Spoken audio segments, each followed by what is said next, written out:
All right. I'm going to call to order the Common Council meeting on July 27th, 2021 at 7:30. First up is Pledge of Allegiance. Please stand.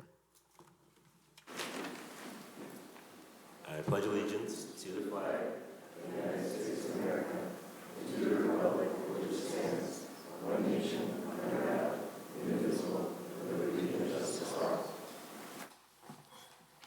Roll call, please. Alder Allen. Present. Alder Radafrada. Here. Alder Gerhardt. Here. Alder Herbst. Present. Alder Maldonado. Here. Mayor Richardson. Here. Alder Strassman. Here. Alder Udell. Here. Alder Wheeler. Here. You have a quorum, Mayor. All right, thank you. I know we got a handful of speakers today. Just like to remind people that we do ask the public to keep their remarks to 3 minutes or less. Next on the agenda is public appearances for non-agenda items, new appointments. If there's no objection, I would like to do B before A because we do have Charity Ellison here. If you'd like to come up, and she is interested in serving on the Transportation Transit Commission. So if you just want to maybe tell us why you're interested in serving on the commission, that'd be great. Sure. Good evening, everyone. I am interested in serving on the committee because I have a background and experience in local government. I'm now retired, and so I'm interested in being part of Fitchburg, the Fitchburg community in a more substantive way, and so that's why I volunteered. All right. Any questions at all? So moved. Yep. Gabriella first, and then I can go to Jay after that. Do you have any experience with transportation and transit policy within this? So the experience that I have is somewhat dated. I was the legislative lobbyist for the Dane County Executive for a number of years. And when I was in that position, I worked on a variety of different transportation issues, both at the local level, at the county level, as well as at the state and the federal level. But I do want to say I have a lot to learn, okay? All right. Jay. I was just making a motion to approve. All right. Is there a second? What? Is that a motion? All right. Seconded by Julia. All in favor, say aye. Oh, yeah. Oh, sorry. Go ahead. I was just curious if you could talk about your opinion about public transit within the city of Fitchburg. Well, my opinion about it, I think in general, for cities in general, is that it should be more widely available. But because of my familiarity with what it takes to both establish as well as expand public transit, I know that that's a long-term proposition. So if that's something that the city is interested in, in taking on as a long-term goal, I would be very pleased to be part of those discussions. Any more questions? Gabriella, anything else? Nope. Good? All right, no problem. All right, then all in favor, say aye. Aye. Aye. And opposed, nay. All right, thank you very All right, much. thank you. All right, then back to A, the public hearing on the council proposed amendments to the 2022 to 2031 capital improvement plan. My first speaker is Brian Webster, and after that will be Judith Stadler. And just a reminder about the 3 minutes. Hi there. Thanks for taking the time to hear my ideas. I live in a shared laptop household, and my laptop's about to run out of batteries due to my wife using it today. Yeah, I live with a psychopath. That's right. She won't plug in a laptop after using it. I was going back through my sent emails here today to realize the first time we brought this issue to council. And it looks like it was back in 2016, and the issue I'm referring to is the flooding in the Seminole Glen Park. At that time, we were assured by city staff that a drainage pipe that was being placed to drain the North Stoner Prairie development, which was new at that time, would not, in fact, flood the park, and that this had all been taken care of. Unfortunately, that was not the case, and it's been 5 years now that we've been attending meetings of various city departments, emails, and speaking in front of council a few times as well. It does sound like some money has been allocated to study and perhaps even fix this problem. Unfortunately, that allocation is in the 2026 budget. And while I realize that it's good in some ways that government moves slow, in this case, I think we can do better than 11 years. And so I would like that budget, I believe it's 4730, to be moved to 2022 as opposed to 2026. The cool thing is that the neighborhood has really rallied around this project. We're actually forming a nonprofit, and there are just a wealth of not only funds, but also manpower and enthusiasm set to correct the problems and improve the kettle. But unfortunately, nobody really wants to do that if we think it's going to have 16 feet of water in it this summer. So we're ready. We want to help the community, but we do need your help in this regard. Thank you very much. Thank you. All right, Judith Stadler, and then after that is Tanya Nosek.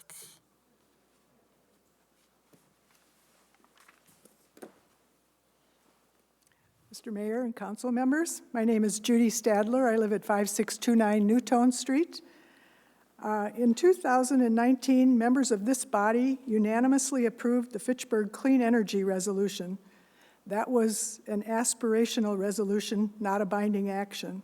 But since then, the Common Council has taken other steps that move the city clearly in the direction of truly adopting clean energy. Most notable was the Common Council approvals that led to construction of the 20-megawatt O'Brien Solar Farm, which is about a mile from my house, and is now operational.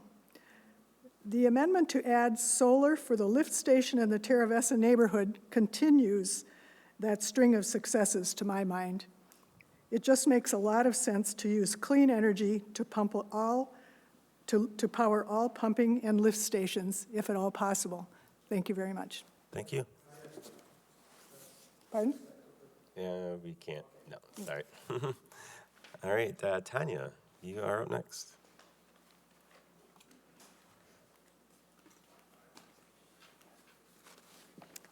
Hello, my name is Tanya Nosek. I am a Fitchburg resident of District 2, and my elder people are Gabriela Gerhardt and Julia Radafrada.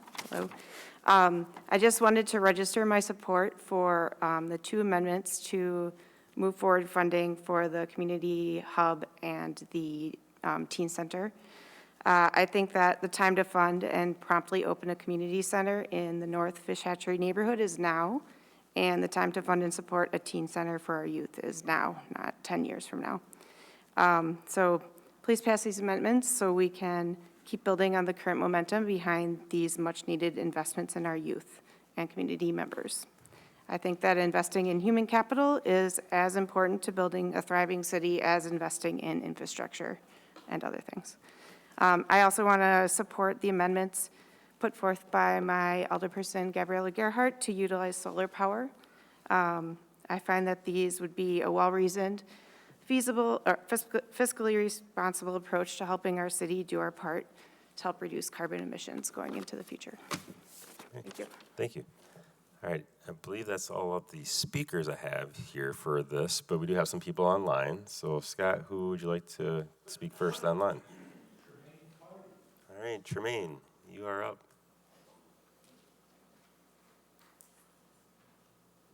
Hi, good morning all. I am Dr. Tremaine Clarity. I'm the proud superintendent of the Brown Area School District. I am coming before you in support of Amendment Number 12, CIP 6275, the Fitchburg Teen Center.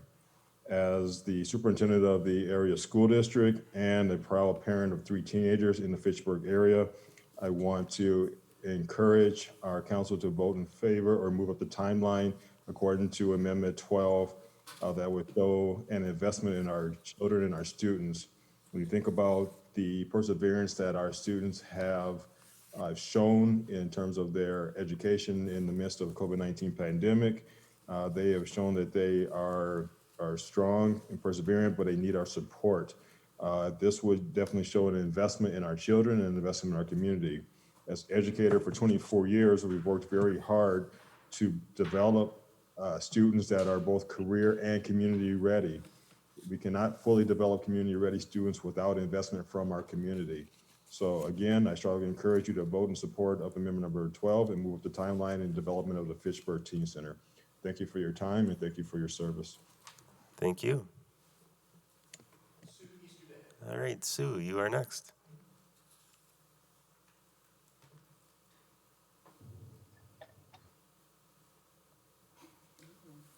Hi, I'm Sue Easterday, 2731 Osmonson Road. I'm a member of the Parks and Recreation Commission speaking in support of 4730, the Seminole Glen Stormwater Study.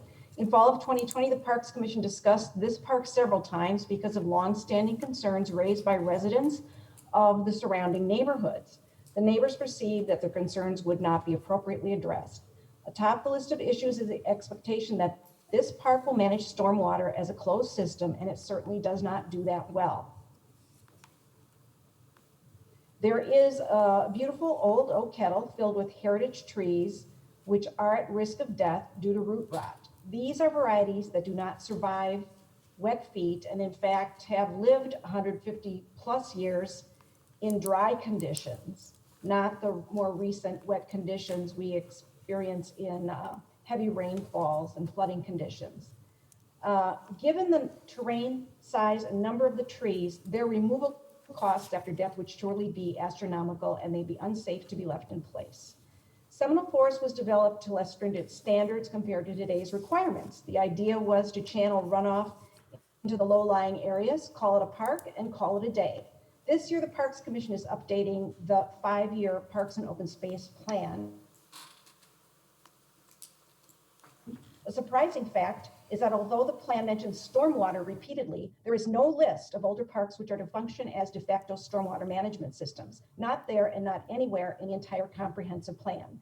Seminole Glen Park and other older park stormwater areas are in effect orphans. There is no city department or committee charged with evaluating, prioritizing, and managing these low-lying areas. In the case of Seminole Forest, the neighbors have paid into the Stormwater Management Fund continuously, yet never derived a benefit. They have sought city intervention for over 10 years, and waiting another 5 is not appropriate. There's evidence that interventions to date have harmed the specific ecosystem in the kettle area, as well as the equilibrium between the two ponds. Time is of the essence to study the stormwater problems and evaluate for recommendations. Park Neighbors formed a nonprofit in order to pursue grant opportunities that might help mitigate some problems. Without a study in place, it would be difficult to pursue such work. Finally, a word about the staff memo regarding 4730. This is a request for a study, and staff is not being asked to manage anything in 2022. Given the orphan nature of this park, to protect the heritage trees in this ecosystem is which is truly unique to Fitchburg, is quite important. So I urge you to support Amendment 4730. Thank you. All right, thank you. Who's next? All right, Bernicia. Hello, all. Thanks for having me here today. I'm Pranisha Clifton, and I am here to support Amendment 12 in support of the Fitchburg Teen Center. I wanted to share my experience of working with the youth over in the Fitchburg area, specifically in the Pocket Park area on July 11th.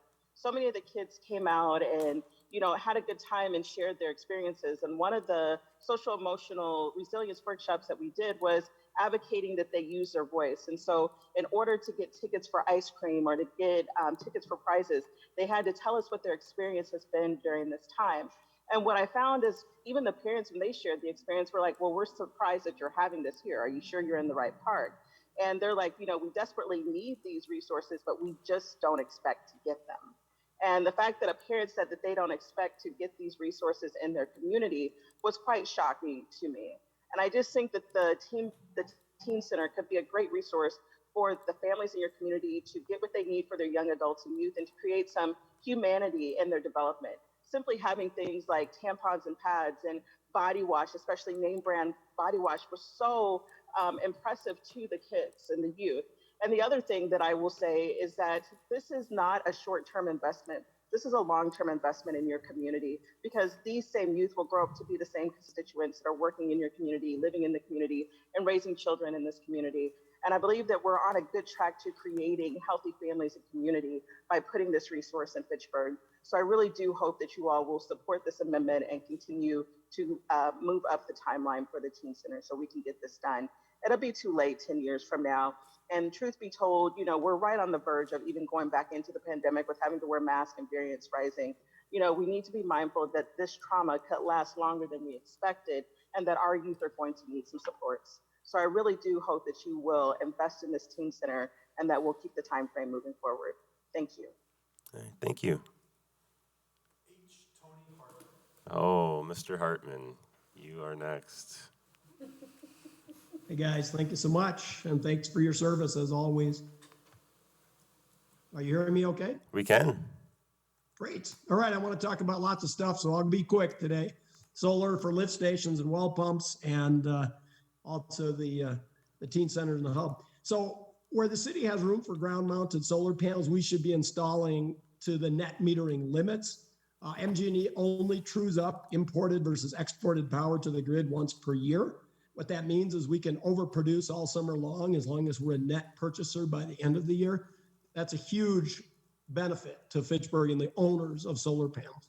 So this is an investment with a triple bottom line. You've heard me say this before. We'll breathe cleaner air and drink better water. Second, the planet will see reduced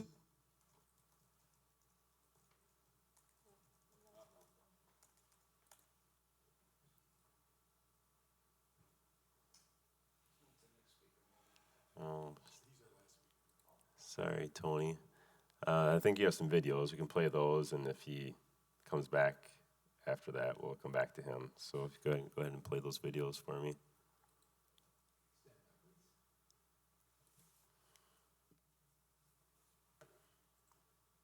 I can text him quick. not to do this. The environmental savings, even more impressive. From that same modest array, 40,000 pounds of CO2 would not be emitted, which is the equivalent of planting over 300 trees or not burning 20,000 pounds of coal. Now to the hub and the teen center, amendments 11 and 12, I believe these are projects that have been in the works since I was on the council, and I know I look old. It wasn't that long ago, but the hub, especially more than 5 years ago, lots of good staff time has gone in, and having these resources is equally important. As you've heard, an ounce of prevention is worth a pound of cure. So one sworn police officer in Fitchburg currently costs the city about $100,000 a year. And when folks of lesser means, especially kids, have fewer program options like the ones proposed for the Teen Center and the North Fish Hatchery Road Hub, they'll find other ways to entertain themselves. You know this is irresponsible on our part. We can't live in a city with all the conveniences we have, including proximity to Madison, and not inspire or provide infrastructure for the less fortunate. Madison, as an example, has 13 community centers. Fitchburg has 1. This is bad math. Do not push back funding for these projects. It amounts to kicking the can down the road and expecting a different outcome. I know that's a mixed metaphor, but you get it. So both of these projects will be community assets, and they're needed now, not 5 years from now. And to Tanya's point, human capital is as important as economic capital, and to Pernicia's point, greater humanity required. So thanks for listening, and good luck tonight. Thank you, Tony. All right, now you got some videos now to go ahead and play.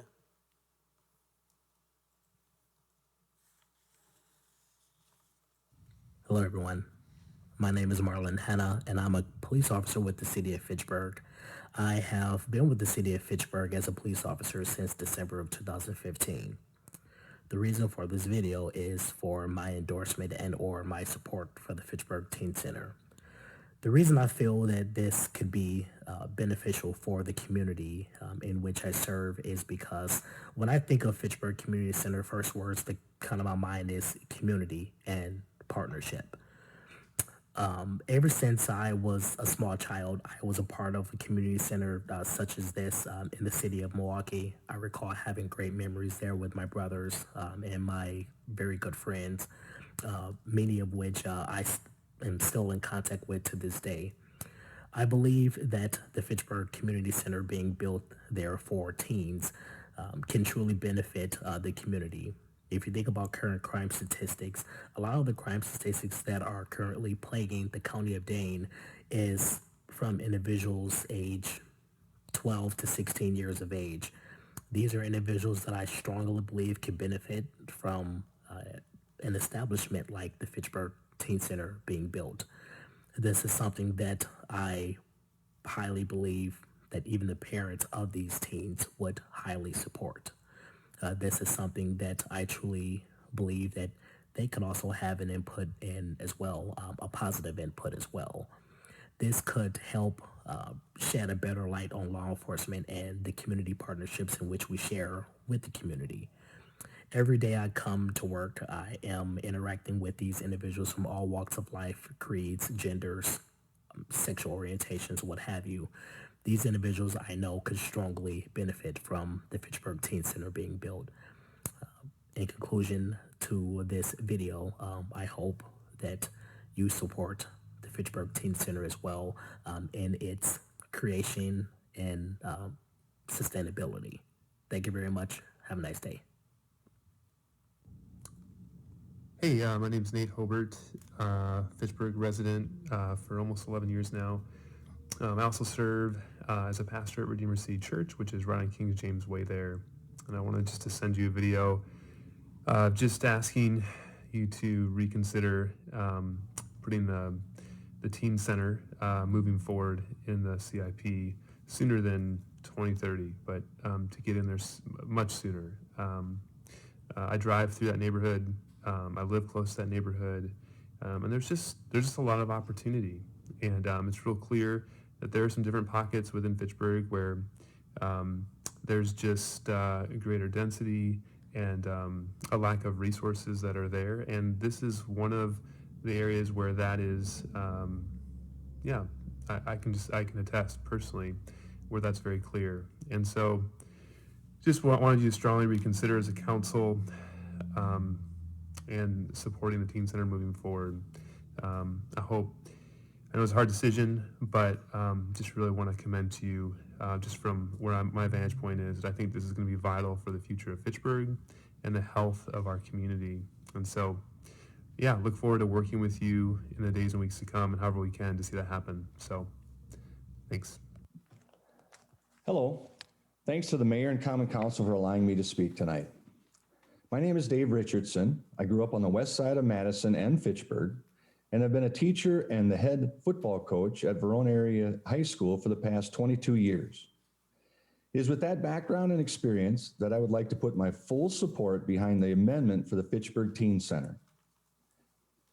As a person who has coached football teams over the past 40 years, I know how important teamwork can be.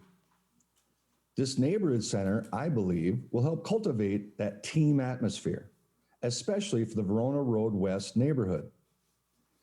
A place to call home, a place to gather, a place to learn, a place to participate, right there in their neighborhood. In addition, this could become a gathering place for Verona Area School District activities, signups, tutoring, mentoring, parent meetings, club activities, and summer camps, just to name a few. It is with these reasons that I urge the Common Council to approve funding for the Fitchburg Teen Center to help build that team atmosphere for Verona Road West community. Thanks for listening, and I look forward to working with all of you soon. Hi, my name is Annette Miller, and I live adjacent to the Fitchburg community, and I have for 28 years. I am a community activist on racial issues and policy issues, as well as community and economic development issues that intersect with race and language and identity. I'm here tonight because I'd like to encourage the City of Fitchburg, Common Council, and Mayor to support the Fitchburg Teen Center. We need this teen center in Fitchburg. Fitchburg has grown phenomenally in beautiful ways, and with growth comes pain points. And a pain point is that Fitchburg has relied on neighboring communities to address some of their non-white issues. And the reality is that Fitchburg has to make its own investment in its community members that are not white. We have youth between the ages of 12 and 21 who need to have a close nearby space in their neighborhoods that's walkable, where they can congregate and they can gather and they can figure out who they want to be when they grow up. And you can do that at a teen center and in a teen space and in a third space. You have adults there, you have programming there, you bring leaders through, you bring community leaders through, you bring your people who live in the Fitchburg area who want to support and develop these youth between the ages of 12 to 21. You create a centralized space where people know that they can be present to help grow and develop youth, and in particular, youth of color. And of course, when everyone will be welcomed in this space, we know we are making a concerted effort to ensure that our BIPOC youth are invested in, which Fitchburg needs to do. Fitchburg Teen Center is located in a place that we know is a gap. We know there's a lot of low-income housing, low moderate income, affordable housing in the area. And because of the Verona interchange, it's been very challenging and difficult to get to other nearby resources. And quite frankly, they haven't been in Fitchburg.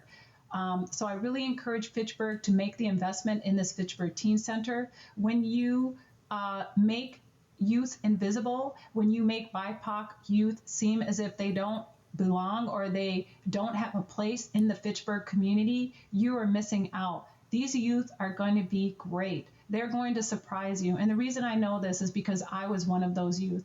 No, everyone took me for granted. They didn't know who I was. They discounted me. They didn't think that I mattered, and I matter. I've invested and done things in ways that people can't even begin to comprehend. But at the end of the day, I am a citizen. I am a member of this community, and I do a lot. And these youth will do a lot for Fitchburg. But you've got to demonstrate that you are vested in them so that they can vest in you. So again, Common Council, please support the Fitchburg Teen Center and vote yes to supporting the Fitchburg Teen Center. Thank you. That's all? All right. Let's see. I got a couple other just registered in support of. Patrick Cheney from Fitchburg registered in support of Amendment number 2 on CIP 3368, which is splitting South Cyene McCoy Lacy Road into 2 projects. Also, Patrick Cheney from Fitchburg registered in support of accelerating the Seminole Glen stormwater study. Also, flooding has caused high mosquito population problem sometime now or later. Require Public Works to control mosquitoes on all stormwater ponds by aerator, as at McKee, or appropriate periodic application of BTI, Bacillus thuringiensis israelensis, to all ponds by staff regularly in mosquito season at Public Works expense. Public Works builds all these ponds and needs to properly maintain them. And then I've got a list of other emails here. I want to make sure no one else is here to speak on CIP things. It doesn't look like it. All right. We got a number of emails to the council in support of the Seminole Glen project. They are Georgia Asher from Fitchburg, Michael Ejercito from Fitchburg, Michael Thorson from Fitchburg, Brian Webster from Fitchburg, Melissa Solinger from Fitchburg, Peter Lumberg from Fitchburg, Rhonda Beggs from Fitchburg, Tim Foyt from Fitchburg, Alice Williams from Fitchburg, Laura Olson from Fitchburg, Cheryl Thies from Fitchburg, Michael Bryant from Fitchburg, Marcia and Walter Griskovich, from Fitchburg, Steve and Lynn Simile from Fitchburg, Michelle Sweet from Fitchburg, John and Sue Easterday from Fitchburg, Adam Becken from Fitchburg, Martin and Terry Jacoby from Fitchburg, Kathy Dudgeon from Fitchburg, Rita Hendricks from Fitchburg, Kelly Havart from Fitchburg, Andy Sleeger from Fitchburg, Karen Bryant from Fitchburg, Hazel Holden and Ivan Raymond from Fitchburg, Josh Knackert from Fitchburg, Kristen Walt from Fitchburg, and Matt and Sarah Janowski from Fitchburg. We had a number of people also email us in support of the Teen Center. That was Franny Lyons from Fitchburg, Elvis McAlpine from Fitchburg, Kirsten Hewlisman from Fitchburg, Emily Bourne from Fitchburg, Kate Pren from Fitchburg, Sandy Morales from Madison, Jacqueline Stevens from Fitchburg, Julia Stanley, I think Madison, Katie Tredinick from Fitchburg, Michael Adusa from Fitchburg, Nicole Nelson, maybe from Verona. I wasn't clear on her email. Walter Williams, he wasn't clear on where he was from, but it sounded like it wasn't Fitchburg. Sue and Paul Fieber from Fitchburg, and Kelly Haslam from Fitchburg. And we also had a number of people email in support of the hub, and they are Kirsten Hulisman from Fitchburg, Sandy Morales from Madison, Jacqueline Stevens from Fitchburg, Julia Stanley from Madison, I believe anyway, Katie Tredinick from Fitchburg, Michael Adusa from Fitchburg, Nicole Nelson, possibly from Verona, Walter Williams, again, not from Fitchburg, I'm not sure where, David Gevers, who I'm not sure where he lives, he works for EJ Plesko here in town, Sue and Paul Fieber from Fitchburg, and Kelly Haslam from Fitchburg.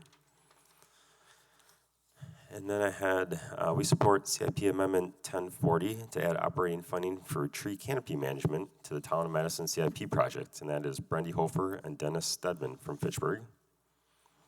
And then from Terrell Brock of Fitchburg, I want to express my support for add operating funding for tree canopy management to the Town of Madison CIP project 1040. And then Sue Fieber from Fitchburg. As a member of the Fitchburg Tree Advisory Committee, I would like to register my support for Alder Gerhardt's amendment to the CIP. The city has a goal of achieving 30% tree canopy. In addition of a portion of the Town of Madison to the city's borders will make this goal harder to achieve. Funding for tree removal and replacement and additional staff support will be necessary for completion of the Town of Madison CIP project. I urge you to support the above captioned amendment. And then Ronald and Ann French emailed, the city of Fitchburg is truly becoming a self-sustaining community as it relates to energy, and we are very supportive of continuing that process by supporting the following 3 solar amendments to the capital improvement plan. Additionally, we support the project that will address the flooding north of Dunn's Marsh. Let's give those folks in that area the level of support they need to address their flooding issues. Number 4519, add funding for solar panels to the future well. Number 4723, add funding for solar panels to the future pump. Solar panels at sewer lift station number 1. And 4725, accelerate the project flooding north of Dunn's Marsh. Thank you for considering our comments as we make these important decisions to help us become a better community. All right, this is from Josh Neckert from Fitchburg. I'm ready to voice my support for 4 CIP amendments, 4519, 4723, 4725, on the new solar panels at sewer lift station 1. Solar panel installation, 4519, 4723, in the new 2018 Office of Energy Innovation Report identified the energy use of Fitchburg's wells, lifts, and pumps as having the most significant carbon impact of any city energy use category, significantly higher than any of the following 3, Fleet, City Hall, and Library. The OEI report also identified 3 current wells that are candidates for solar panels, but they all face insurmountable challenges to retrofit the facilities with solar panels. As we move into the future, incorporating solar into the design process for any wells, lifts, and pumps should be standard practice, and we seek a carbon neutral future for the city. Dunn's Marsh flooding 4725, starting this project by 1 year will resolve the discrepancy between this project and other Priority 1 projects and allow the city to approach its flooding issues in a comprehensive manner. Thank you for your consideration. William Bussey from Fitchburg. I'm ready to express support for 3 amendments related to solar panel and the capital improvement plan. Of all use categories, operating Fitchburg's wells, lifts, and pumps has been identified by the Office of Energy Innovation Report as having the largest carbon footprint. Therefore, investing in solar panels at Sewer Lift Station 1 would help our city take an important step in minimizing our community's contribution to the growing threat of climate change. Likewise, I support 4519 and 4723 to add solar panel funding for future well and pump operations. Recent extreme weather events of flooding and wildfires have made it clear that we cannot look away. Threats posed by climate change are not in the distant future, but right before our eyes. These amendments are important ways for us to do our part in Fitchburg to be a part of the solution to the most pressing problem in the world today. And this is Paul and Sue Fieber from Fitchburg. We are writing to strongly urge your support for amendments which add cost-saving solar power capability for operation of the pump station within the Terravasa neighborhood. The city has established good momentum moving forward in achieving its goal of 100% renewable energy by 2030. In light of the increasing extreme weather we face by a warming planet, it's imperative that the city act positively on every opportunity it has to stay on track in meeting this important goal. Therefore, we urge your support for these cost-effective measures. New solar panels serving the sewer lift station number 1 in 2022. Number 4517, adding funding for solar panels to a future well in 2029. And number 4723, adding funding for solar panels to a future pump in 2025. This is Lori McNally from Fitchburg. I'm writing this email to ask you to increase the funding for the stormwater improvement project that affects my home. I live at 2805 Richardson. My basement has flooded 3 times since I moved into my house in 2015. My neighbors and I have tried various fixes to the problem, but nothing has worked. I had my yard landscaped and heightened to try and keep the water moving. I replaced my sump pump, extended my drainage hose to keep water away from my house, but nothing has worked. Unfortunately, I cannot make the next council meeting as I have relatives in town that evening. We need the city to not only act, but properly fund the project. I appreciate your consideration in this manner. Martin and Terry Jacoby. The Cheryl Drive stormwater issues have been going on for years with no resolution. Recently, approval was finally given to spend money to study the stormwater issue. However, in the new CIP, funding to actually fix the problem has been deferred. This is unacceptable. The stormwater issues affecting our neighborhood have been ongoing, years, with no resolution. Please, regarding Amendment Number 6, CIP Number 4729, Cheryl Drive stormwater improvements, increase the funding for this project, move it to 2022. This is Danielle Lutke. Doesn't say where she's from. I'm emailing to express my support on a prioritization of CIP project numbers 6273, 6275, 6212, and 6263. I think these projects will be a boost to our community in a healthy, neighborly way. And those numbers are the hub, the teen center, and then there's 2 of them for McKee tennis courts. All right, I think I've got everyone for the CIP. So if there's no one else, I will close the public hearing on that, and we can move on to the consent agenda. Is there a motion for So moved. All right. Second. Seconded by Gabriella. Is there anything that anyone wants to remove from the consent agenda? Seeing nothing. All in favor of approving the consent agenda, say aye. Aye. And opposed, nay. All right, that is approved. Next up, I would like to welcome our new city administrator, his first council meeting, well, as a city administrator anyway, Mr. Chad Brecklin. Good evening, thank you. Yes, it is my first council meeting as city administrator. Looking forward to working with all of you and continuing my service to the city. I've been with the city for 22 years in the police department, most recently as its police chief. So by all means, feel free to contact me if I can be of service. Thank you. Going on to Plan Commission, Randy.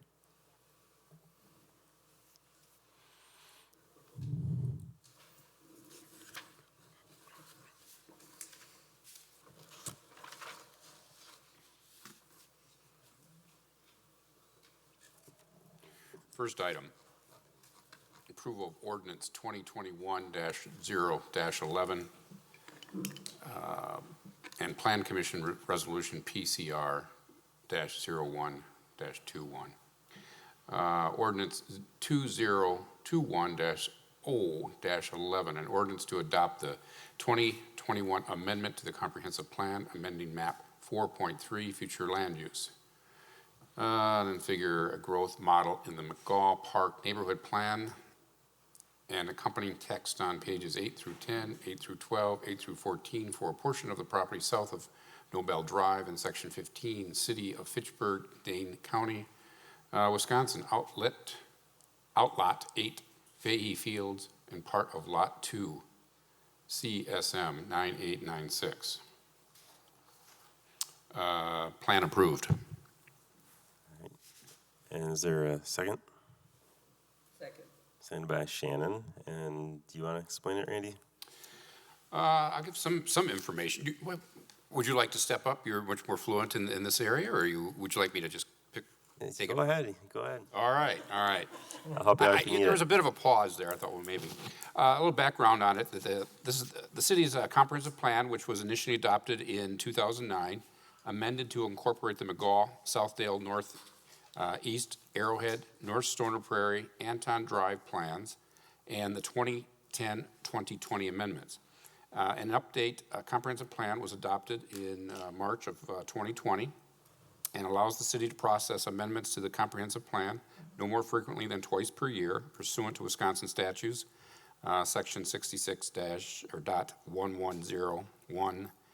And it specifies that the planning department, mayor, and 3 members of the common council are the only ones that may recommend modifications to be considered as amendment to the plan. Anything further you want to? Well, I'll let David Fahey, who's the applicant, come up and speak more to it maybe. I can fill in anything if I need to from there. You're really the expert on this one. I'll pick the green mic. Perfect. My name is David Fahey. I live on Irish Lane in my grandparents' house. My family's farmed in Fitchburg and on Irish Lane since 1854. This is part of the original farm that we are developing, the McGaw neighborhood plan. The amendment proposes 2 changes. One is to reduce the institution from 10 acres to 5 acres, and then changing about, I'm going to get it wrong, 7.5 acres from R2 to R1, and accommodating both. We will have single family, the institution, and a multifamily site on the plan. That's the high level. I don't know how much detail you want to go into. I think that's pretty good for now. We'll see what questions people might have. I know Grant Emmel for St. Ambrose Academy is also here. He said just to answer questions. I just want to make sure. Okay, so he's available as well. Maybe you want to speak to, St. Ambrose.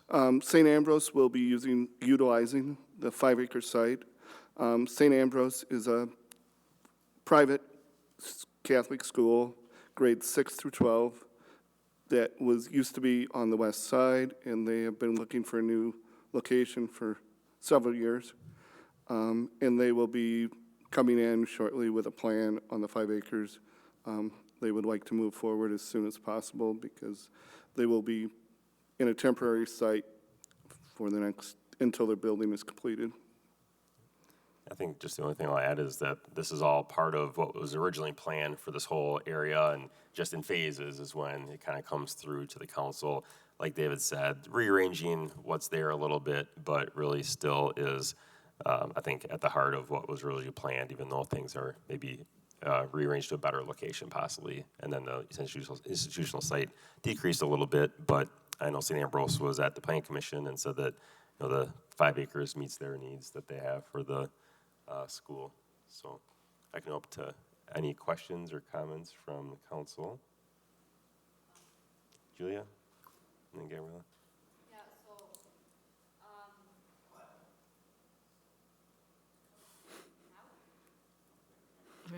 Sorry.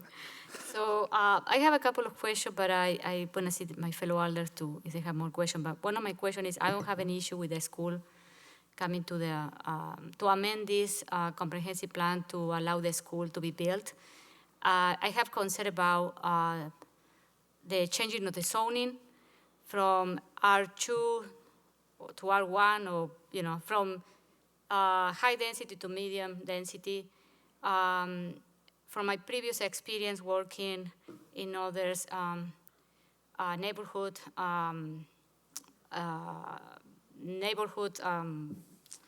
plans, where we start touching and making zoning changes, and then removing what it was the original plan for the neighborhood plan, I start having concern. I know that we are losing some density, and I want to see how we are going to recuperate the density when we are moving, from the medium density, the high density to the medium. I am looking at the numbers in the package, and I want to see why do we need to add this. What is the need, maybe from the developer? You can respond to me. Why are you doing this change also in the zoning? Because my concern is that there was an original neighborhood plan, and now we are start touching the density, and it can get very dicey sometimes.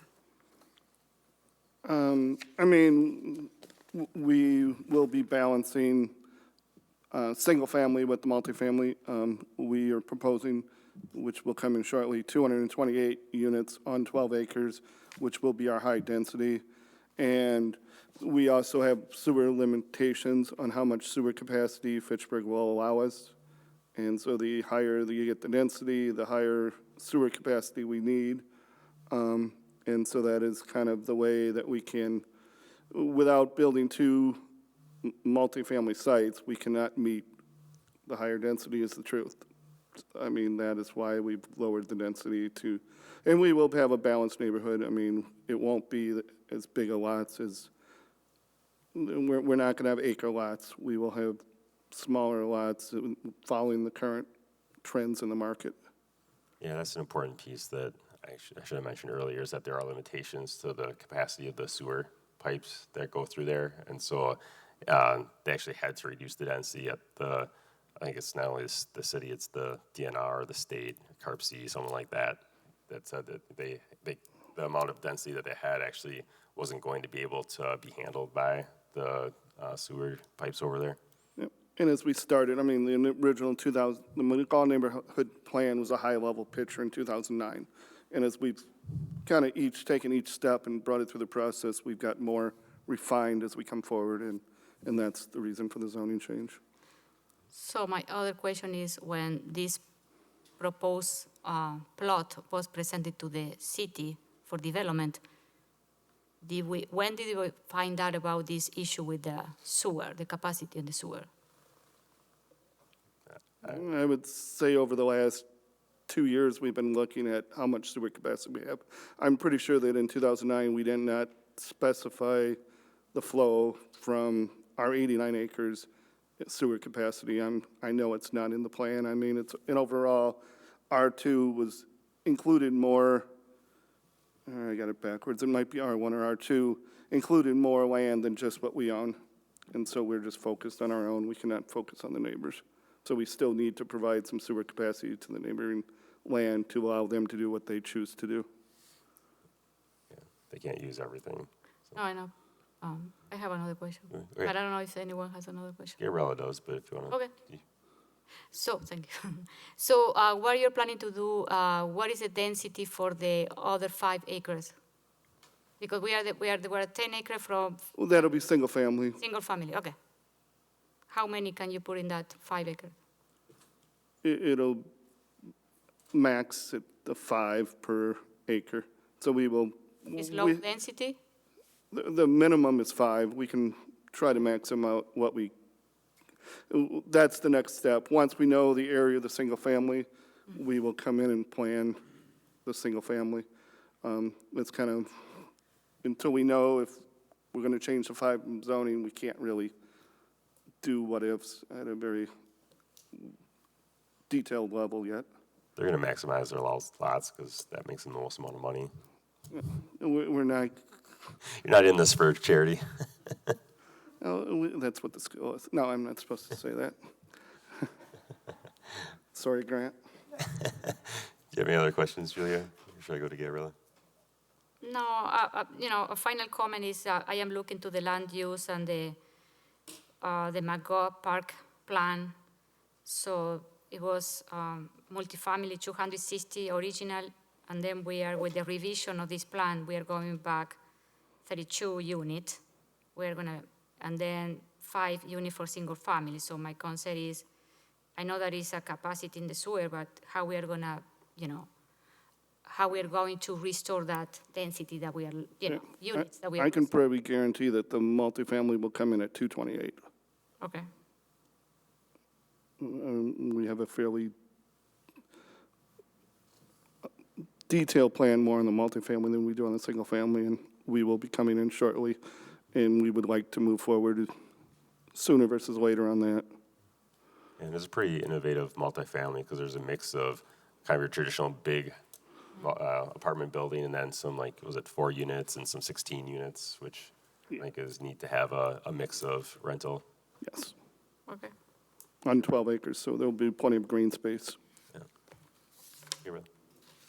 I guess my main question is just, I'm just curious as to why the zoning change is part part of the minor amendment? Because I understand having to reduce the institutional lot down. But I guess is it just because this happens to all be part of the same neighborhood plan that we just happen to be doing the zoning at the same time? Or is this the type of zoning change that has to go through a comp plan amendment? I guess I'm just not clear on that. Oh, boy. You don't know this. No, I think, I think it's because you're now reducing the institutional, then with that part that's not institutional anymore, you have to zone it something. Okay, so it's It zoning. can't just be like gray or something like that, I believe. It's just about the reduction, because I thought it was something that was already zoned R1 that's being changed to R2. Yeah, we are reducing some from R2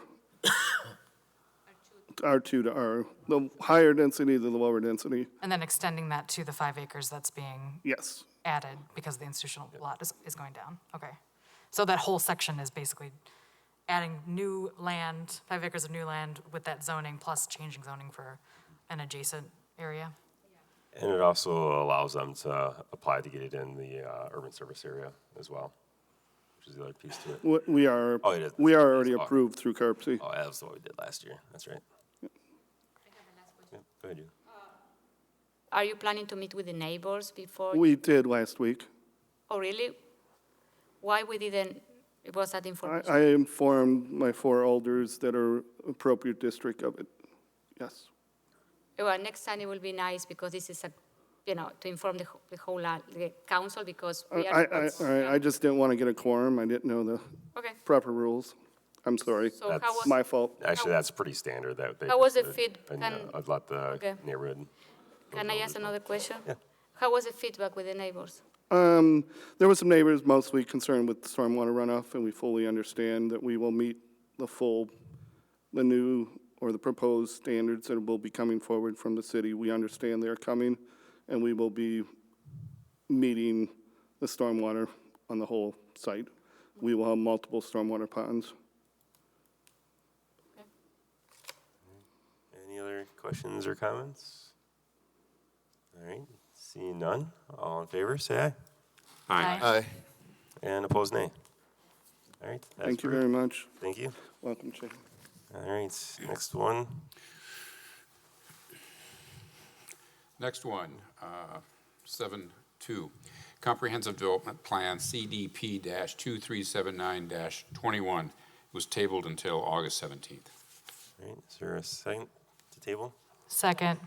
All right, seconded by, actually, well, you want to table it, I think postpone it might be, then you can actually, if anyone has a question, they can do that. Instead of tabling, postpone. You want me to postpone? Yeah, move to postpone instead of table. I just want to see what it says in the, you're correct, postponed until August 17th. All right, so the motion to postpone. Motion to postpone. Till next month. All right, seconded by Jay still. All right. And you want to speak to what it is, or you want me to speak to Oh, it? run with it. Yeah, there's some issues with the access onto Lacy Road, and they've been working on. They're pretty confident that next month they'll have that buttoned up. So, Jay. In looking through all the documentation for this, I actually have a pretty substantial concern about the stormwater management because they really don't have any. They've got a couple of swales in here, but a lot of this property is about 30 feet above where Goose Lake is, and there's going to be now a lot more impervious surface, and I don't see any way within the context of this plan as submitted so far that they're going to actually deal with it. The narrative that was included in the documentation just says we're going to do some stormwater management stuff, but there's nothing specific. And, as you're well aware, the Goose Lake area has had huge flooding problems all along, including the Fitchburg Road area, the bridge with the bike path on it underneath there floods every time it rains. And so I think I would like to see some more comprehensive stormwater information when this comes back. And they'll have to do that, and Public Works will go through it and make sure it meets all requirements and things like that. Yeah, these aren't complete documents. That's what they'll bring forward next month. So, all right. then we can vote to postpone. All in favor of postponing, say aye. Aye. And opposed, nay. All right, that is postponed. I know we got some other things later, but we can move on to Public Works for now, unless there's anything else that you wanted to speak to. No, not at the moment. Thank you. All right, Dave. On to resolution, move approval of resolution R 8920, adopting Seminole Highway Sanitary Sewer Interceptor Connection Charge Report. And this was postponed from April 13th. All right, is there a second? Second. Seconded by Gabriella. Did Public Works approve? Public Works approved. Did Finance approve? Finance approved. All right, with an amendment. Dave, can you talk about the amendment that was made at the Board of Public Works, which was subsequently adopted by Finance? It was an amendment, and the specific wording, it was to take into account assessment methodology. I can't remember I farther. have the wording. You have the wording? Go ahead and read it. If I may. Be it further resolved that the changes will be indexed annually according to the special assessment policy for allocation of interceptor and stormwater facilities. Say that fast 10 times. That's, Can I just clarify, Dave, was your motion to approve as amended? it was to approve as amended. Okay, all right. I'm sorry. right. I'm sorry. All right. It was approved as amended. Anything else you want to speak to this about? I would just say, this went in 2017. The interceptor goes under the bike trail, along the Sub-Zero, and it's taken a while to get this put together. So we should approve this so we can start charging the impact fees. All right, Gabriella. Just in the conversation with Bill Balke at Finance, I just learned that these fees, this is the first time this has come up for me in council. So these fees are charged to the developers, even for properties that have already been sold to residents. So it's not the same type of assessments assessed to developers. Residents are not getting a bill. I clarified that for myself, and I thought some other people might be interested. All right, anything else? All right, then all in favor, say aye. Aye. And opposed, nay. All right, that is approved. Next one. Next, I move approval of Resolution R 12721, a resolution to accept change order to the Curry Court and Old Indian Trail study. Second. All right, seconded by, I guess I'll go Gabriella. Did Public Works approve?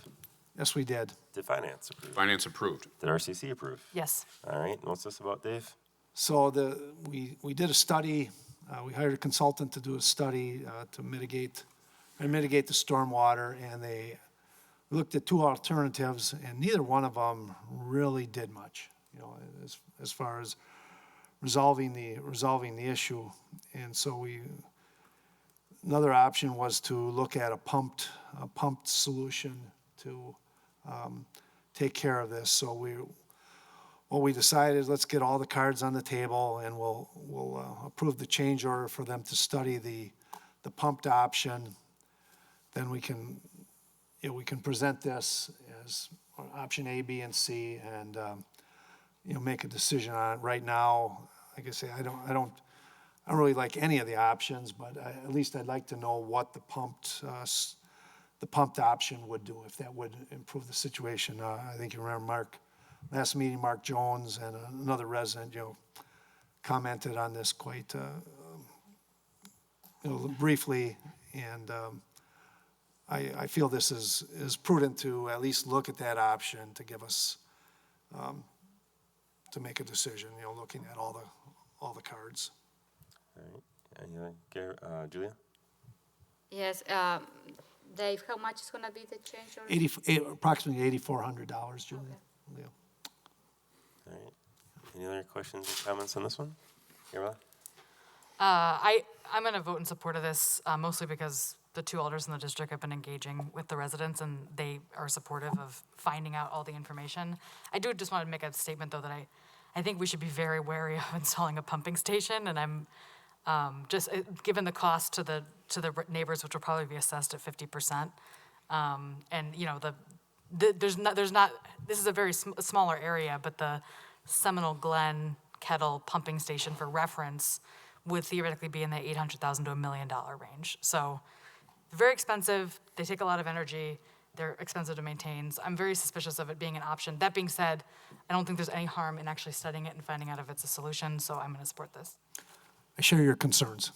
I've got Randy and then Julia. Yeah, no, I share your concerns as well, and I think I expressed that in the Finance Committee. Both Jim and I have met with the neighbors and the residents of Cyanine Road, and there is a huge concern, especially when they're picking up a good portion of the project, or 50%, whatever it is. But there is some major concerns out there. We don't know if this is the answer to it all or not. There's some doubt, but we need to look at options for the residents. They are underwater in places, and it's interesting what some of them have done to try and keep their basements dry, their yards dry. So it'll have my support for the study. Yep. Thank you. Julia? Option that I saw in the material is a lift station. I think that's the same. I think. Oh, is a pump station is the same that a Yeah, I lift think we're- station? I believe we're. That's one of the things we're studying. Oh, okay, because I have, okay, I want to be sure that we're talking about the same. I think we're Okay, talking apples to apples, yeah. yeah, okay. Yeah, so I will agree with Randy and Gabriel about because I know how much it costs to install a lift station in Terravesa, and so who is gonna pay for that? Because we cannot charge this to the neighbors. It's just very expensive. Yeah. So. All right, seeing nothing else, all in favor, say aye. Aye. And opposed, nay. All right, that's approved. Next one, Dave. Next, I'd move approval of Resolution R-3721, a resolution accepting subdivision improvements in the plat of First Edition to Terravesa. Are you moving to approve or to postpone? I believe I'm moving to approve this one. I had a note that it was postponed, but maybe that's incorrect. Nope. I thought you were postponing until August 2nd, and then Hang on, let me look back. I have Bill online. Bill, can you clarify for us? Yeah, the motion was to postpone until August 2nd and council August 10th. Okay. So I would move we postpone R-13721 until the August 10th council meeting. And August 2nd, Board of Public Works. Second. Sent by Jay. Do you want to speak to this at all, Dave? I believe we have, Bill's department has reviewed the requirements and the checklist on here and is close to ready. Bill, maybe you can address why we postponed. I'm sorry, senior moment here. Yes. Yeah, the developer had three major requirements on the punch list to complete. One of them was to pay all invoices due to the city, provide the lien waivers for their contractors and subcontractors, and to restore the park area that was used for borrow in the original plat in the First Edition. So progress has been made on the lien waivers. Progress is being made on the park area. And I think we just have the resolution of the invoices to be paid yet. All right, and we do have Phil here available to answer questions as well, if there's any questions. Questions or comments on this one? Hey, Julia? Sure. Why do we move this to public work when it was incomplete? Oh, you know what I mean? We didn't receive here it said that we didn't receive some of the, I'm curious, you know. Chad's gonna. Sure. It's my understanding that Public Works was working with the developer and had agreed to have it on the agenda with the belief that that also allowed the developer the opportunity to meet those three conditions. And unfortunately, all three conditions weren't met in time. All right. Anything else? All right. All in favor of postponing, say aye. Aye. Aye. And opposed, nay. All right. That is postponed. One more for now, Dave. Okay. I'd like to move approval Resolution R-139-21, a resolution approving assignments and assumptions of the agreement for subdivision improvements on Outlot 15 of 9 Springs. Sent by Julia. And the Public Works approved. I would like to offer an amendment to this. Amend to add, further be resolved to allow the city engineer and city attorney to amend the final agreement to include the following statement as shown. All parties acknowledge the North Point Development Corporation made a cash deposit as security required under the subdivision agreement. In the event that assignee submits, this is in pink here, submits an acceptable form of security to replace the cash deposit, all parties agreed that the cash deposit will be returned to North Point Development II Corporation, and all parties will hold the city of Fitchburg harmless. I'd like to offer that as amendment to this resolution. Second. All right, seconded by Jay. Now, is that something that Public Works had done, or is that something more recently? I believe this is, Or do you want Misty or someone else to speak to yeah, it? I'd like Bill or All right, Misty, do you want to speak to this amendment?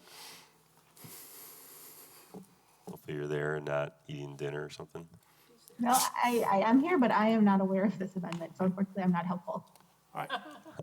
Bill, we'll ask Bill too. Bill, do you know? Bill knows everything. Oh, Bill, all right. Bill, you can speak to this.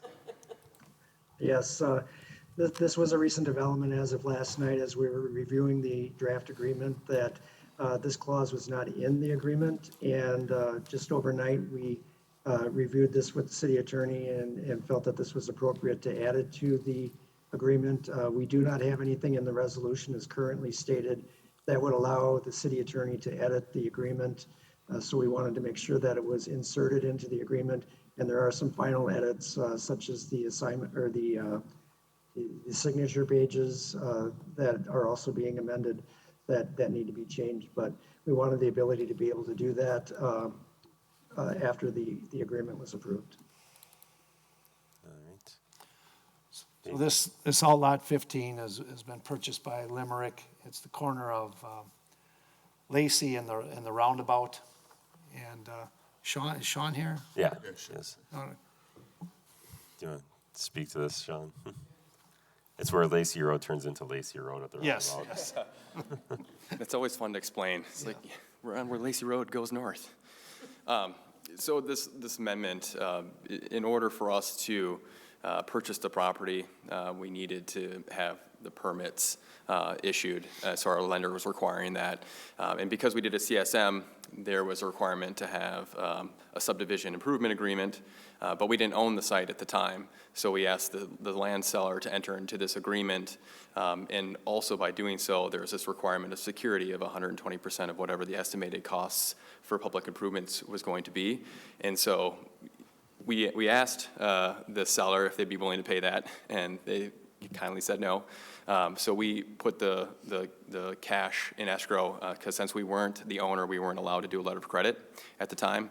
So we wanted just to be clear that the city wrote a check back to North Point Development II, and so it's all clear about where that money was going to go back to once North Point Development is, I guess, the Limerick LLC is approved to be the assignee. We will come in with a letter of credit, and then with the letter of credit, we would have the cash deposit returned to North Point Development. Perfect. Hopefully that clears everything up. Any other questions or comments on this one?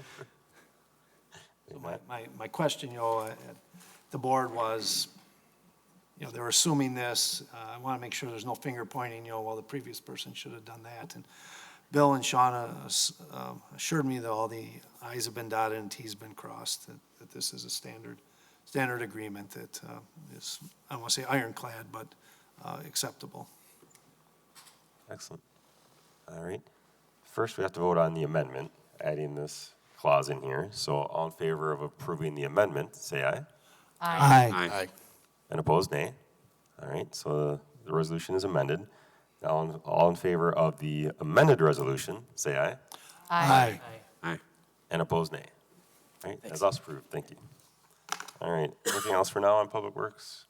No. All right, Park Commission, Julia.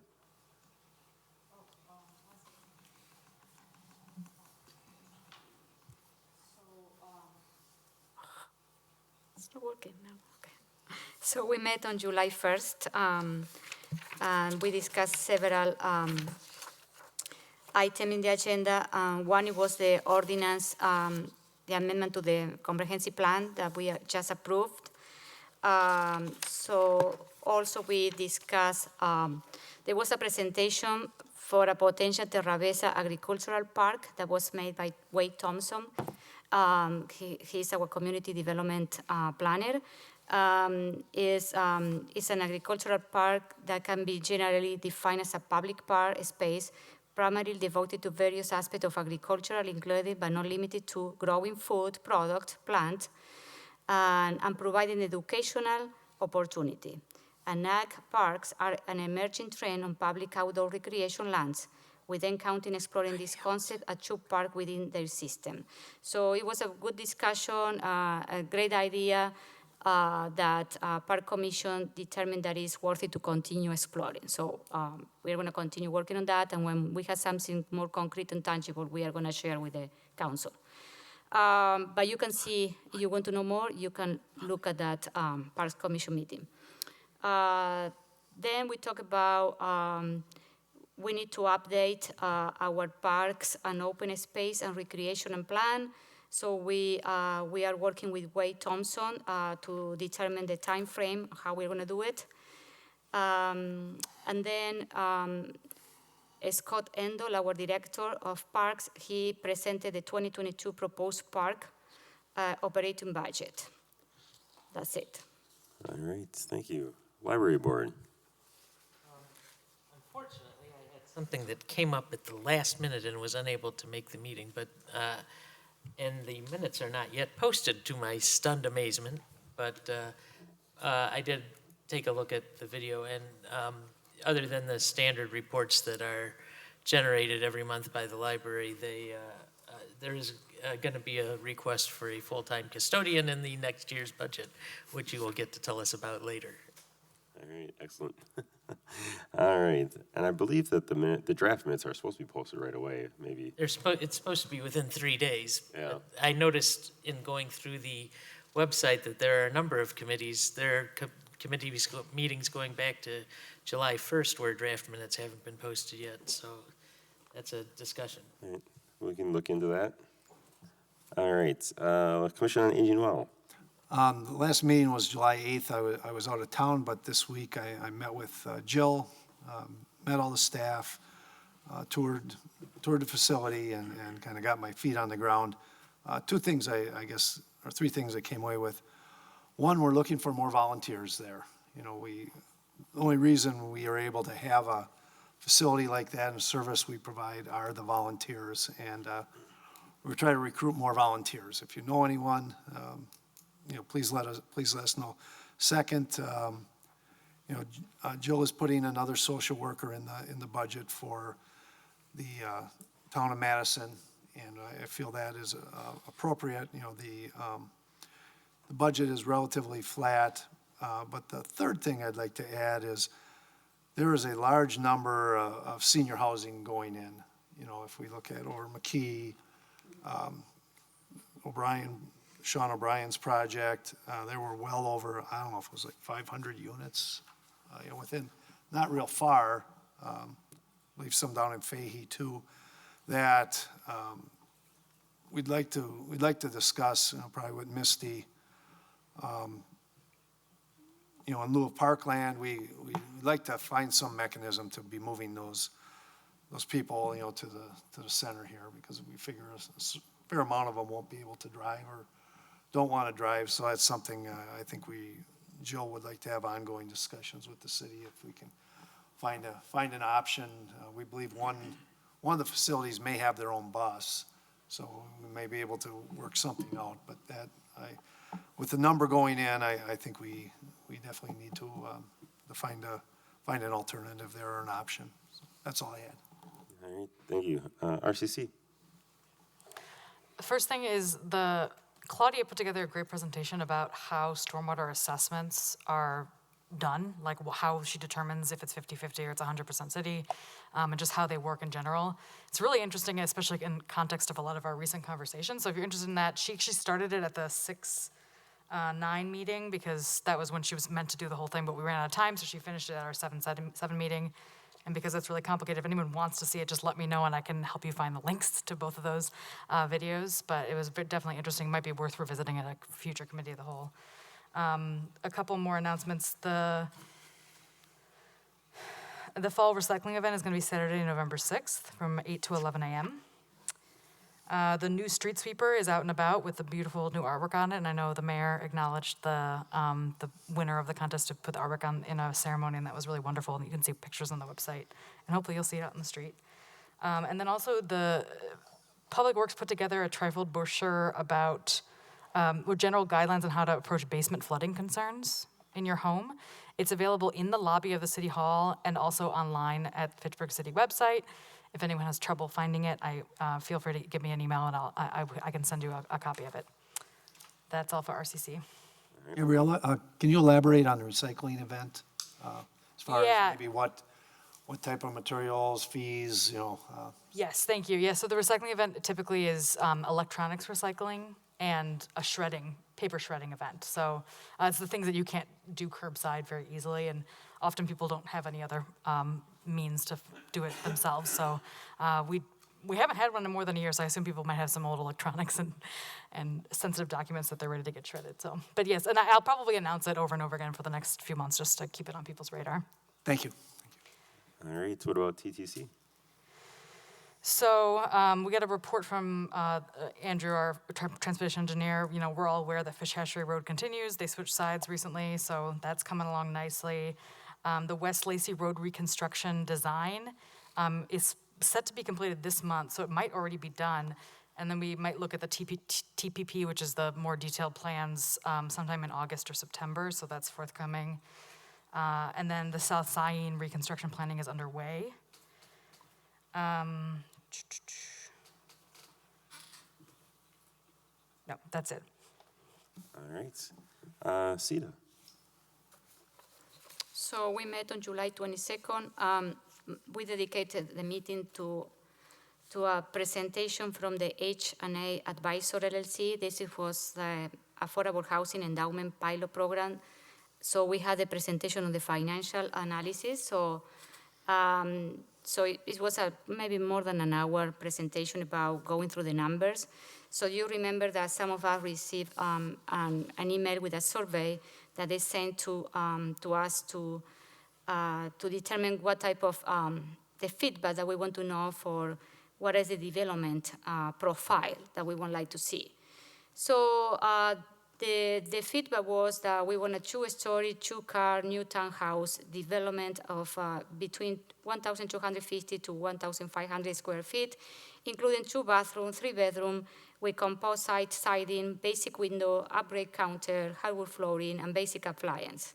And the price that everyone in the survey was agreed was we need something between the $225,000 to $265,000. The target of this is to workforce housing with an area median income of 80% to 100% of the median family income in Dane County. But when, when they did the Mike, I don't remember the name of the other guy, they did put together the financial for this project.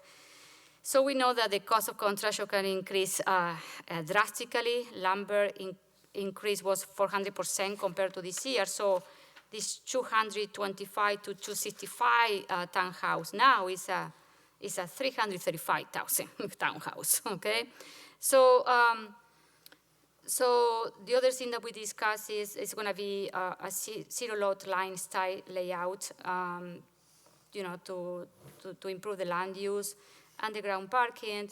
So we discussed. If you look at the package from Cedar and the presentation, it's a very well robust financial planning with different options and scenarios. And it determines how long it's going to take a typical family to start renting and owning, what is the conversion point of year. So, and it depends on the model that we choose. But what I want to say, this project has increased drastically. It's not our choose $25,000 townhouse anymore. And then this, the idea in the future, the next step is it's going to go to the housing committee for more analysis, and then We need to look at the potential land, how we are going to finance this project. There are some different sources of funding. Where is going to be the site? Specifically, we also we want to have this built in the North Fitchburg Road area to have a more diversification of housing stock, to have more townhouses, because we have plenty of apartment complex there.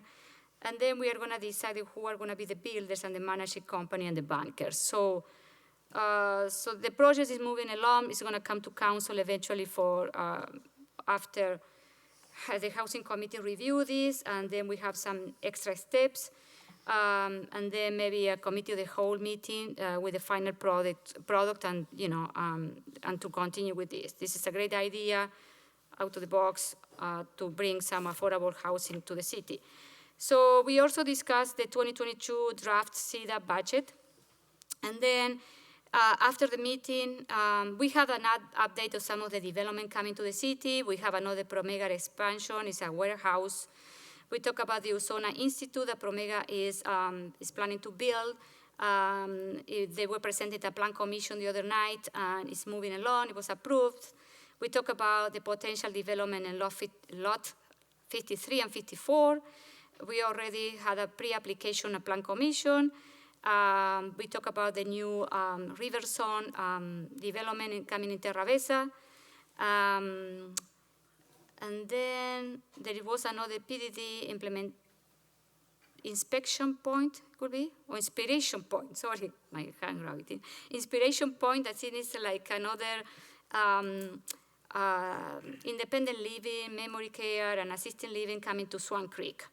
And then after our meeting, when we did a tour to Terrace Point, is a new apartment building on Fitchburg Road.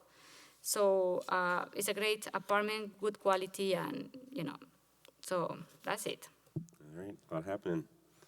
Ag and Rural Affairs. First of all, my question is procedural. Ag and Rural Affairs approved, but plan tabled. We did postpone it, yeah. Yeah. So what do you want to do? I will do the tabling only because if we approve. Postpone it. You just said table. Did I say I said postpone. You said table. I'm hung up on table. All right, postpone. Yes. So, Right. I'm looking to see if I had postpone or table. We went back and forth on that. You want me to postpone? if you want to. All right. Who's on first? Yeah. Motion to postpone ordinance 2021-0-12. Ordinance 2021-0-12. I think that's probably good for postponing. You don't want me to read the whole thing? I'll give you a free pass on this All right. one since you're postponing. Postponing. Second. Sent it by Jay. I hope this is the most complicated argument we have tonight. That'd be great. Those are adorable, by the way. Do you want to speak to why we voted to postpone in Plan Commission? So Ag and Rural Affairs approved, but Plan Commission postponed. Do you want to speak to why? Yeah, well, Ag and Rural approved. I mean, there were some issues regarding the venue itself. We originally thought that we would like to see more of an authentic facility where you could pull in a tractor or hay, and then, well, the fire department pointed out that this could be a real issue. So we did vote and approved for a new location. And then Plan had some issues with liquor licensing. Is that correct? You may want to elaborate a little bit more on that if you want. Yeah, and essentially how that would work if they want to do like a charity event, especially where, if you wanted to sell something like alcohol for, $5 a glass, there's something that said you couldn't. Right. And so I know that we want to just get some clarification with the clerk's office and figure out how to do that, and if it is an exception for if it's a charity event or what that might be. But we're just concerned that there might be some events that you'd want to do in an event venue like this that would be prohibited based on the language in there. So Right. we just asked staff to go back and do a little more research on that piece. So. Any questions before we postpone? All right. All in favor of postponing, say aye. Aye. Aye. And opposed, nay. All right, that is postponed. Anything else you want to talk about on Ag and Rural? There was a presentation by I don't remember the individual's name, but Roger Cohey brought the person forward. I think it was Anna Healy, I'm sorry. And regarding preservation of trees within the rural area, 20 acres, is it open or closed? There's some tax advantages if you work through the program.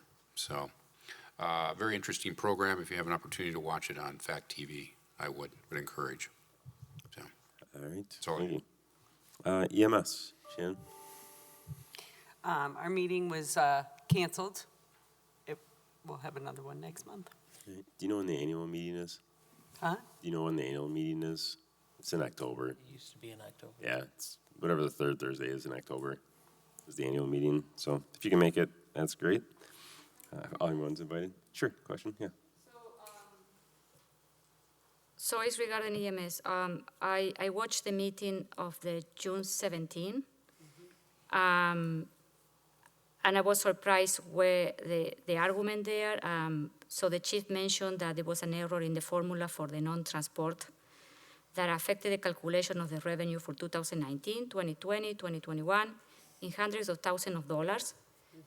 So, therefore, in this year had a big deficit, and he mentioned that municipal fund will needed to close those gaps, the deficit gaps.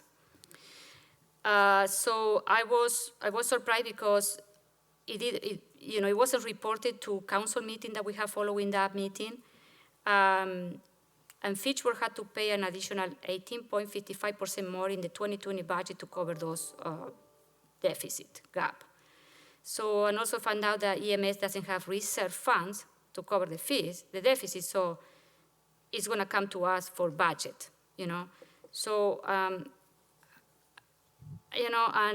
I found out because I like to watch other meetings sometime to have an idea of what is happening in the city, and I was surprised that this one wasn't brought to our attention as an elder. And I remember that you, Shannon, said no report in the following meeting. So I think that we have this very important issue we should have, mentioned to the council. Right. Shannon? I said no report because he's supposed to be coming to speak on that. And they were also in talk with the mayors of all the municipalities first before I wanted to bring it to council. And that's why I didn't say anything, and that is my preference. Misty, did you want to add anything? I know that you're working on that with Patrick as well. Yes, so we have the committee of the whole presentation tomorrow night where we're kicking off the 2022 budget process with the council. And I have that as an item to talk about with the group. All right, more to come. Dave? Would it be fair to say that deficit was probably due to the extremely low call volume during the COVID? No? No, it was due to the chief's error. Okay. And he'll be coming to speak on that. I thought maybe he would have spoke on it our last meeting, but he was here for something totally different. More information tomorrow. All right, bicycle committee. Joe? Okay, a couple things. So number one, the next bicycle committee meeting is August 3rd at 7:30 a.m. Second thing is that there is a tentative event scheduled in the New Fountains Apartments for September 11th. There will be a bike rodeo. So Bike Fitchburg is planning that. They're in the beginning stages of it.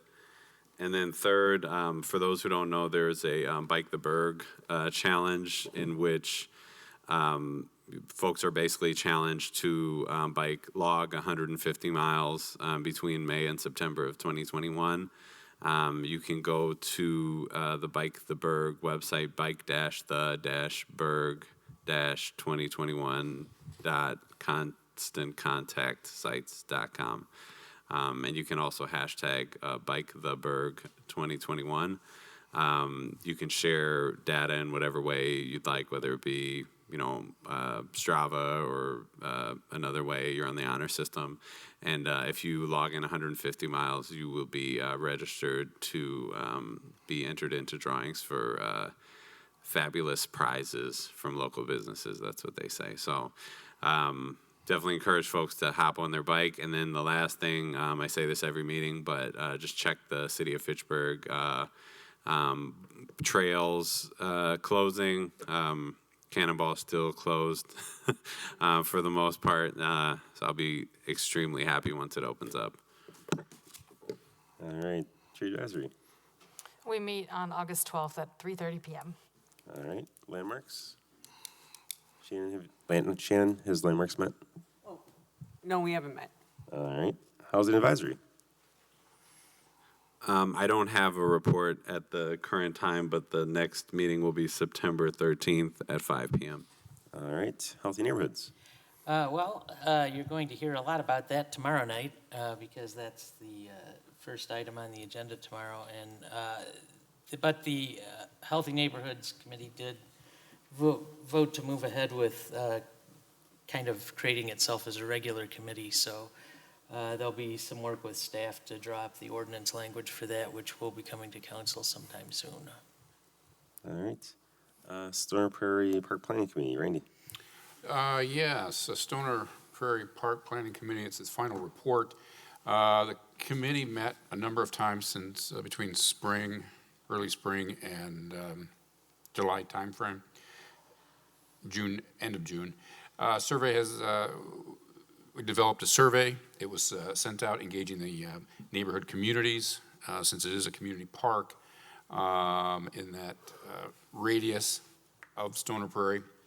And the survey was to establish the type of amenities that they'd like to see within that community park. Options from the survey will be brought forth. They're with Scott Endo and Chad Teagle, and that survey should tell us what that basic concept is that they're looking for that particular park. And from there, since the committee has ended, the concepts going forward will go to the Park Commission and then ultimately to City Council for approval. And I guess I'd like to mention that the efforts of the committee were with their collaboration between a number of the neighborhoods to make the park successful in its design. It's a great job to all those that were involved. Thank you very much. Yeah. All right, thank you. Finance Committee.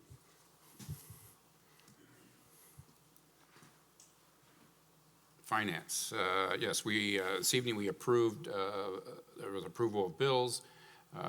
First one, detailed review of all checks issued, checks 1222886 through 122371, dated June 16th through July 15th, 2021, totaling $4,658,881.77. Next one, the detailed review of all ACH payments dated June 1st through June 30th, 2021, totaling $938,910.67. And then the review of P-card transactions for the cycle ending June 7th, 2021, totaling $224,577.18. Then we discussed resolution and ordinances. Let's see.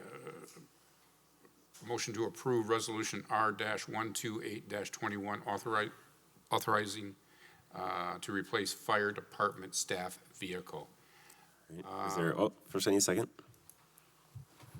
Is there a second? Second. Seconded by Jay. Did finance approve? Finance approved. All right. Would you like to speak to it, or would you like Chief? No, since the chief is here and he spoke at finance as well, I'll let him take the Go ahead, Chief. lead. Yeah, thank you. First of all, I just wanted to draw your attention to the attachment in your packet.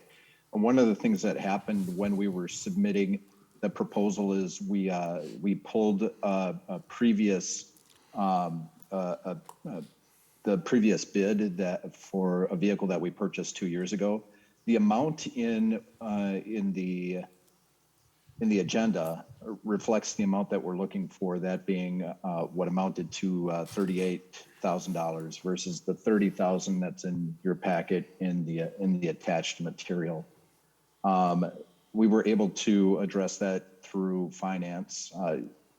The thing that is similar in the purchases is the fact that it's through a state bid. They do all the work for us as far as finding the most appropriate bidders throughout the state, and we went with that bid for our command and control car, our incident command car. So that's the staff vehicle that we're requesting approval for. All right, any questions or comments, Jay? I presume that this is just for the car, right? The lights and all the electronics that will be added to it are going to be a separate item? Yeah, you're correct in assuming that. I think our overall budget for this is going to be closer to $50,000, but that is something that we have to yet go out to bid for. All right. Anything else? All right, all in favor, say aye. Aye. Opposed, nay.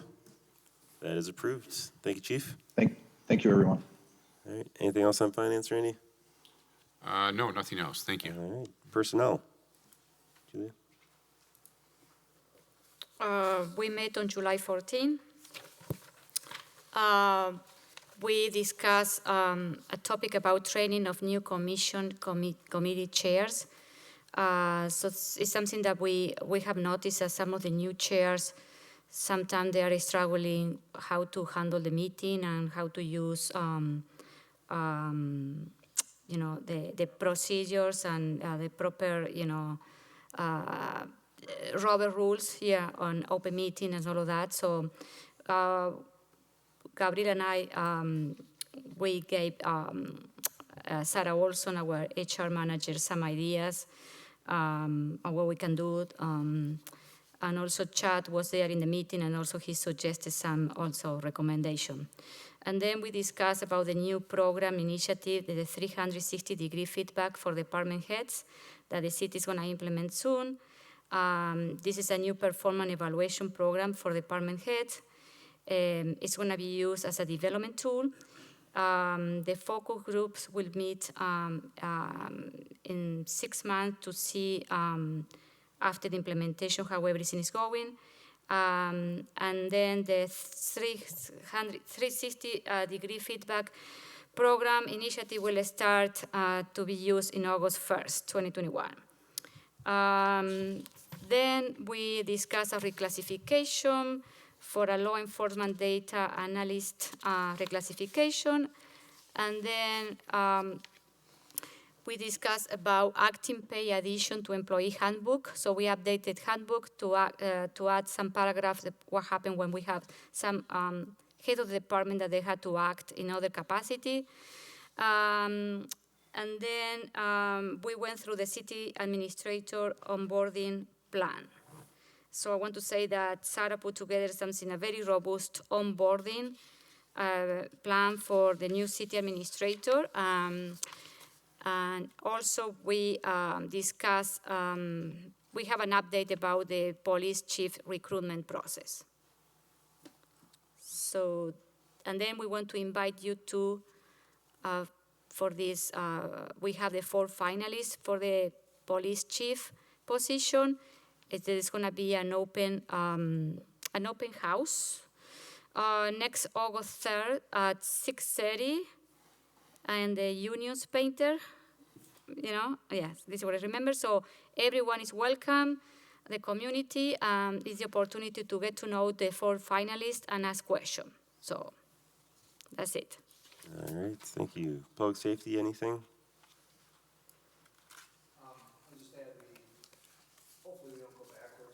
A lot of events going on. Applaud the rec department for having a community event in McKee Farms Park coming up August 6th, and the police in the community night at Nine Springs. It's going to be also August 11th, so we applaud them for doing those.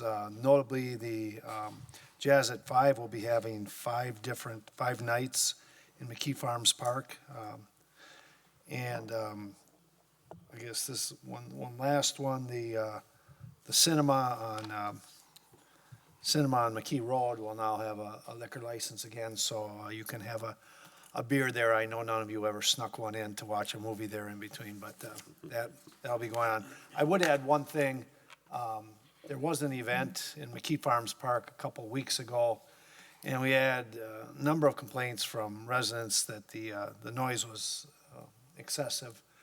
And I talked to Parks, and they also indicated the restrooms, were in really bad shape after that event. And when they said the police department indicated to them, well, we can't do anything about the noise since they have the permit. I told them, well, if you'd called me, I would have gone there and said, you have to turn it down. And, since our committee approved that. But I try to advise everyone now, when they have the amplified noise, that it's not any noise level you want. It still has to be appropriate. So that's all I had. All right, thank you. Mayor's report, I got a few things. One, this week I was notified of about a couple openings on our committees. Someone on the bike committee is moving out of the city, and so there's an opening there. And also one of our CEDA members is moving out of the city, and so there's going to be opening there. Still, I believe 2 openings on Board of Review as well. So I encourage people to apply for those. I might have some people applied in the past for those, but always welcome new people as well. Julie mentioned next Tuesday night, with the 4 finalists for the police chief are going to be at a public forum. Everyone is welcome to attend that. Earlier today, I was also at the grand opening celebration of the O'Brien Solar Fields, and so that's a great thing for the city. A lot of people there, and it's great that that is now operational. And so it was also a really nice sunny day, which I thought was appropriate. And then finally, I just wanted to mention a few weeks ago, Whitney Lacey passed away. If you know her, she was in her 90s, obviously part of the Lacey family that's been here in Fitchburg for a long time. And she was a huge advocate for Fitchburg. I don't know that anyone loved Fitchburg as much as her. She was a big member of the Historical Society. I know that she worked at the elections for a long time. She's a big member of the Senior Center. So, a big loss for the city. Her husband passed away 2 or 3 months before that. And so, losing both of those people is a big blow for Fitchburg. And she was a very, very valuable member of the community. Grew up actually just down the road from me and a longtime family friend. So unfortunate, and just wanted to make sure that people knew that and knew how important she's been to the city itself. So with that, I can go to all the reports, and I can start with District 2 today. How about Julia? So what I want to, I'm fine, is it? Yeah, sorry. So I don't have too much to report. The only thing that I want to invite everyone to the next concert in the McKee Farm Park on August 19. We had one in July, and the mayor was there, and it was, oh my God, it was too much people. It's like everyone was in the park. So it was great because it was great music. It was a very community event. And I would like to invite everyone for the next one. I think it's gonna be Latino music. And then the other thing that I want to share with you, you mentioned about the Fitchburg Historical Society. Someone asked me for request me if I had, where can I find old picture of Fitchburg? And I didn't know, and I was doing some research, and I found the Fitchburg Historical Society, and it's a very good information there, to understand this community. And there is a couple of great photographs, history about the family that came here. So I would recommend you to take a look at that. So I don't have anything else. I just wanted to update about lots 53 and 54, which are the ones adjacent to McKee Farms Park that are along Wilshire Drive and Chapel Valley Drive. The developers had their pre-application meeting with the Plan Commission last week. And Alder Radefrada and I have been in communication with the neighbors that are very interested. Quite a few of them came, and we've been answering their questions as we go. And then I believe that the developer will be actually putting in their actual application sometime in August, so it'll probably come before Plan in September and then to council afterwards. So there'll actually be votes taken on in the very near future.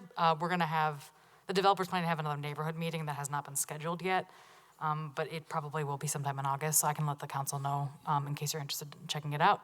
But that is moving along. If anyone wants to know more about it, reach out to myself or Alder Radefrada, and we can certainly get you in the loop. Julie, do you have another thing? Yeah, the other one thing I want to mention today, you mentioned about the the event at the McKee Farm Park that they complain about the noise. I lived 2 blocks away from the park for 17 years. So, yes, there is a lot of activity this year because, we are open again. But I will tell you, the noise, it depends how the wind blows that day. So maybe it's different people have different perception about noise levels, but no one in my block or in the 2 blocks around complain about the noise. So it's always surprised to hear that. So Thank you. Appreciate hearing that. All right, Jay.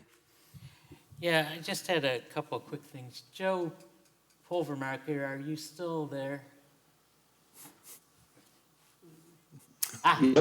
Yeah, I don't mean to ambush you with this, but I just wanted to bring to the council's attention. I got a boatload of phone calls about fireworks being shot off at all hours of the day and night. So there's a couple of things that people should know. One of them is that the city, under state statutes and under federal regulations, doesn't really have the capacity to regulate the sales of fireworks. That's all done at a level way beyond us. But Joe, my understanding is that it's not legal in the city of Fitchburg, within the urban service area anyway, to fire any fireworks that go into the air. Is that correct? Anything that goes up or explodes, goes boom, is not allowed. So basically the only things that you can legally use in the city of Fitchburg are sparklers and smoke bombs. So it's really not something that's authorized. And we too get those calls, and we'll do what we can to try to identify where they're being lit off. But as you can imagine, as police or fire get closer to the area where fireworks are being lit off, the activity stops, and it's harder to find the individuals that are responsible. Yeah. So I just wanted to get that information out in the public again, that many of the things that I saw on that particular night, well, actually for about 5 or 6 nights surrounding the 4th, were not supposed to have been done. And I think most of that stuff a lot of the stuff that I saw wasn't even legal to be sold in Wisconsin. So some of these things are coming in from out of state. But the city, like the little roadside stands where you can go and buy the snakes and sparklers and whatever other stuff, the city just doesn't have the capacity to regulate that because that's been superseded by federal and state laws. That was all I had. All right, thank you, Shannon.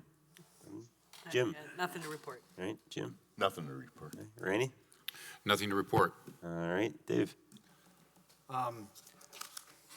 We're meeting with Wade Thompson on Zoom meeting on Thursday, the community garden update, seeing how things are going. If you get a chance, go over there. It's pretty impressive, especially with warm weather and a little moisture. There's some really nice gardens there. On the 18th, we had a bike giveaway. Joe was able to get us 20 bikes. I found a few more, so we gave away 22 bikes. I supplied the helmets. We had a nice event in the park. Pranisha talked about the event on the 11th. Joe and I both worked there, a youth event, a very, very nice event in our pocket park. And we're hoping to have on the 21st, we're in a block party in the pocket park. And back to Jay's note about the fireworks, last Tuesday night, about 10 o'clock, they were going off, and I couldn't figure out why. And then it finally 2 and 2 that our Milwaukee Bucks had won the championship. So I don't endorse them shooting the fireworks off, but Were they green after ones? 50 years, I was a little boy when I watched them win the last time, so I guess I'll excuse it this time. That's all I had. Thank you. All right, Joe, Bucks and 6. Yeah, Bucks and 6, absolutely. So in addition to Dave's report about the event, I just want to thank all the people that volunteered. We had volunteers from assessing, from the police department, not in uniform, and also the fire department brought the truck. So shout out to Chief Joe. I want to give a shout out to Carmela Harris. She is a resident of District 1. She lives on Rosenberry. She has been awarded the City of Madison Department of Civil Rights Equal Opportunities Commission's Reverend James C. Wright Award. This award is given to an individual who exemplifies Reverend Wright, who's a late member of our community, his dedication to compassion for civil and human rights, and conducts their daily life consistent with these values. If you know Carmela, you're in the Allied neighborhood. She's got a lovely short blonde haircut, and she's always involved and always showing up. So shout out to her. And then finally, the event that Julia mentioned at the Painters Union is in District 1. It's on 5375 King James. And I strongly encourage folks to ask questions, ask difficult questions of the candidates, because this is a critical process, and it's important that we get the right person. I just want to encourage the community to show up to that. And then finally, the Verona School District has appointed their Fitchburg seat.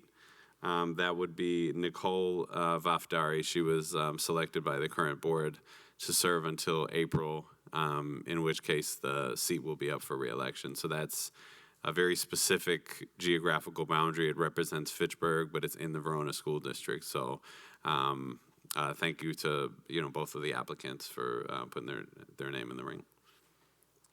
All right, thank you.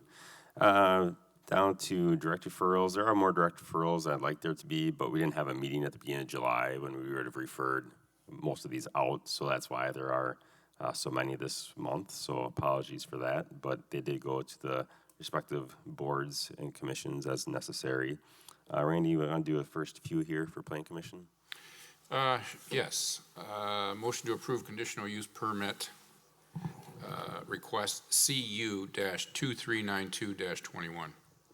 Conditional use permit request by Scott Parker with authorization from Claire and Jerry O'Deer to reduce the rear setback to allow for a 3-season porch addition on the property associated with 3015 Rothmore Lane.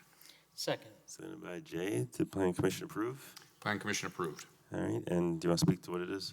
Yeah, just trying to summarize up what was described, but basically the applicant is requesting approval of the conditional use permit to decrease the rear setback from 35 to 31 feet to allow for a 3-season porch.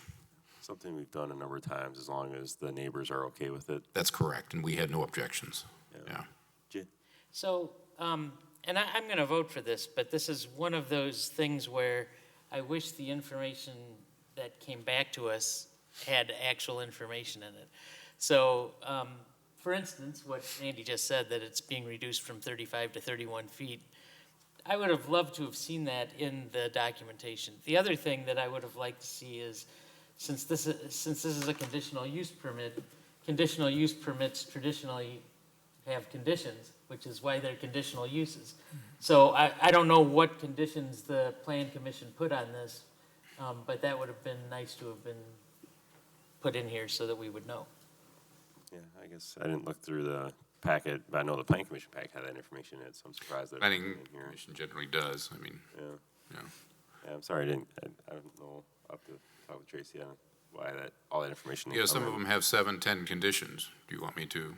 Yeah. Going forward, you want me to list them all? Well, I just put the list in the council packet is fine. You don't need to list them all. If it's in the council packet, that's fine. Yeah, you're looking at me though. I'm not responsible for that, but I can relay it back. Sure. Mm-hmm. I think our city administrator and clerk can probably work on that. All right, any other questions on this one? All right, all in favor, say aye. Aye. Aye. And opposed, nay. All right, that's approved. Next one, Randy. Next one, motion to approve ordinance 2021-0-13 RZ-2390-21 plan development district granting specific implementation plan zoning for lot 9, part of lot 8, part of Outlot 8, Fitchburg Center North Plat, and lands located in part of Southwest Quarter, Northwest Quarter, Section 10, and the Northwest Corner, Southwest Quarter, Section 10, and the Northeast Quarter, Southwest Quarter, Section 10, and the Northeast Quarter, Southeast Quarter, Section 9.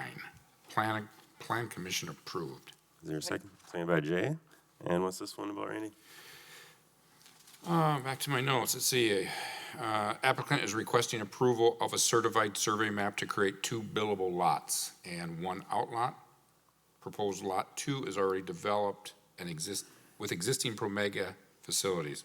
Proposed lot 1 would allow for development of USONA Institute. Outlot 1, according to the CDP, approved in May 2021, is a remnant parcel to be used as a footpath corridor between Borgenschank Place and Woods Hollow Road.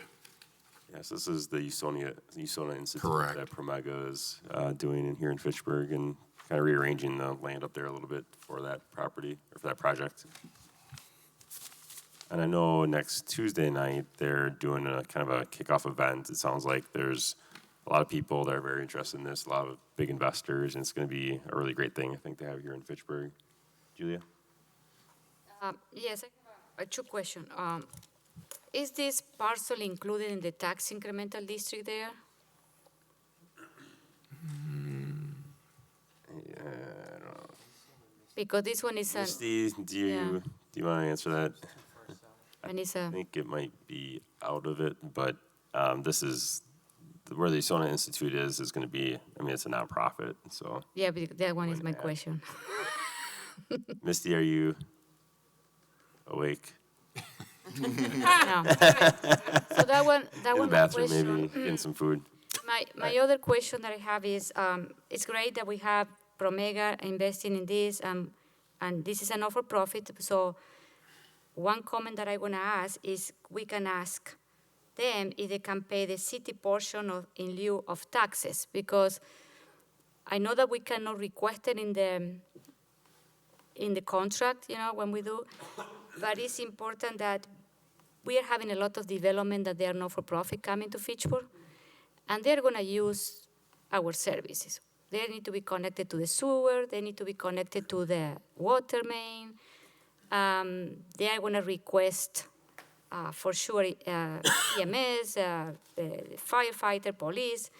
So my question is if we can ask voluntarily to them if they are willing to pay the city portion in lieu of taxes. I know that there is a legal mambo there that, Yeah, we but at can least ask, but we can't we can ask a require. question, you know what I mean? Mm-hmm. But I think it's something that we need to, we cannot do too much because we have to follow the state. But they are tax-exempt organization, but, but they are going to use our services one way or the other one. So it's something that we need to reconsider and ask. If they say no, it's fine, but we need to at least try to ask. You know what I mean? Mm-hmm. It's not only related to that. We have a school coming. We have another project in Terravesa coming. So Yeah, that's I'll it. certainly ask.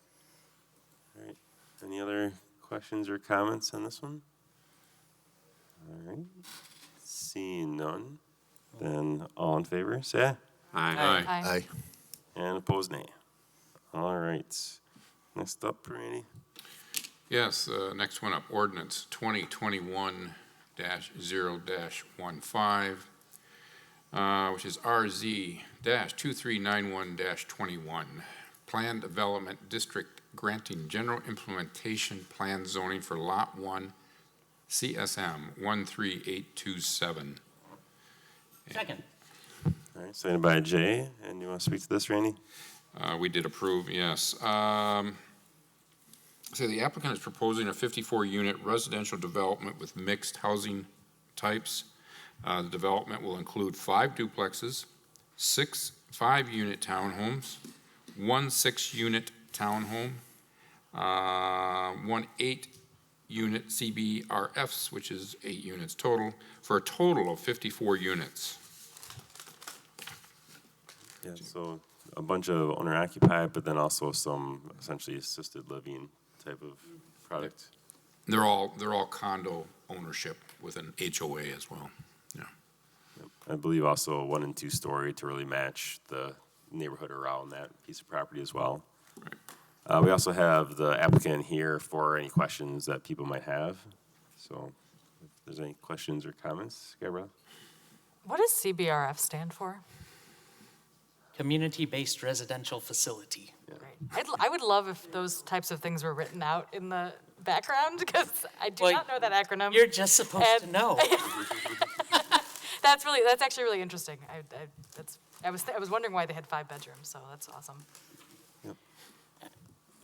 Jay? Yeah, I just, in looking through this, it's a fine project, and I'll vote for it, but this is another one of these things where we're looking at $350,000 units, and we still are not providing opportunities especially for first-time home buyers in the city of Fitchburg. So I just like to bookmark that as another thing that we should be trying to move toward. Yeah, I know that even something like the neighborhood that Viridian is building right now, those are supposed to start at $300,000 units, and I think they're over $350,000 now because materials, it's mainly material costs have gone up that much. So unfortunately, there's a lot of things that we can't control that are a part of that. But, all right, any other questions or comments? All right, seeing none, all in favor, say aye. Aye. Aye. And opposed, nay. All right, that is approved. Next one looks like, I don't know if this is Transportation Transit or Public Works. don't know. I can take it. Yeah, Gabrielle, go ahead. I move approval of Resolution R11921, approving a design contract with Kale Engineering for the design of the Seminole Highway and Lacy Road intersection improvements. Second. Sent by Jay. Did Transportation Transit approve? Yes, with amended. And was your motion to be amended or not? So you're gonna do I this think the separate. council has to make that decision. All right. Yeah. All right, did Public Works approve? All right, and the Finance? Yes, Finance did, With any amendments? with the amendments. Okay, I know the amendment's all the same that everyone approved, do you know? Yeah, it's for the roundabout. They were all amended to have the roundabout option. All right, so why don't you speak to the resolution and then we can get to the amendment maybe? Yeah, so this resolution is approving a contract with Kale Engineering to do the design. This was not a full RFP, this was more of a targeted one. They selected some people to go out to bid for, and Kale Engineering is a trusted engineer that has been involved in the Lacy Road project, so Public Works is pretty confident that this is the right engineering firm for this project. And the memo provides more detail about the, what's the potential design is going to look like. The one big unknown was what type of intersection it should be. There's 3 alternatives, 2 realistic ones. One would be a traffic signal, and the other one is a roundabout. The staff, technically would recommend a roundabout. Transportation Transit, Public Works, and Finance all amended it to have the roundabout option, but that's something that we'll have to make a decision for as a council. All right, and do you want to do, Dave, go ahead. The stormwater, in there was 30,000 for additional stormwater study in there. I don't know if that was finance and in your committee. That wasn't part of the TTC discussion. Was that? Part of our Part of discussion. the Board of Public Works. We included that in. All right, well, maybe let's talk about your first amendment. Do you want to do it? Yeah, should I move? Yeah. I'll move to amend the resolution to clarify that the design should be a roundabout. Second. All right, seconded by Jay. And so can I just clarify, so it's not, so you're saying, that it should be a roundabout, or they're bringing both options forward? I believe we're directing Kale Engineering which design to move forward with. Yes. So that's what the intention of the resolution was for. Public Works, my understanding was that they crafted it so that we had the choice about which one to move forward with. But we want to give a intersection direction to Kale Engineering. Okay, so it sounds like this is now a bigger discussion here on roundabout, four-way stop sign, or design both. Yep. 'Cause I think that it came forward as both because we wanted to, I don't know that this body's looked at that as a choice, one way or the other. And so what I'm hearing is they've now directed it should be a roundabout without any, I don't know, maybe you had discussion about if it should be one or the other, but maybe you can clarify that. Well, I mean, there were discussion in the individual commissions about it. And each one, I mean, I actually didn't watch Public Works, so I guess Dave can summarize that. But Transportation Transit, we discussed it. We looked at the different options.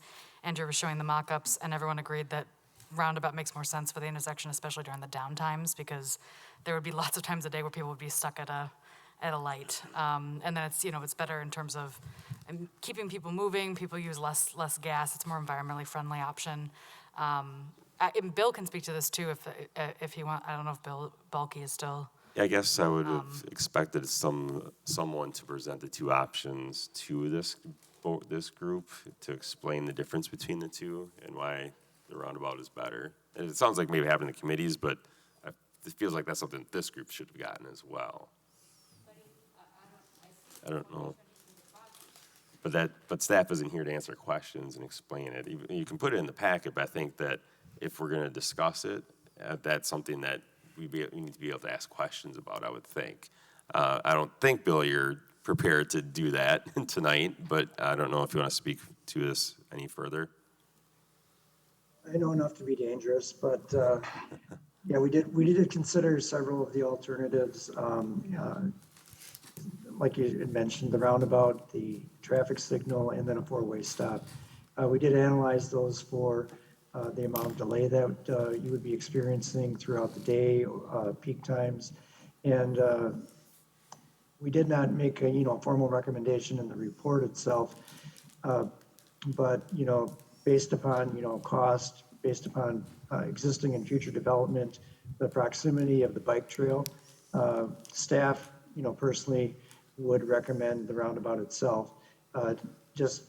I know that there was concern with regard to the proximity of the bike trail to the intersection improvements, and just a plus from that we've heard from the community, the bike community, it's specifically Bike Fitchburg, that they would actually prefer the roundabout due to the speed and proximity of the intersection to the Badger State Trail. That a signal, would work, but as you've seen in many areas of the city, it doesn't increase the speeds through there, especially when you're going through on a pink light. We're trying to make the pink light, to get through the intersection, that the speeds will increase. You're looking to get through the intersection rather than be aware of your surroundings as to what's there. And we feel that the roundabout really does provide that safety enhancement to the area, that as you're coming out of the roundabout, you're looking, to your front, you're coming out of it at a slower speed. As you're approaching the roundabout as well, you're slowing down, looking at your surroundings. So we do feel that from the perspective of safety, that the roundabout is a better option for the short term and long term. We also feel that, the cost difference, there is a slightly higher cost difference for that. But long term operationally, we're looking at a savings through the city, to the city for the operation, so that we don't have to replace traffic signals when they get hit. We don't have to pay for the ongoing electricity costs of that, reprogramming traffic signals, et cetera. So we will see an operational cost savings over the years, the 25-year life of that. It is projected to go beyond the 25-year life, whereas with the traffic signal, you will start to see the delays increase to the point that we're going to either have to add additional turn lanes or purchase additional right-of-way for, like I said, turn lanes and things like that. So for the long term, we are recommending a roundabout in this area. For the near and short term, we feel that it is a good fit for this area. Julia, go ahead. So, I think this transit and, and public work discuss this in detail. And they feel comfortable to bring it forward, the roundabout, and also staff is recommendation. I think, I feel comfortable to move forward and vote for that tonight.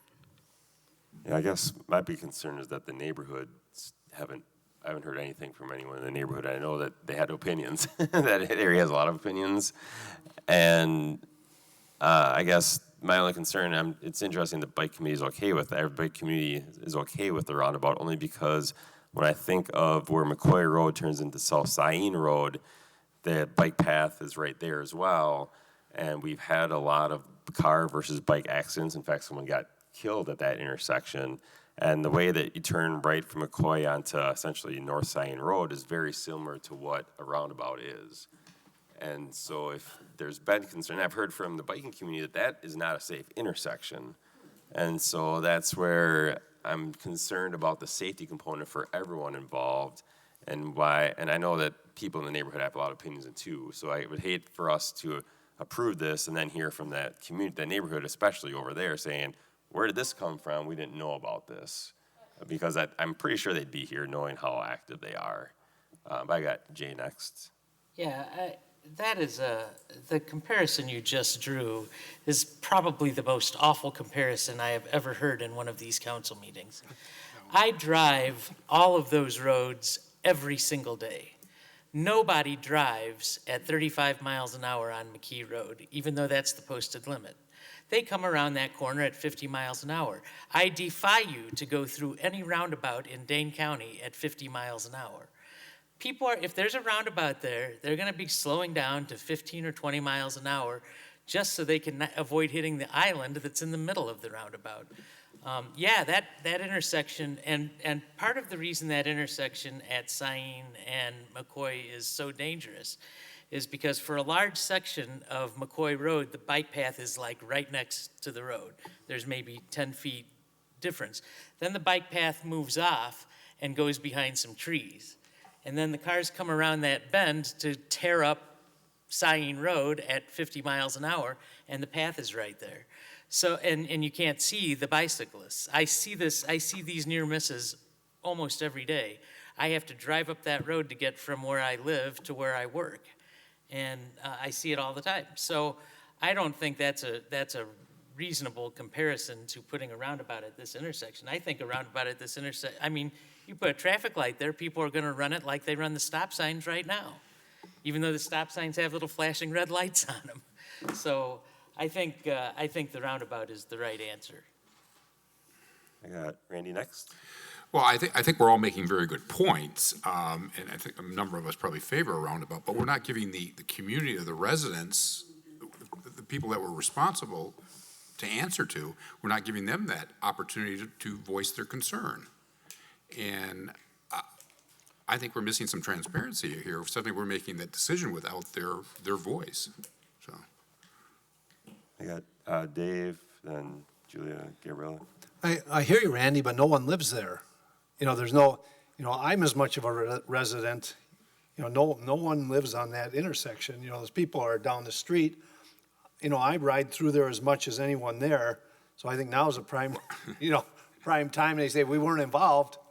Well, you don't, if someone's right in the corner there, if Mr. O'Brien wanted to complain, I don't think he will. So I'm sorry. All right, Gabriella, Julia, and then Randy. So there was, in the staff memo, there was some public feedback at the original February 17th meeting, which I believe the group that was involved in the West Lacy Road reconstruction, a lot of them attended that meeting. And the feedback that Andrew summarized was everyone was either agnostic or in support of the roundabout. I will say that there were 2 representatives from Bike Fitchburg at the Transportation and Transit Committee meeting to speak on this item specifically, and Bike Fitchburg, they support it. They think that this is the better option, and mostly because with a single lane roundabout, people typically slow down more than you would in any other type of situation because of that specific design option. So people are gonna be slowing around down to 10 or 15 miles an hour, which is a lot of bikers can ride at that rate or close to that rate. So they're actually able to navigate I'm not a biker, so this is just, I'm regurgitating what other bikers are saying. But apparently that there's a comfort level with being able to navigate the roundabout, and there was not concern on their part that we couldn't navigate those challenges. I personally just think that, given the Transportation and Transit Committee, they've read through all the transit plans, and they very thoughtfully thought that the roundabout was the right option. I trust staff in terms of their recommendation for what's best for the current and future growth of the city. So while I think that we could gather more public input, I personally wouldn't change my mind, even if there were some opposition, because I think that this is truly the best option, and I'm very comfortable making this decision tonight. I think a lot of the opposition for the West Lacy Road involved things that don't pertain to just an intersection alone. You're talking about runoff, you're talking about tree removal. Those types of things are not at play in a very limited intersection area. Julia, did you have something else that you wanted? Yes, I'm going to add that I received a couple of emails from people in my district that they asked me to support the roundabout. So someone was reading the package, someone that was receiving this information. So I agree with Gabriela. I support roundabout. And even if we have a community and they come and say, no, we don't like it, it's not going to change my vote. So I am very comfortable to move forward with this because I trust, Public Works staff recommendation. I think Public Works also, when they discuss topic, I have seen they do it in detail. And it was discussed in transit. So, so I don't know why we need to prolong this longer. Rainey? And then Jim. I guess back to your point, Dave, I mean, we ask for the input of everyone in this city for a particular project. Doesn't mean that there's not a house next to that particular project. We've had projects this evening here, people from Madison, Verona speaking as well. So I have no problem with a roundabout. I particularly favor a roundabout as well, but I believe that we need to bring this before the residents for their weigh-in. So they can come in here and voice their concerns, not just to a committee. We go through this every time with a project. It goes before the committee, and then it comes to this body. And we are the elected officials, and we make that decision. Jim? No, Randy basically said what I was going to say. I mean, one of the things people do talk about is transparency. And to be honest with you, I was surprised that it just came, to us yesterday, at Public Works with no public comment. Yeah, and I think the neighborhood very well might want a roundabout, which is fine. But we've heard especially from that area, that there's concerns about transparency. So that's the only concern I have. So Fair enough. Gabriella? Bill, is there any implications to delaying this, since it sounds like some alders are interested in that?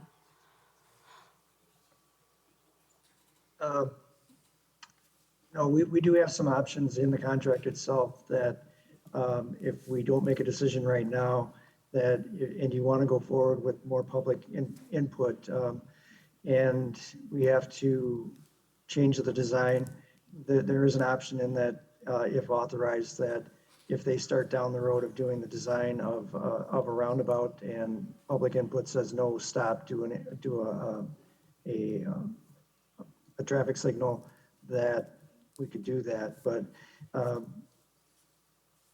we did, back in February, bring this up, tried to get input back in February. The neighborhoods did give input throughout the site. But as far as transparency goes, we could do this. We could stop it for a month, and we're just trying to keep it going forward so that we can do the construction of it next year in combination with Lacy Road.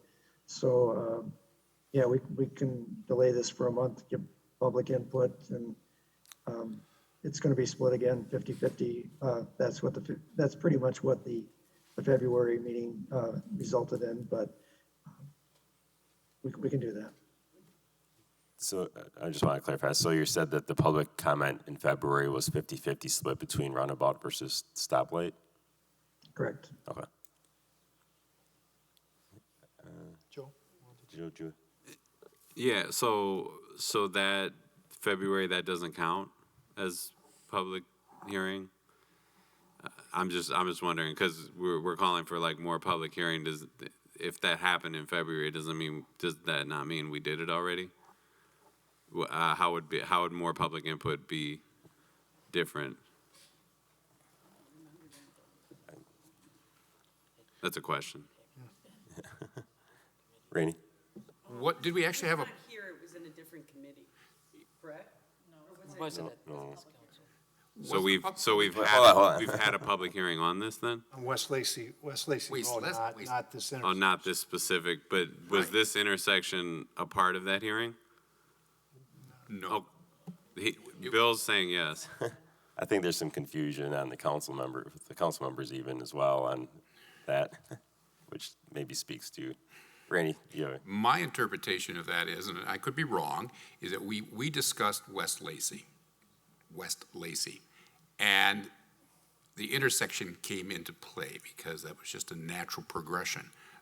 I could be wrong, that there may be an actual formal announcement and hearing, but that's not what I remember. We may have to go back and look. No, I agree with you. That's exactly how I recall it. That begs a new question, which is, to what extent during public hearings do we dive into specific issues? So, is a meeting where we're broadly talking about West Lacy Road and the intersection is one part of the discussion of that, is that a sufficient means for public hearing? So I'm just putting that out there that, if we feel like we need the public to weigh in on things, and we've had a meeting in which we weighed in on a specific thing as a part of a broader topic, I guess that's up to the council members to decide if that's like sufficient public hearing, or if you need to dive deeper into this one aspect of Lacy Road and, spend another month talking about it. I'm just asking that. I'm not, giving an opinion one way or another, but I'm just kind of putting that out in the atmosphere. Rainey? My answer to that is yes. I mean, we need to have a public meeting in the sense of, once we go back to transparency, but there's a state law there as well that you have to provide a notice of what you're speaking to. My understanding, that intersection was added into the conversation of West Lacy, that's all. Okay. If we didn't provide a public notice, we may have some real legal issues that we didn't announce it and allow the entire public to view and weigh in. I mean, that's my interpretation.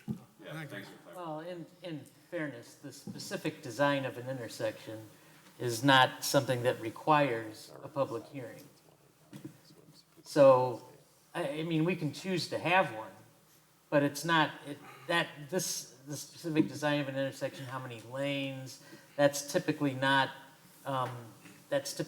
something that we would have a public hearing on, except in the process of maybe the capital improvement plan where we're talking about, we had something similar with Fish Hatchery Road south of Lacy Road about whether that was going to be 4 lanes or 2 lanes, and that turned into a big public discussion.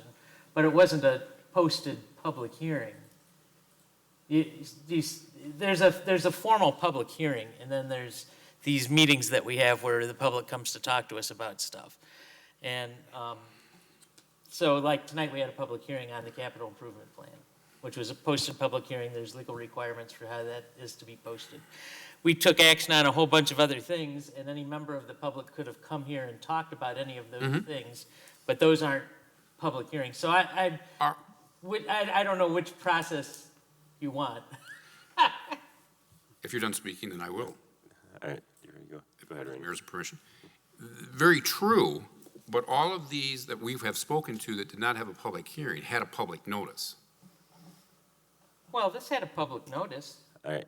It was part of this resolution. Okay. I know Chad, you know, you pulled up the contract bill. I know in the contract it has, you know, public input, but it seems like the public input's gonna be on a roundabout. And so what if the public input is, well, wait a minute, why is this a roundabout? I'd prefer a stoplight. I think it's too late then during those public hearings, I think, right? I mean, and it sounds like it's kind of split, so I don't know. I mean, if it's split, you just kind of get to do what you want, I guess, and there's no public, you know, push one way or the other. But I guess, would that be correct to say, you know, that there's public input included in the contract, but that's public input on a roundabout? And so if people say, we don't want a roundabout, well, too bad. Would that be accurate? I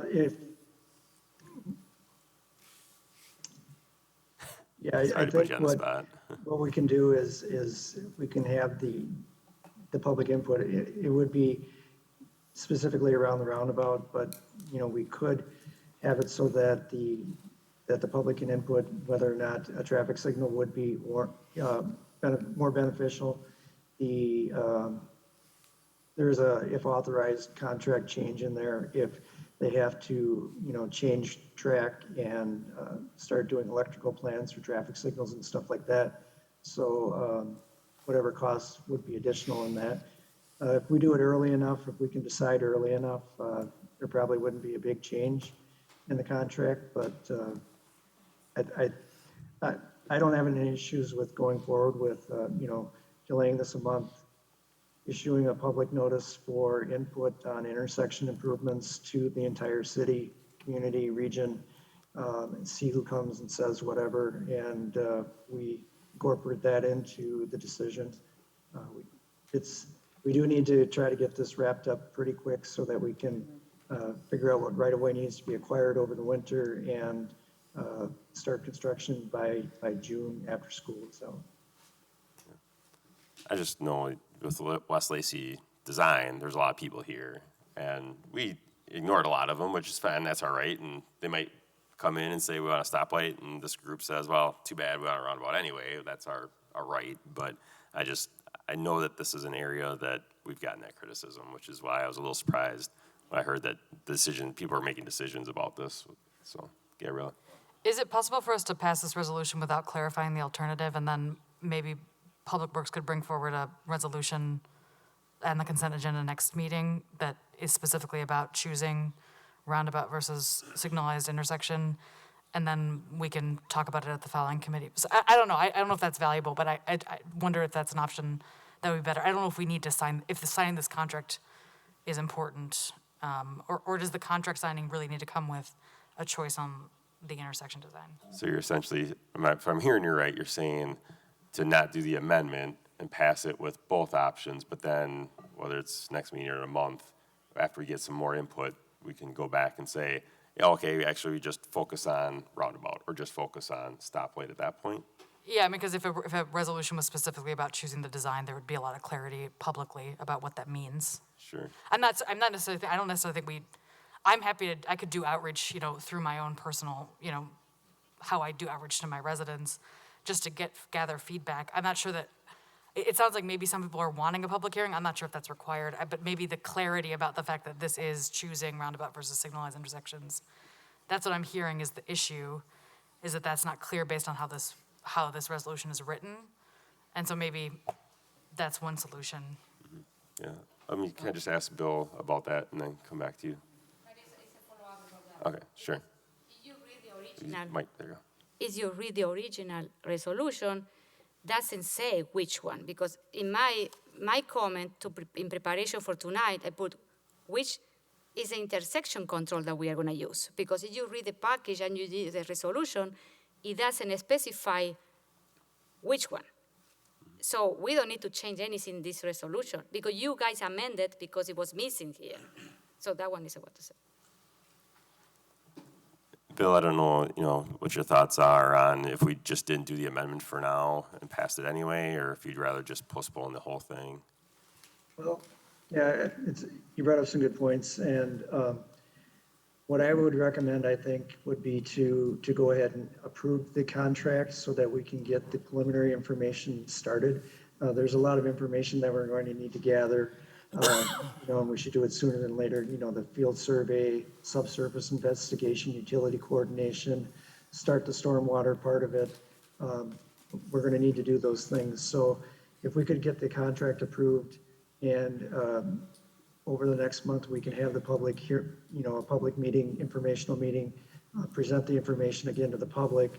And if we need to amend the contract to change to go to a traffic signal, we won't be that far into it where, to the point that we would have to throw out a bunch of information. It's all information gathering this first month anyway. So I think we would be on a good track to be able to do this, have some public input. If the public is strongly in favor of one thing over the other, we'll bring that information back to the council. We'll have to amend the contract, get the permission for the if authorized to change from a roundabout to a signal, and go from there. Further questions, Jay? Well, I think I would vote for this amendment. It sounds like it's not going to go anywhere. I don't know what's going to happen when it actually comes to a vote.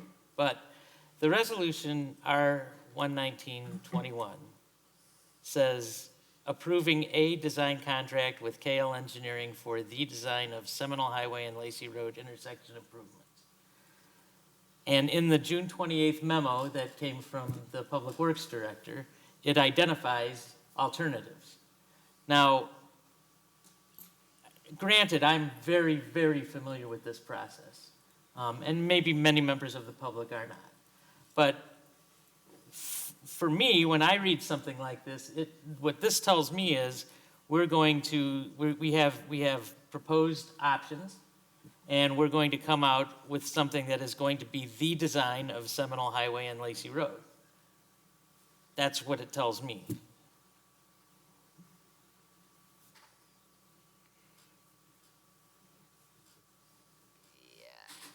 Yeah, this is what I mentioned in my comment, is you read it, it doesn't tell you that we are choosing one over the other one, Right. the original one.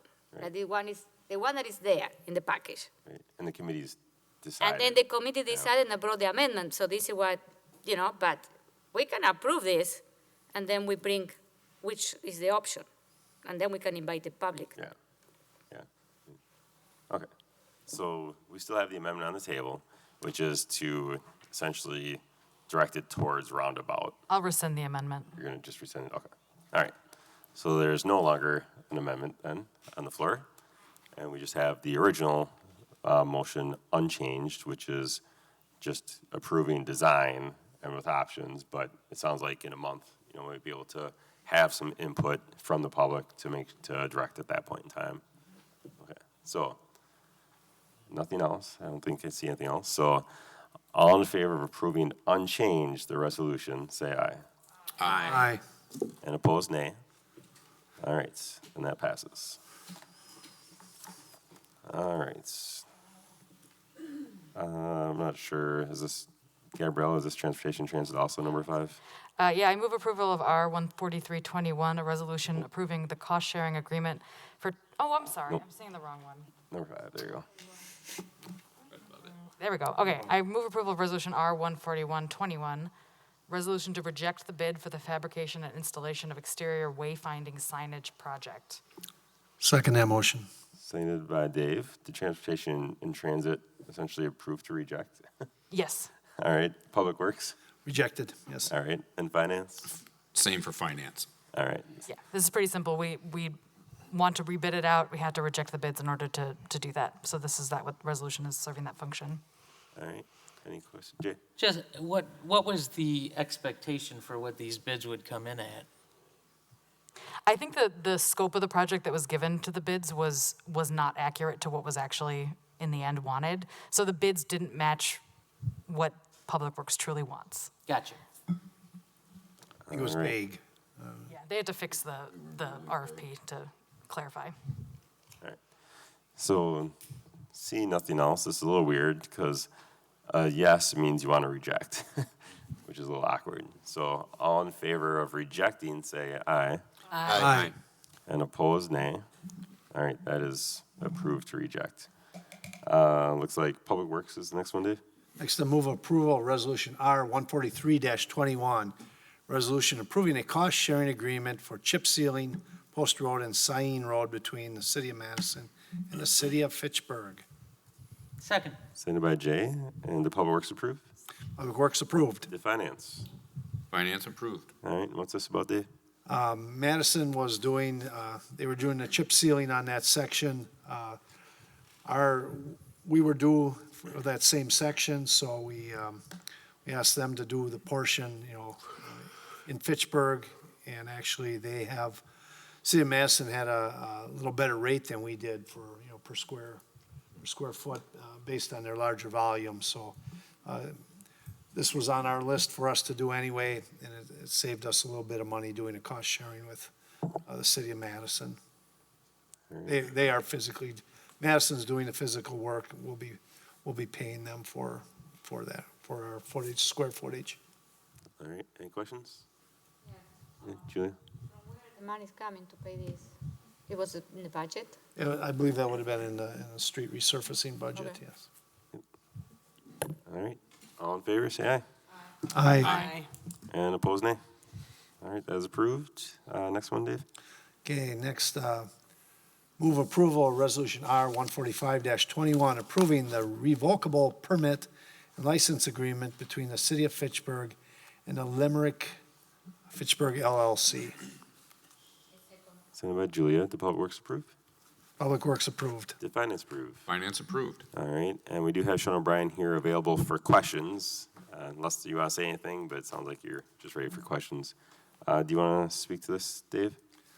I really don't have too much to say. It's related to the previous resolution that Sean talked about, but to construct this, the topography, to construct that, the number of units, the 100 senior and 27 townhouses, the site doesn't facilitate that construction with retaining walls, and so they have asked permission to cross city property, kind of around the kettle, to get access to construct this. And so Limerick worked with Bill's department to come up with limits where they could be, restoration, escrow, and those details to allow this construction to go across city property. All right. Any questions at all? Jay? So the access road, is that going to just be a gravel road, or are they going to pave it? Where they're using, Scott, or Sean, why don't you come up? That's just, the part they're using, that's just going to be restored, am I correct, Sean? Yeah, correct. It's a temporary access road. It's not going to be any pavement. Okay, so it'll be like a gravel road. Correct. All right. So when you're done, then you're going to have to scoop up all the gravel and put back whatever was there, black dirt or what, I don't know what's there. There's an intensive process. I don't know the specifics of it. It's all I think in all the documentation, very, very detailed out by Public Works of how we would restore the area, deep tilling, new topsoil, and all of those things that would go into the restoration that met city staff's qualifications. So basically, we came to city staff and very appreciative of their time and efforts to get us to this agreement to this point.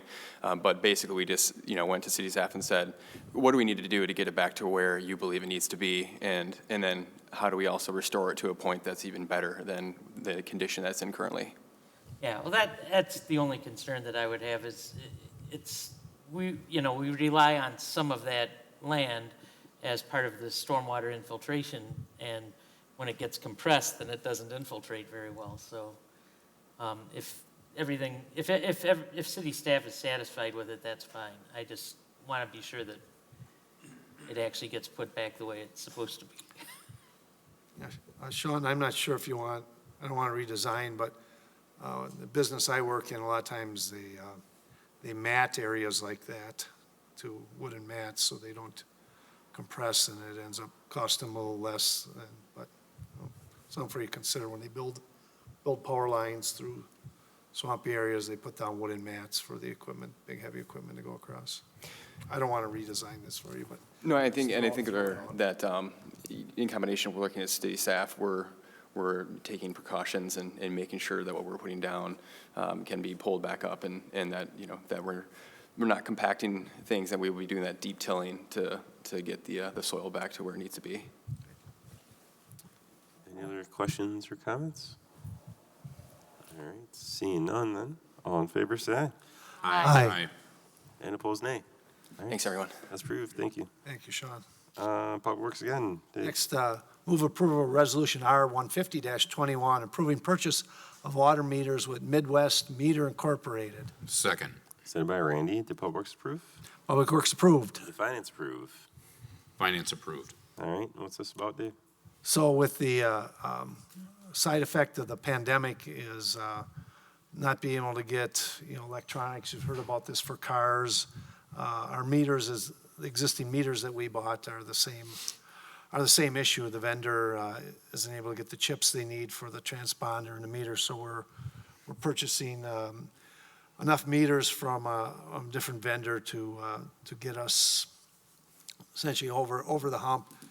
These meters will work in the future, but it's kind of, the standard vendor we were using, they weren't available, and based on building inspection, number of units needed, we felt we needed to get enough meters to put, so residents could go in service or new investment. Yeah, essentially, we're going to run out of water meters to give to new houses, and so people can't move into their new houses, which they wouldn't be happy about. Yeah. Dave, what's the expected life of these meters? Boy, that would be, Bill, I would be guessing, I'd be guessing 30 years, but Bill would be the better person. Or Tracy, Bill's. It was close. The expected life on those are 20 years before the PSC requires us to remove them and retest them or to replace them. Anything else? All right, then all in favor, say aye. Aye. Aye. And opposed, nay. All right, that's approved. Next one. Okay. Next one, Resolution R-151-21, adopting Terra Vista Sanitary Facilities Connection Charge Report. I need a second Second. first. Second by Randy. Did Public Works approve? Public Works approved. Bill, help me, did we amend this? Yes, this one was amended with the same language as the Seminole Highway interceptor charges with the indexing clause. I'm moving asking for approval of appended resolution R-151-21. Okay. So Moen and Randy, you're still seconding the amended? Yeah. All right. And did Finance approve, Randy? Finance did, yes. And did you approve it with the amendment? Yes, we did. All right. What's this, Dave? So the Terra Vista, as you know, it's the one area in the city that does not have gravity feed into the sewage system, so we had to put there's a lift station there, and then the other sanitary sewer facilities in the subdivision, and so we have all the bills in, and we're able to finally develop the report, the connection and charge report. Again, I would like to. This is the only one in the city where we have a lift station. All right. Jay? So is this going to be discharging into the Meadowview interceptor? Good question. I have to ask Bill that. Yes. I see it now. Yes, it is. Okay. Okay. All right. Anything else? All right. All in favor, say aye. Aye. And opposed, nay. All right, that is approved. Next one looks like it's Plan Commission. Randy. Motion to approve Resolution R-154-21 CS-2389-21. Resolution approving certified survey map request CS-2389-21 by William Linton, agent for Cinquaterra LLC and Promega Corporation to create 2 lots and 1 outlot on property along Gunflint Trail, Lot 9, parts of Lot 8 and Outlot 8, Fitchburg Center North, and Mitties and Bounds. Second. All right, and Planning Commission approved this? Plan Commission approved, yes. All right, and what's this one about? Let's see, my notes. Applicant is requesting approval of the surveyed survey map to create 2 buildable lots and 1 outlot. Proposed Lot 2 is already developed with the existing Promega facilities. Proposed Lot 1 would allow for development of the Unison Institute. Outlot 1, according to the CDP approved in May, is a remnant parcel to be used as a footpath corridor. So it's also part of the Usona Institute. Correct, what they're yes. doing Up there. All right, any questions or comments, Jay? I just have one question. So this resolution went with the zoning ordinance that we approved earlier. So how did it happen that these things didn't end up moving together? They should have been next to each other. Well, because this one ended up being a direct referral, and the other one must have been referred out at the previous council meeting. Yeah. Yep.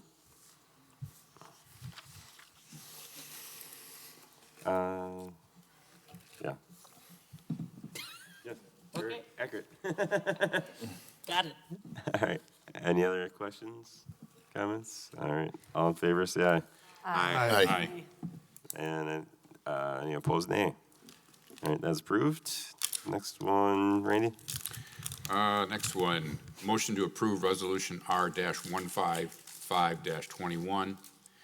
FPA 2392-21, resolution approving final plat amendment request. FPA 2392-21 by Andrew Alden, agent for Fitchburg Lands LLC, for approval of the final plat for Riversong. Re-subdivision of lots 40 through 44, outlots 16 and 17 Terra Vesa. Second. Seconded by Jay, and the Planning Commission approve? Plan Commission approved. Matt, do you want to speak to this, or would you like Randy to just give an overview and be available for questions? It's up to you. Yeah, All right. yeah. And I don't know if Kevin wants to come with. Help us. Go ahead.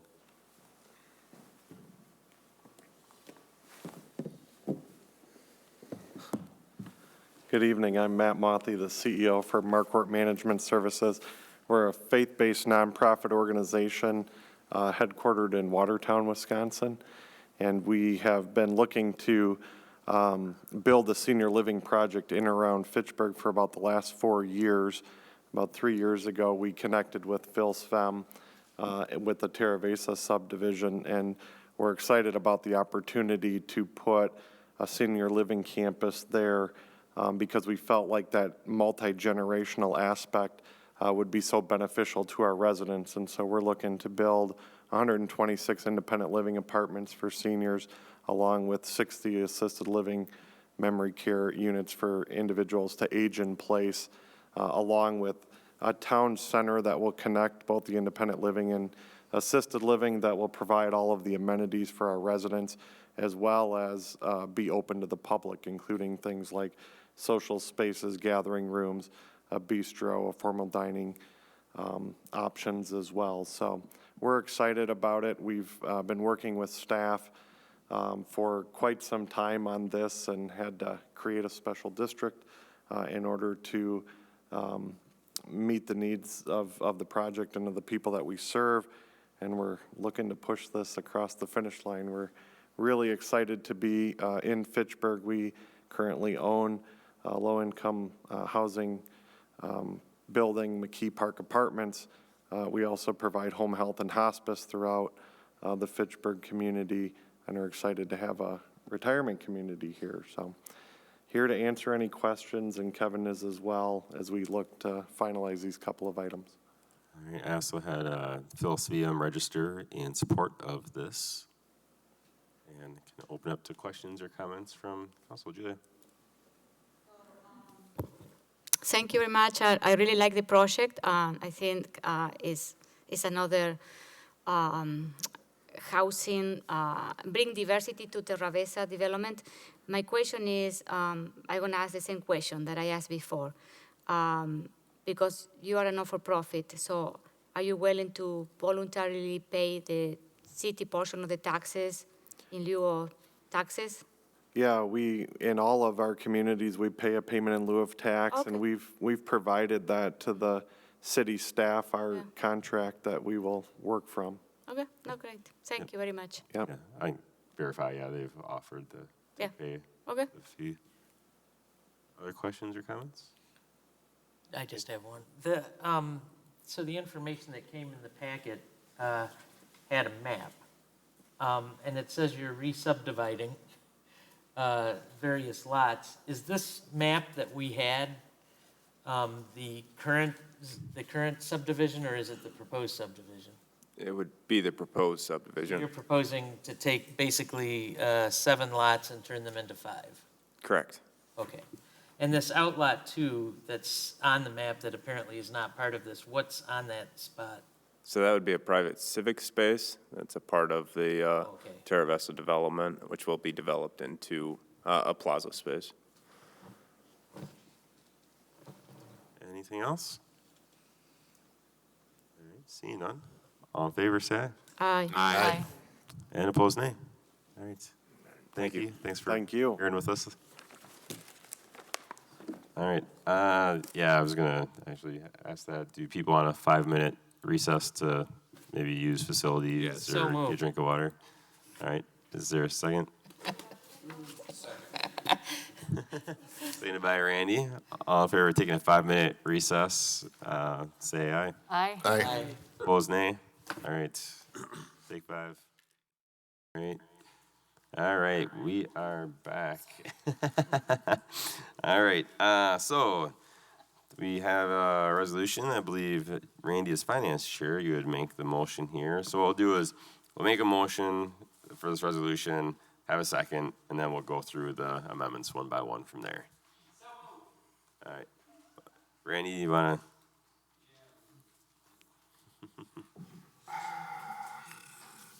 Find the document here. Where we at? It's only 1 page. We just went through 5 pages. All right. Motion to approve resolution R-118-21, adopting the 2022 through 2031 capital improvement plan, known as CIP. Second. Seconded by Jay. All right, Misty, before we get into the amendments, anything that you would like to speak to? Not necessarily. So I guess big thing is just the CIP is a plan. It is a 10-year plan. I remember the first 5 years are the ones that are the more vetted ones. The back 5 years are kind of the for-your information type projects. And then any difference between what is adopted on the capital side tonight and what is included in the mayor's proposed budget needs to be specifically identified in his letter. So this is an important first step in our overall budget process. And I will just say one thing. I know there's a lot of stormwater projects on here, and it's great that we actually have a plan, which we didn't when I started a couple years ago. Most of these projects we think are going to be eligible for ARPA funding, and that's going to be a separate process that we do for ARPA. That's over $3 million that we have to use for those projects. Anything that we have on here that we don't approve to move up maybe, I will at least put on the possible list for that money. Doesn't mean that it will get approved. This body will decide that, but I can at least put it on that list for possible things to do. And then also, I just want to let you know that there is a staff member in Public Works who will be on FMLA starting at the end of the year. So we just can't do every project next year unless we also want to pay a lot of money for a lot of different consultants and other people to do that work. We do have a staff member who will not be here at the beginning of the year. So we also need to be a little bit careful, especially with all the stormwater projects, on how much we do next year. It does also impact rates, which is another piece to it, but just having the bandwidth to do it would also be a concern. So something to think about as well. All right, so going through these, First one is Amendment 1, the Town of Madison. And boy, I'm trying to remember back a year ago now. Do we do a motion on them? Yes. Okay. So we do a motion and a second, and then Yep. we will take a vote after each one. Okay, You can choose perfect. if you want to do regular voice vote or roll call. We'll be All right. ready either way. And then I will share my screen for those of you that are watching at home. All right. That's it. So you want to do a motion? Yes, I would like to move approval of amendment number 1, 1040, Town of Madison. Second. All right. And do you want to speak to this, Gabriel? Yes, please. So it was brought to my attention during a tree advisory committee meeting a few months ago by our forester, Anna Healy, that the town of Madison has a significant number of ash trees, like that's most of their tree canopy, and it's unclear at the moment what the quality of those trees are, but it's likely that some of them are probably unhealthy, maybe infested with emerald ash borer beetles, and will require removal. So considering that this is, the forestry staff, which is just of one, and sometimes a part-time person, are already very overburdened with emerald ash borer in the city limits itself. So I felt it important that we think about this along with the entirety of the Town of Madison project, so that we can properly plan to deal with those trees in the first few years, or come up with a plan for it. So this specifically adds operational funding for trees in the amount of $10,000. And an LTE position that could help support Anna to do the analysis to figure out what we need to do with those trees in the amount of $9,500. Started in 2023. Yes, so after the acquisition. Great. All right. Jay and then Dave. Does anybody know if the town of Madison has done a tree inventory? Because I remember when we did our first one, we were able to get some interns from UW-Madison in the forestry department, and they came in and did a whole tree inventory of the city, and it didn't cost as much as it would have if we had hired arborists to go do all that stuff. And we still had to hire an arborist to come in and analyze some trees that were in questionable condition, but I didn't know if within this funding, the plan was to do a tree inventory, or what exactly your thought was. I think it's really up to Anna what would work. But really, I think the main thrust of the argument is that Anna is wildly overburdened with what currently. I mean, she's not a full-time. She doesn't work full-time already. She's the only forester for the entire city. So the idea of adding Town of Madison suddenly having more trees that need to be dealt with, I think it's important for us to prepare for that in advance and have it be part of the considerations along with police officers and public works staff and the other things that we're thinking about. I think trees should deserve some consideration along with those. But yeah, I don't know if it would be a tree inventory, but that possibly. And I think pretty much all departments are worried about being already overburdened and what Town of Madison will do to them. Dave, I have you on the list too.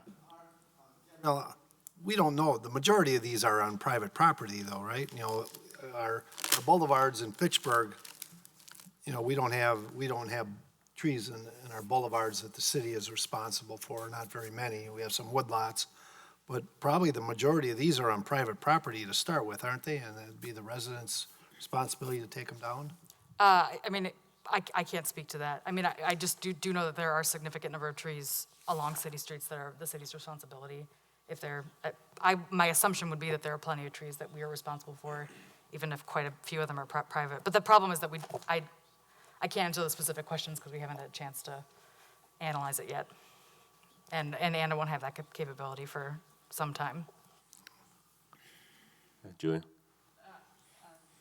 Dave, question about even we need to do any outreach even if they are in private property, we need to outreach the private property owner to determine if they have this type of tree that they need to, I don't know if the town of Madison have that work that we do, so I think some budget money should be allocated to at least have that education outreach to the citizen too. I don't know. All right, anyone else? All right, seeing no one else, we can go to a vote. Should we do a roll call on all of them? We might as well. Like we did last time, I guess. I think I know what it is, but We can do it anyway. Alder Allen, Aye. Alder Rada, Aye. Alder Gerhart, Aye. Alder Herbst. Alder Maldonado, Aye. Alder Strassman, No. Alder Udell, Aye. Alder Wheeler. No. You have 5-3. All right, that passes. Before we go to number 2, can someone make a motion to extend the meeting So moved. for an hour? 20 minutes? I'd love to do that. That sounds wonderful, but Yeah, an hour's fine. an hour for now. Extend it Yeah. later if we need to. All right. Is there a Second. second by Joe. All in favor, say aye. Aye. Aye. And opposed, nay. All right. Number 2, Randy. We are doing motions?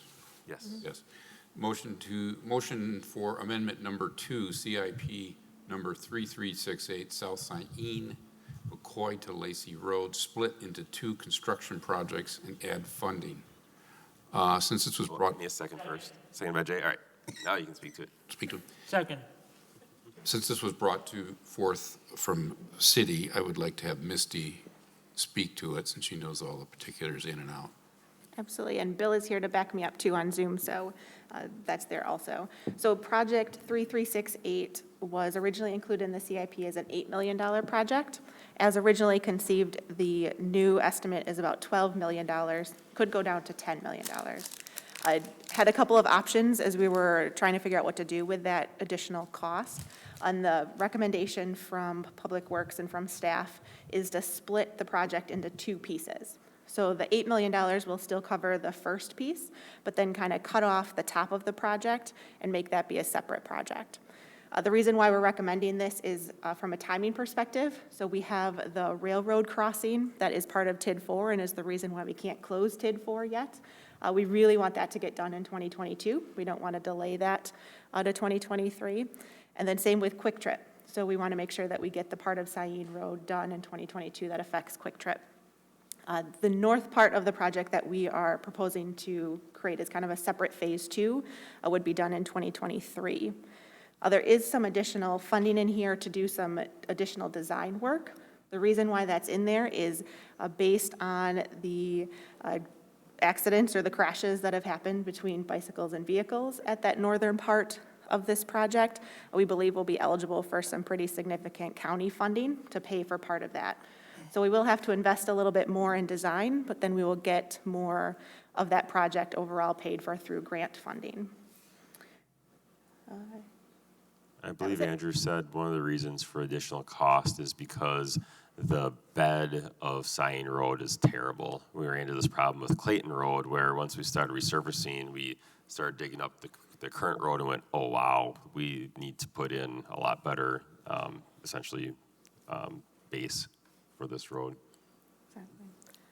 Yeah, Jay. So it was unclear to me from the documentation here, when you're talking about breaking it into 2 pieces, what we're actually talking about. So based on what you just said, I presume that the first piece would be from McCoy Road to Cheryl Drive, and then the second piece would be Cheryl Drive to Lacey Road. Is that accurate? So this is the map. So this whole part of the project would be done in 2022 still, and this highlighted portion here on the north part, that would be the part that would be done in 2023, including a pretty significant project at that bike crossing. Essentially from the fire station north would be the second year.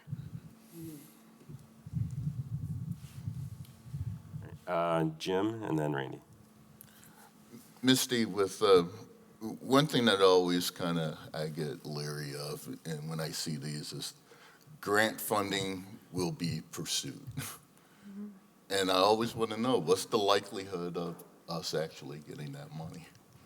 So Bill might have more recent information. I know Andrew has already reached out to the DOT to get kind of their feeling on whether or not this project would be eligible, and they said it would score pretty favorably. So I think there's a good chance that we would get it, but you're right, it is a risk until the agreement is signed. Okay, another question. So is there any other See, and I also don't believe that, we get funding for multiple projects. So is there any other federal funding that we're going to be pursuing for projects that you know of? So I know more globally, there's a lot of infrastructure money being talked about at the federal level that would filter to the state and then come to locals. I know Governor Evers recently put out an announcement with a bunch of opportunities for grants for infrastructure projects. I haven't talked to staff about what projects we will submit for those programs. The infrastructure bill at the federal level hasn't actually passed yet, so we don't know exactly what those details will be. But I know staff is aware of those opportunities, and we'll make sure that we're on top of those. Thank you. Randy? My question was already addressed from just what Ms. Stevens stated. All right. Anyone else? Julie? So, I was surprised to see this addition because I saw the $8 million cover all of this part. I don't know why they have that. My assumption was that the $8 million cover the intersection when I went to those informational meeting and, so I don't know. I was surprised to see this additional, funding, so. I can answer that. So originally, we did think that it would cover, that $8 million would cover the whole project, but it's the significant traffic safety and railroad crossing components, and then that subsurface remediation that Aaron talked about before, where the base needs to be redone pretty significantly. So that's what caused the cost to increase. And there are some scope revisions that can be done to reduce it down from 12 million to 10 million that staff will continue to work through. But in general, it's more than the 8 million that was originally expected. Sure.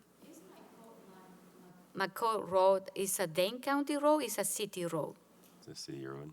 It's a city road? Yeah. Okay. Unless you can get the county to take it over. They'd rather give us more roads, though. All right. Anything else?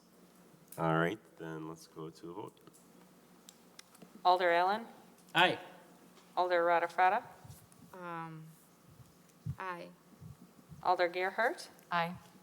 Alder Herbst, Alder Maldonado, Aye. Alder Strassman, Aye. Alder Udell, Aye. Alder Wheeler, Aye. motion carried. All right, great. Number 3, Gabriella.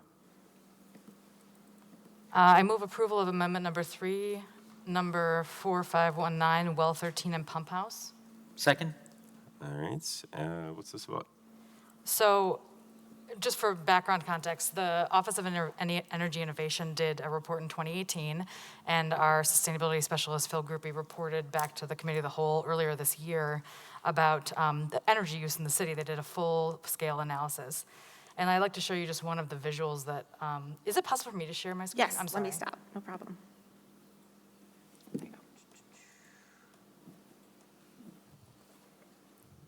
So this is the image that Phil shared that I thought was very notable. The black is the wells, lifts, and pumps. It's the relative carbon impact of that for the city of Fitchburg's total carbon impact. It equates to 26%. And honestly, that block just blew my mind when I first saw it because I couldn't believe how much of the city's energy went into those different uses. And then if you kind of back it out, so this is it in graph form, you'll see that wells, lift, and pump far exceeds any of the other energy uses in the city. And it's all through electricity consumption, no natural gas, although they did break it down between electricity and natural gas. And the Office of Energy Innovation also, at the time, they also looked at the wells in our city to see if there were any options for actually putting solar in at the different wells. They proposed 3 different ones, all of 3 of which I spoke with Phil Groupie, and he proposed them to Tracy Foss. And she said that there was some existing plans in place to put water retention ponds, and all 3 of those facilities basically wouldn't work.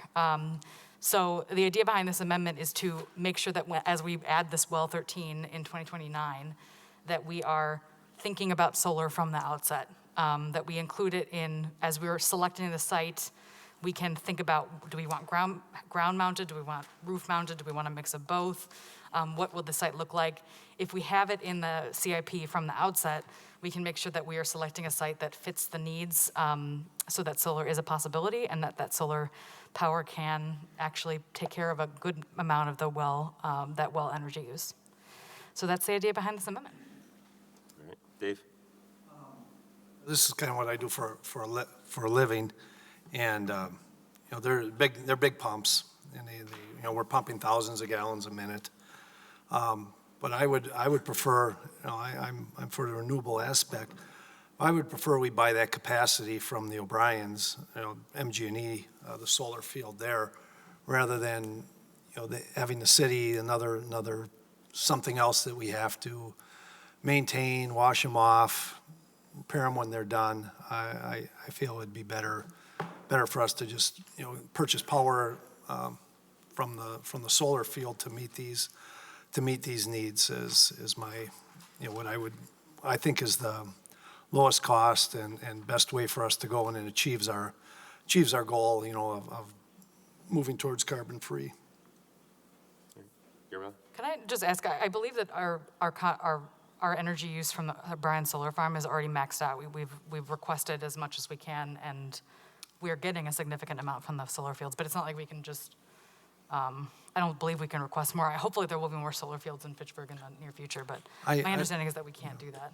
Yeah, I don't think there's going to be any shortage. I'm working on projects a lot in the area, and I say you put, we won't be able to get the pump, that full pump capacity on the roof of that facility. I think we can. A lot of solar is being added, and I just feel it'd be more cost effective for us to purchase that capacity. That's all. Anyone else? You ready? You may have touched on it, and if I'm scanning over it. Where is well 13? Is this Stoner I believe Prairie? it's adjacent to Stoner Prairie. It is, all right, it's Yes. Stoner Prairie then. Yeah. Okay, all right.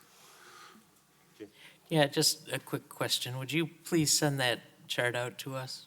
I can, yes, I can send the PowerPoint in just a moment.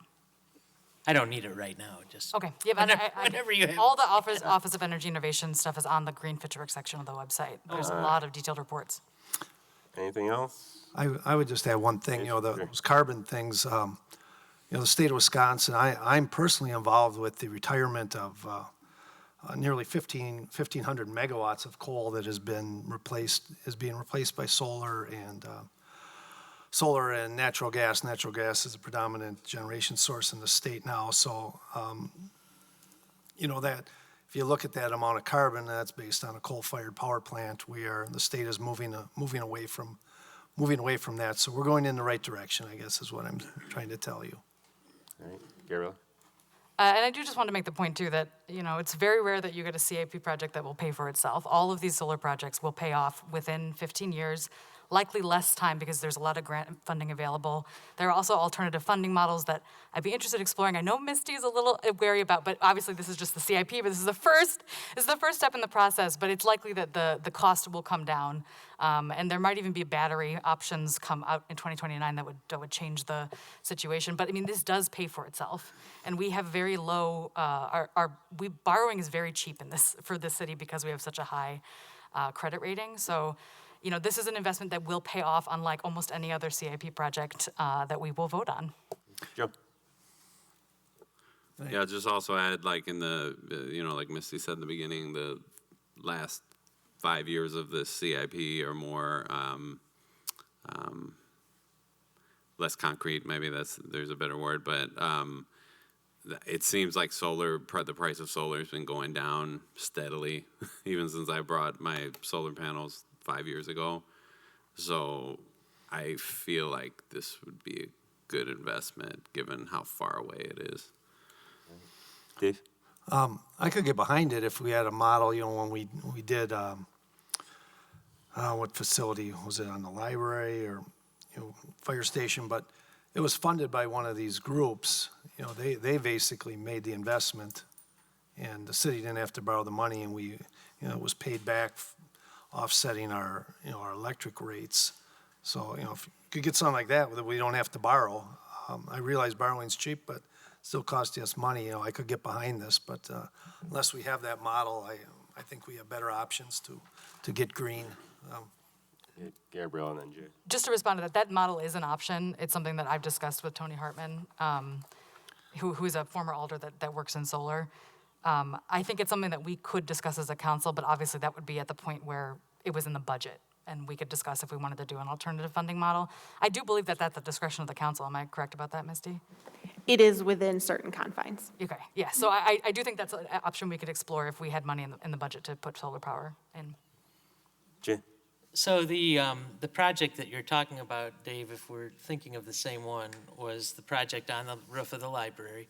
When we built the library, we added specific structural elements to the library so that the library could be fully powered by solar. So the library is constructed in a way right now that we could fill the roof with panels, and it can support that. It can deal with the wind loads and all of that and make that happen. That particular project, though, was MG&E paid to put the panels up there, and they didn't pay to put them up there for our benefit. They paid to put them up there as a marketing tool, the same reason they put that wind turbine that doesn't work in McKee Farms Park. Hey, we took it down. So, Everybody took it down. yeah, so I mean, MG&E put those panels up there so that they could put it on their website and say, see, if you go and put this number of panels on, you can generate this much electricity. It wasn't really to actually help us power the library. It was just for their own marketing. And I don't think MG&E is really going to be thrilled about, doing that kind of marketing on every building that the city has. I fully support these solar projects, and I hope they pass tonight. All right, ready for a vote? All right, roll call, please. Alder Allen. Aye. Alder Rada. Aye. Alder Gerhart. Aye. Alder Herbst. Nay. Alder Maldonado. Aye. Alder Strassman. Nay. Alder Udell. Aye. Alder Wheeler. All right, that one passes as well. All right, number 4, Gabriella. Just give me a second to pull this up. All right, so this is I move approval of amendment number 4, project 4723 Lacey Seminole Regional Stormwater. Sent by Julia. All right, what's this one about? This is similar to the other one, but it addresses a pump. I will preface this by saying that this project currently says that the preferred options for the stormwater mitigation in this area includes a pump, a permanent installed pump. That's not necessarily, that's obviously a council decision that will come later down the line. So we don't know if that'll happen. I'm somewhat suspicious of pumps. However, the point of this amendment is that I think if we are going to put a pump in, that we should strongly consider powering that pump with solar power, and that as we choose a site, we should think about that as an option. Obviously, that might not be possible in the end, but I think that it should be in the CIP, so those considerations are being thought of as we go forward. And that's why I'm bringing it, as I want that documentation there so that that's being thought of from the outset. And I will acknowledge that pumps are very different than wells in that the pumping is very much more intermittent. You get large bursts of energy over in short periods of time. However, I'm hopeful that that by the time we do this, which would be at earliest 2025, but could be even farther down the line, that batteries might be, battery technology will come a long way. We'll be able to install a battery array that will be able to store power, and then we draw down that power. So obviously that's something that's a hope, but because this is far out in the future, I think that's certainly a possibility that could happen. Jay. So since we've talked about both of these tonight, I think it's important to differentiate between these different types of lift stations that we have. So the sanitary lift station that we talked about for the area over on the other side of Highway 14, those are grinder pumps. Those run all the time, and part of their job is that everything that gets flushed has to get made so that it will flow. So that material goes down into the pump, and the pump basically has to liquefy that material. With this type of, if this ends up being a pump, in theory, what's the way these are typically done is any of the material like leaves and branches and stuff like that is filtered out before it gets to the pump. So this pump shouldn't really have to do much in the way of grinding. So it's just going to be moving water. Maybe it'll be dirty water, but theoretically, it doesn't have the same kind of power load that a sanitary lift station would have. So I think this is a much more practical use for solar, especially if there's a storage option. So, and there are storage options available. They're kind of expensive right now, but maybe by 2025 they'll be less. But I think it's good to have have this in as an option, so that it just opens up the option so that it's there. I don't think it makes sense for an intermittent use, like, if a pump goes there, I don't think the economics play out that would be, the number of hours that we'd have a year. I don't think this one makes as much sense. Anyone else? All right, then let's go to a roll call vote, please. Alder Allen. Aye. Alder Rada. Aye. Alder Gerhart. Aye. Alder Herbst. Nay. Alder Maldonado. Aye. Alder Strassman. Nay. Alder Udell. Aye. Alder Wheeler. Aye. 6-2, motion carried. All right, number 5, I'm not sure which one of you wants to make the motion. I move approval of amendment number 5, project 4725, flooding north of Dunn's Marsh. Second. By Jay, and do you want to speak to this? Yeah, so this is something that actually came up in RCC when we were looking at different stormwater projects, and the question was raised as to why this project, which is a priority 1, was farther back than all the other priority 1 projects.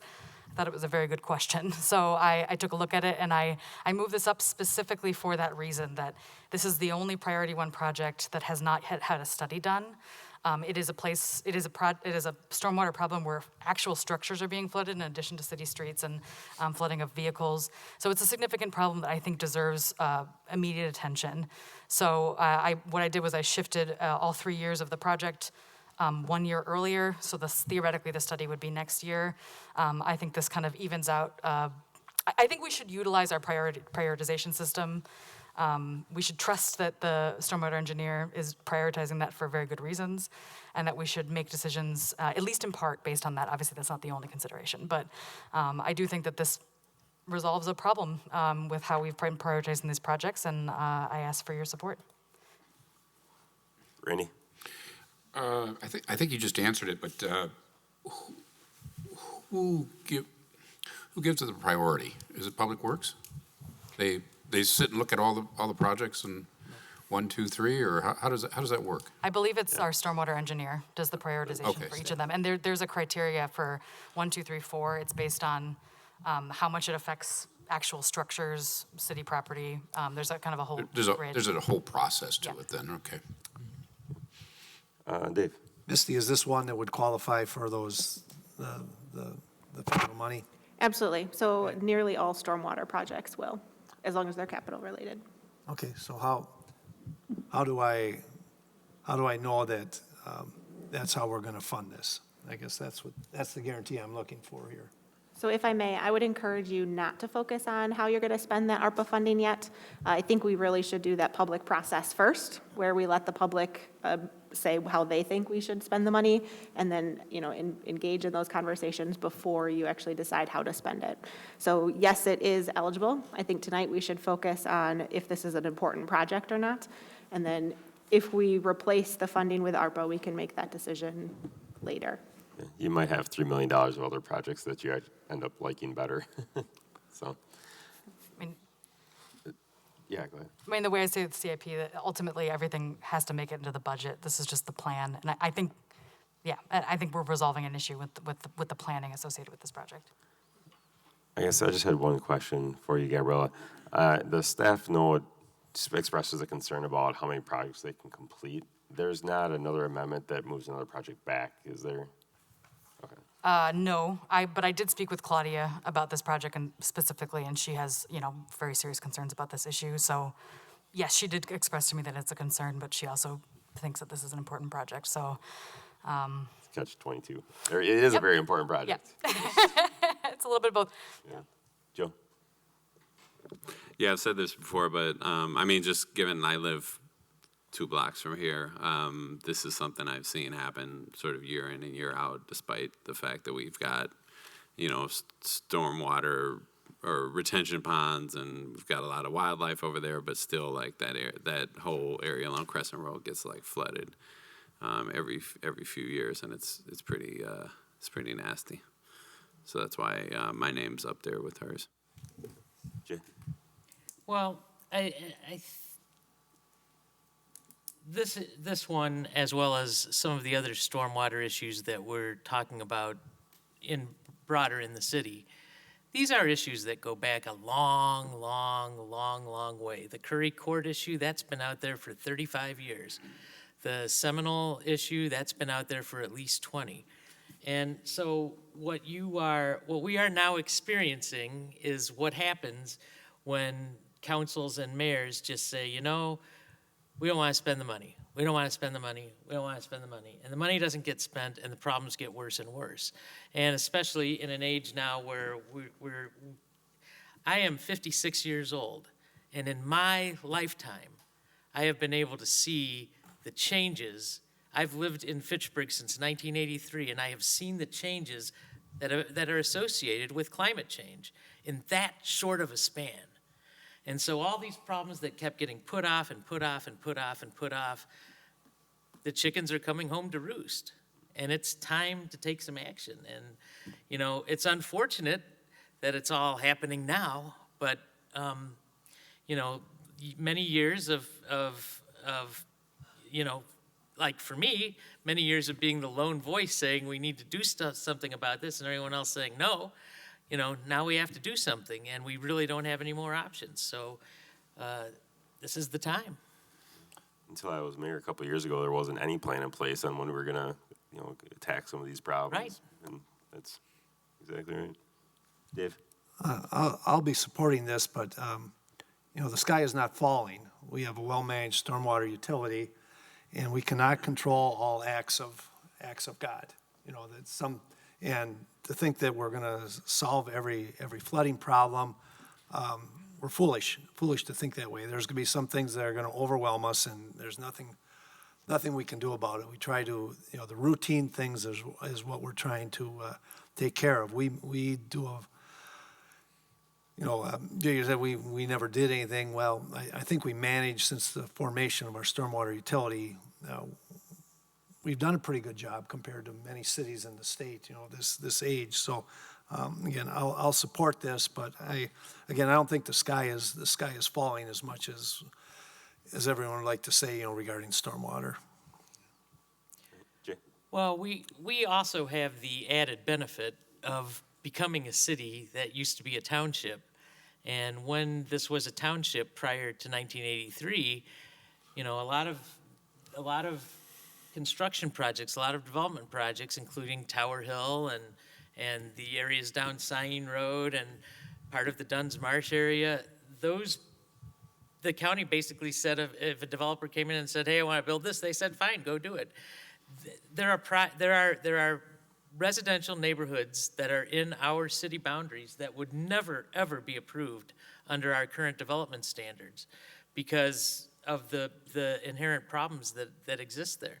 So, and this is a unique problem for us because the conversion from being a township to a city gave us a lot of stuff that, you know, if we had been able to incorporate as a city with just the area that would have been in the urban service area, there's a lot of areas we wouldn't have to deal with, but then those people would really have a problem. So, you know, this is the time for us to come together as a city and say, look, we are a city now. We're gonna try to do the best we can to solve these problems. And I think you're right, Dave. There's some of these problems that are not going to be solvable, but we'll find out when we do these studies, you know, when they come in and make recommendations to see what can be done. I mean, I think it's going to be a tough sell to advocate putting in stormwater pumps throughout the city to deal with some of this. But there are some of these problems that may not be solvable any other way. So, but we won't know until we have experts who understand hydrology to come in and figure it out. Yeah, Jim. Yeah, these stormwater issues are, you know, I think very important. It's very important to me.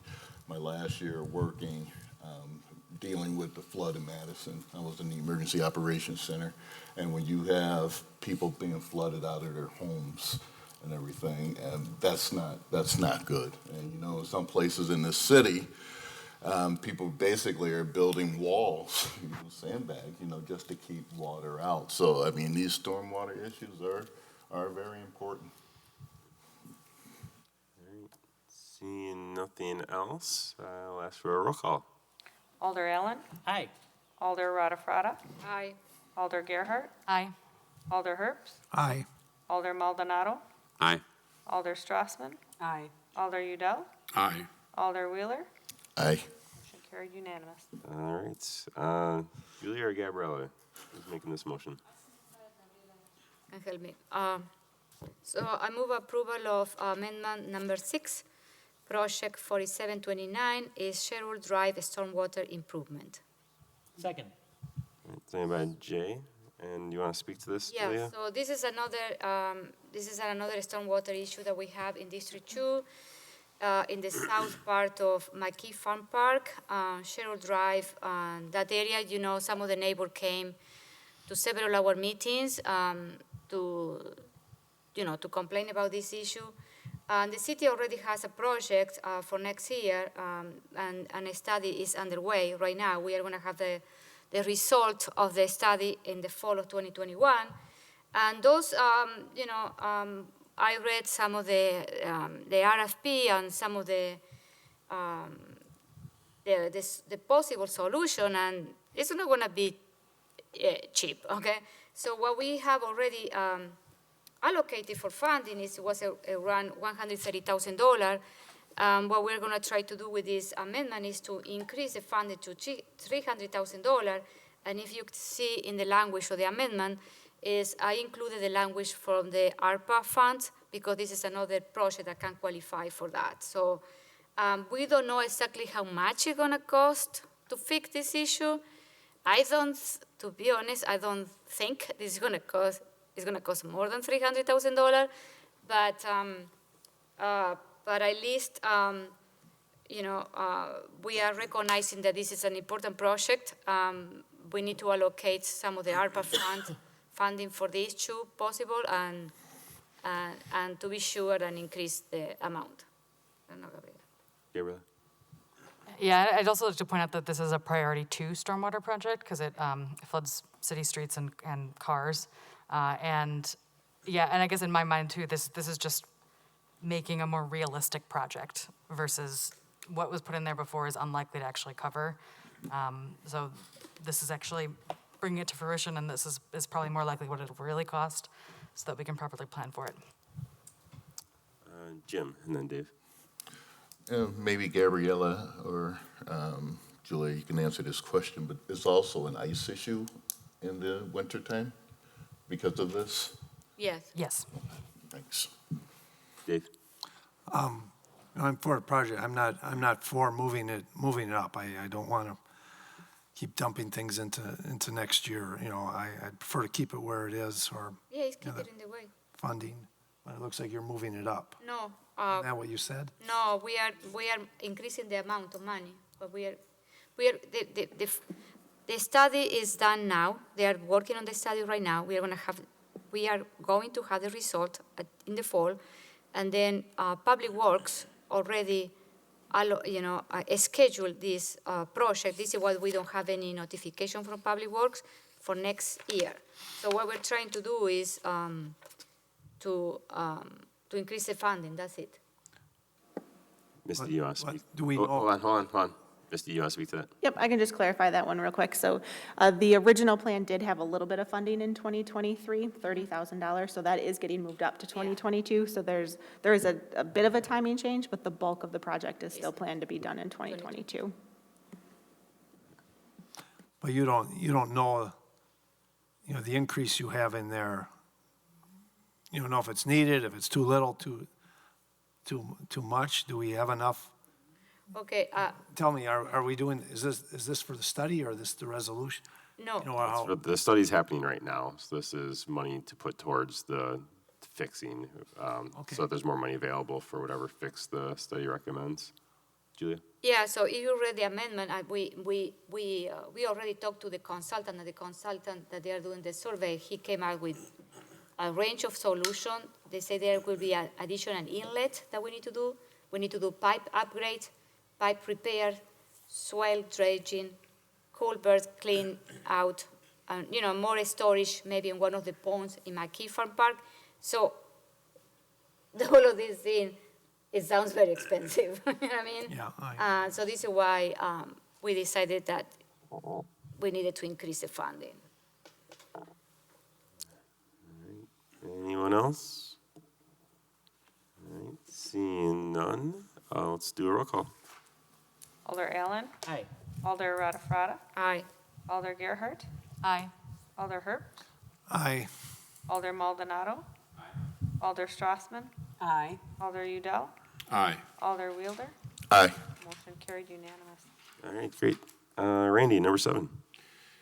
Yes, motion to move amendment number 7, CIP 4730, Seminole Glen Stormwater Study. Second. Sent by Jay. Randy, you want to speak to it? Yes, I'm asking to accelerate this project study. This is a project that's been around for probably 20 years, just as Alder Allen has stated. And as all of you have had an opportunity to read, Seminole Forest is very passionate about correcting this problem. They're frustrated that it's been hanging out there and nothing's being done. This is in the middle of Seminole Forest.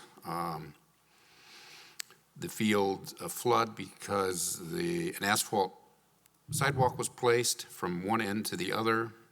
Eventually, they had to come through and place some culverts, which haven't actually corrected the problem.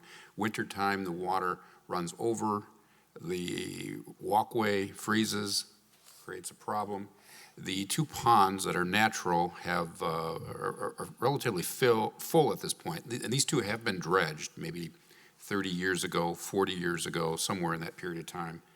Now the water has no place to go except along the path on the other side and into the kettle. There have been issues with water filling up in the kettle, and there's 150-year-old oak trees, hickory trees, which are being threatened at this point in time. I would ask for your support. Jay? Yeah, Randy, the only issue that I have with this is when it was in 2026, there was $38,000 put in there, which may be what the study costs. I don't know. It'll be somewhere around there probably. But if this had been a broader spreadsheet, there would have been 2027, and there would have been a number in 2027 for actually doing something with the study. So I think, to me, I would like to propose an amendment to this to add $150,000 in 2023 to actually implement the study. Just not that if we don't need it, we don't need it, but at least it gives us a more realistic view when the spreadsheet is run that we're going to have to spend, depending on what the recommendations are, we're going to be spending some money in 2023 to fix this. So that's an amendment. All right, so that was a motion. That's a motion. All right, is there a second? I'll second that. All right, so we now have an amendment to add some money into 2023, $150,000 to actually implement a solution. Julia? Yeah, so my question regarding the amendment is that, we are planning to do the study in 2022. We don't have a clue what are going to be the solution. So I think if this study is going to be next year, I don't know when, but I think maybe we are going to, by this time, we are already identified the solution. Maybe next year we have to put something more clear in the CIP. You know what I mean? So, so this is how I see it. This is, I am not going to support the amendment because of that, because maybe it's going to cost $300,000, $500,000. But I think next year, by this time, we are going to have a better idea how much it's going to cost this, what we need to do, and maybe have an amendment to the CIP. I don't know. We got Joe and then Jay. This is how. Go ahead, Joe. 2 questions. One, if we added something in 2023, would ARPA cover that, or would that be too late? No, so the ARPA funding has to be obligated by the end of 2024 and spent by the end of 2026. So Okay, that I remember would that. be plenty of time. Yep. And then the second question is around when, in your mind, Randy, when would the study be completed to be able to get an assessment of what it will cost for 2023? Like when in 2022 do you see this being conducted? Well, it depends on how fast we move on it. I mean, I guess sometime late summer. Okay, so it'd be probably in time for a CIP. In time for us to bring this to council again for this process. For the CIP, okay. That's what I would. Okay. Jay? Well, the point in putting a number in there is Yeah. we need it's a placeholder. Sure. And we know we're going to have to spend something. And $150,000 is probably the wrong number. I don't know what the right number is, but I know it's going to be more than $5,000, and I know it's probably going to be less than $500,000.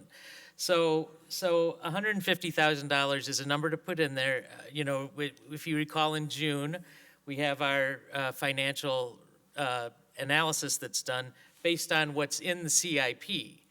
And so I would like to have something in there included so that when they do the analysis next June, they can have that number to work with.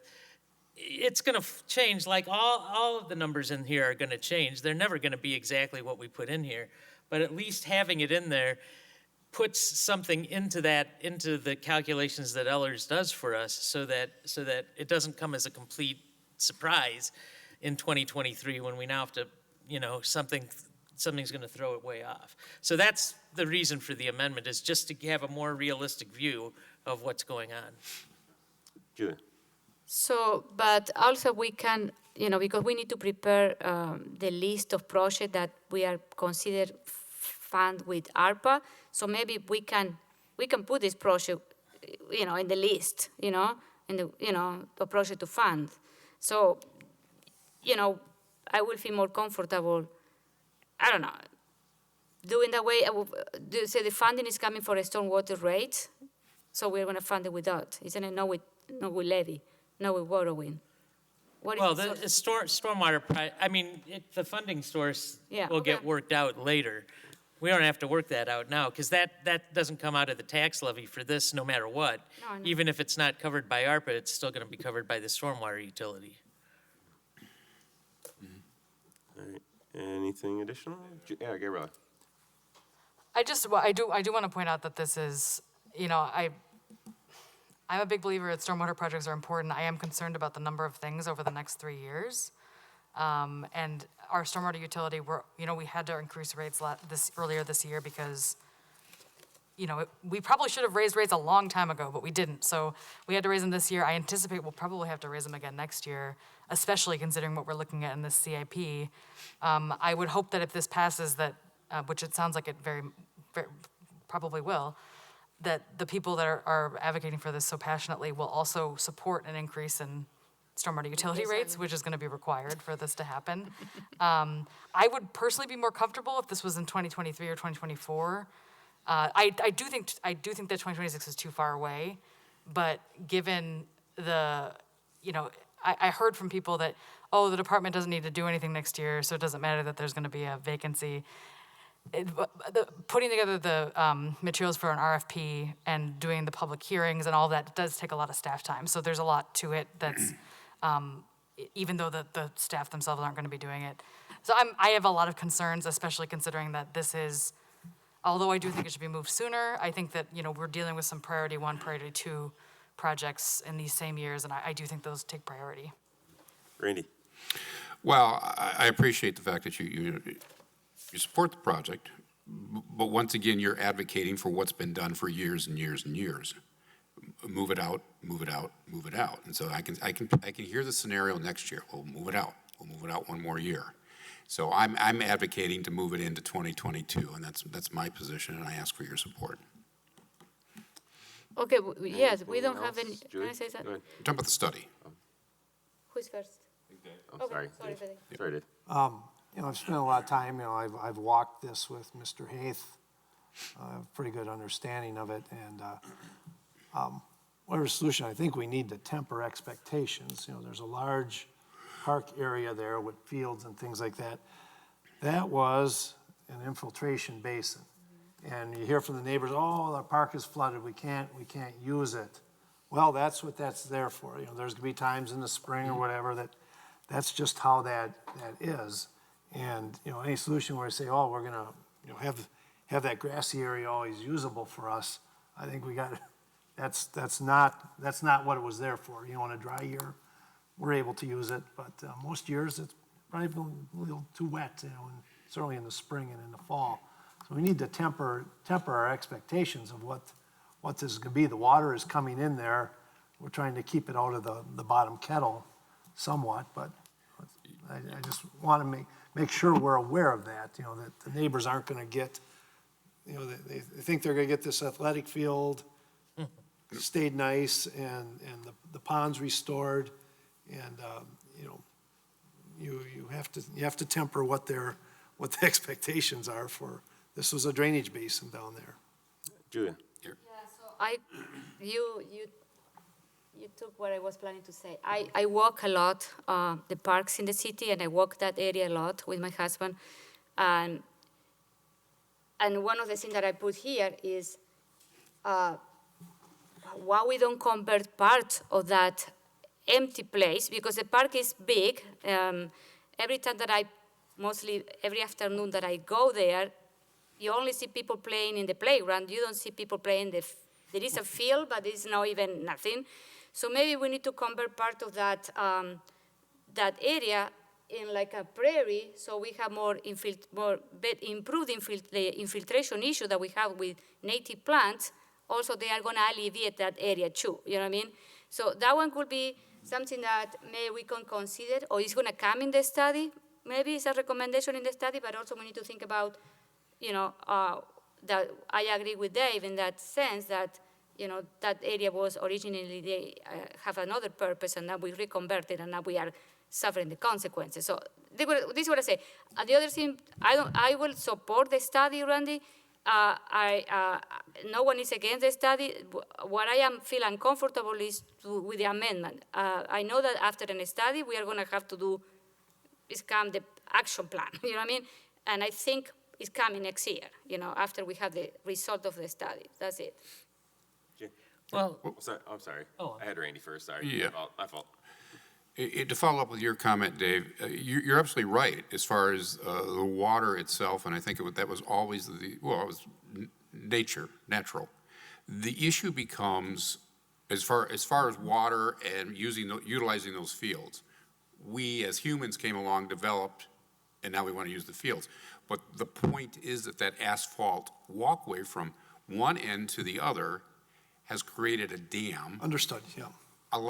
Which does not allow that water to infiltrate or flow into the ponds. But it becomes a much more serious problem in the winter when it does dam up, overflows, freezes, and we utilize those sidewalks in the winter, those asphalt paving. But then those ponds as well, they are natural, and by development, those ponds are full of sediment at this point. If you walk through all the time, Julia, there's been a significant, they're closing up, and there's no place for that water to sit. It flows into the kettle. Trees are lost, and whatever else is lost in there. And you're right about prairie flowers and whatever else. That has been suggested. I've met with the Seminole Forest neighbors several times this past winter, and it has been suggested. But I think that's where the study will come into play, will give us some direction, that plan of how to move forward. So. Prior to the library being built over there, that was all just vacant grass. Research Park Drive did not connect through until shortly before the library got built. And that whole area from where the library is, Research Park Drive, and the vacant lot that's on the other side at the corner of Lacey and Fish Hatchery was basically all marshland. And what we did is over where WIBA is, where WIBA's transmitter is we built that stormwater pond. Now that pond connects with the ponds that are in McKee Farms Park and eventually makes its way up to Lake, I believe that goes to Lake Mendota. So part of this is creating a system that moves the water. And so now we made a lot where the library is that was dry enough to build a library, because prior to that, if we got a big rain, it was underwater. Now, the lot at the corner of Lacy and Fish Hatchery might not ever be buildable, and the city still owns it, but that water has real problems with it, or that property has real water problems with it. But we did, by doing some work on an area that no one thought we could fix, we at least made some things better. So, and I think we can make some things better. I don't know that we can fix everything, but regardless of that, I think it's important when we do this type of planning is not to pretend that we're going to do a $38,000 study next year and then do nothing, which is what this says we're going to do as proposed. That's why I proposed the amendment. The amendment doesn't mean we have to spend a penny. It doesn't mean we're borrowing anything. It doesn't mean we're doing anything. It's just putting in a placeholder. I'm getting back to the amendment that we're supposed to be talking about. It's just putting in a placeholder that says to our financial planners that in 2023, we're probably going to have to spend some money on this, and it just gives us a more realistic view. So if we're going to if we're going to move the $38,000 to 2022, then we really need to put something in 2023 to at least demonstrate that we take the planning process seriously. All right, seeing nothing else, first we're voting on the amendment, which is to add $150,000 for implementation in 2023. Roll call. Alder Allen. Aye. Alder Rutherford. Aye. Alder Gerhart. Aye. Alder Herbst. Nay. Alder Maldonado. Aye. Alder Strassman. Nay. Alder Udell. Alder Wheeler. Aye. All right, and then any further comment on the motion itself, now amended? All right, now a roll call on the final amendment, which has added the money in 2023. Alder Allen. Aye. Alder Rutherford. Aye. Alder Gerhart. Aye. Alder Herbst. Aye. Alder Maldonado. Aye. Alder Strassman. Aye.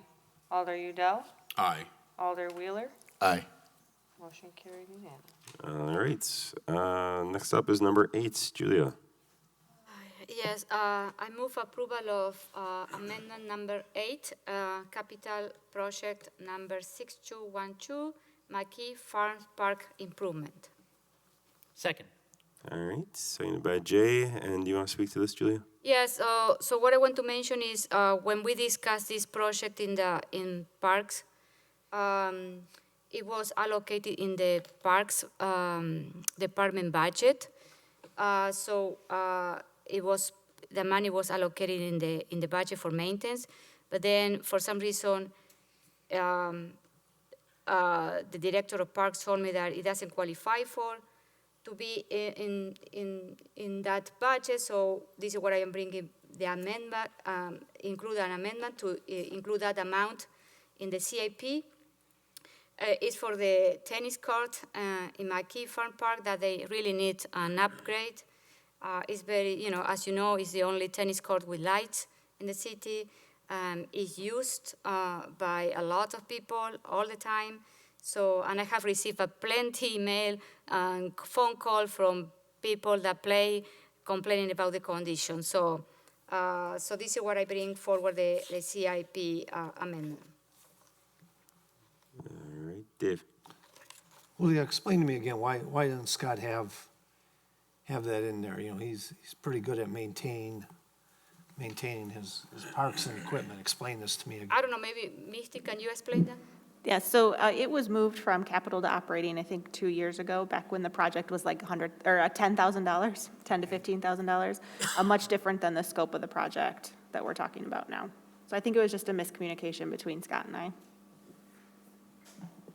And if I might. Scott, hey, Scott. Yep. Scott. Go ahead, Scott. Good morning. Well, good morning. If I might too, as Misty alluded to, the scope has really changed in that tennis courts typically, you're able to repaint them if you would 3 times, which McKee has been painted the 3 times. So in order to get a good maintenance on them, we'd have to remove all the paint. And then there's actually like a membrane that would be placed on the court.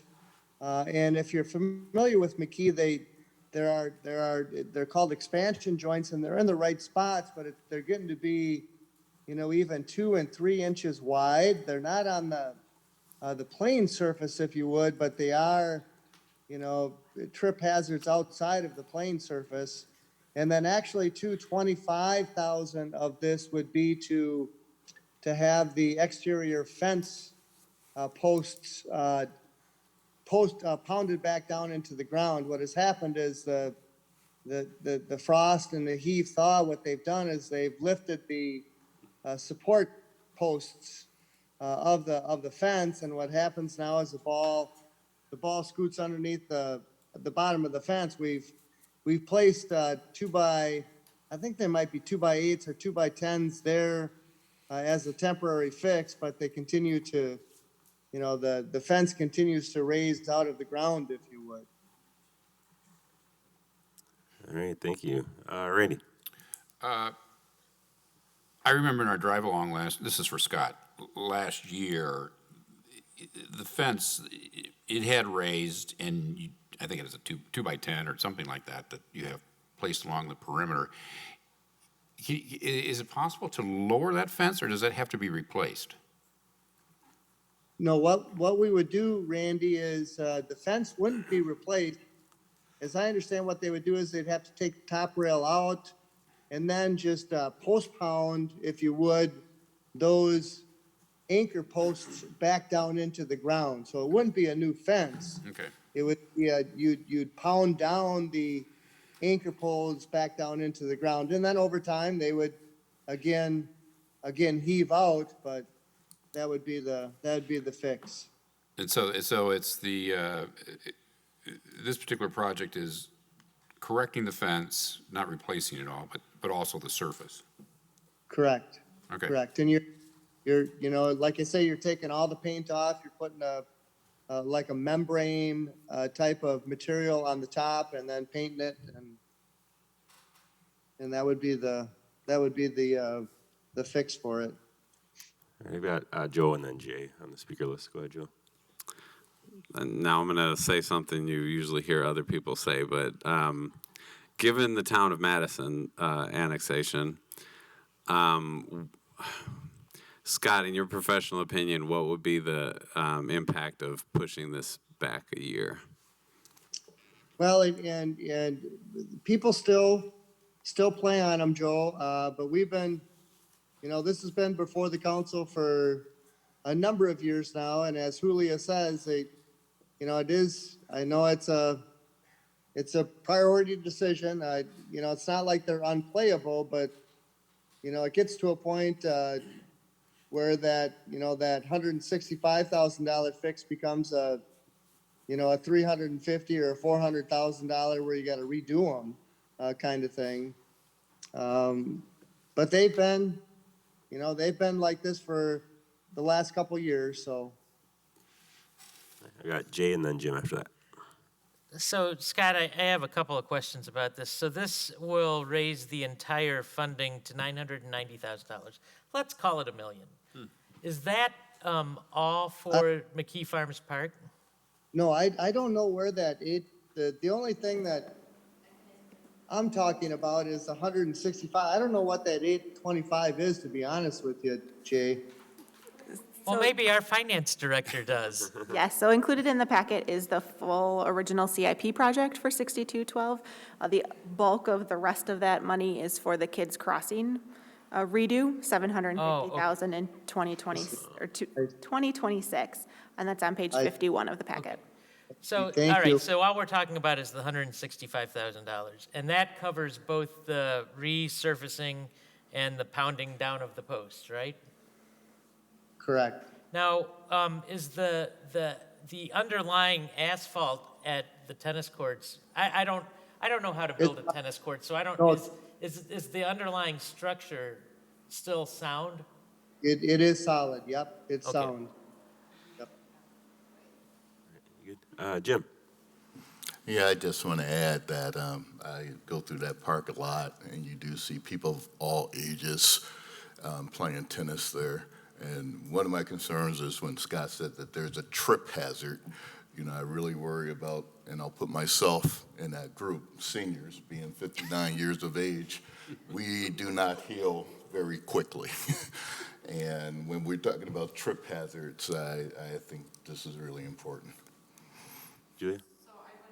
What Jim said is, if you go and take a look, the joint has opened, so there is weight coming and big weight, and and the joints are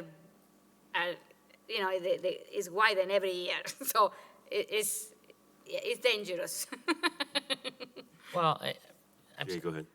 my concern would be that if we delay this, if we don't do this when we're supposed to, as those joints expand, water's going to get down there, it's going to freeze and thaw, and then you're going to have a much more expensive project. I think last year, one of the things I said with the tennis courts is that we've got a lot throughout the city, and they are expensive to redo, but McKee is the crown jewel and is the one that we should prioritize over all the other tennis courts. And some of the other ones probably are going to have some trip hazards and aren't going to be very good because we're not going to be able to do the upkeep the one we should. But McKee is really the crown jewel and the one that we do need to make sure that we keep up. Joe? Yeah, I appreciate everybody clarifying all those things. I think Jim, you sold me. I don't want you to fall and hurt yourself. I will be supporting for the sake of Jim. Take 2 months to heal now, it takes a year. All right, ready to vote? Go ahead, roll call, please. Alder Allen. Aye. Alder Rada. Aye. Alder Gerhart. Aye. Alder Herbst. Nay. Alder Maldonado. Aye. Alder Strassman. Aye. Alder Udell. Aye. Alder Wheeler. Aye. 7-1, motion carried. All right, excellent. Point of order, Mr. Mayor, I would move to extend the meeting for an hour. Second. All right, all in favor of extending another hour, say aye. Aye. Aye. Aye. Opposed? All right, we're extending for another hour. Hopefully it doesn't take that.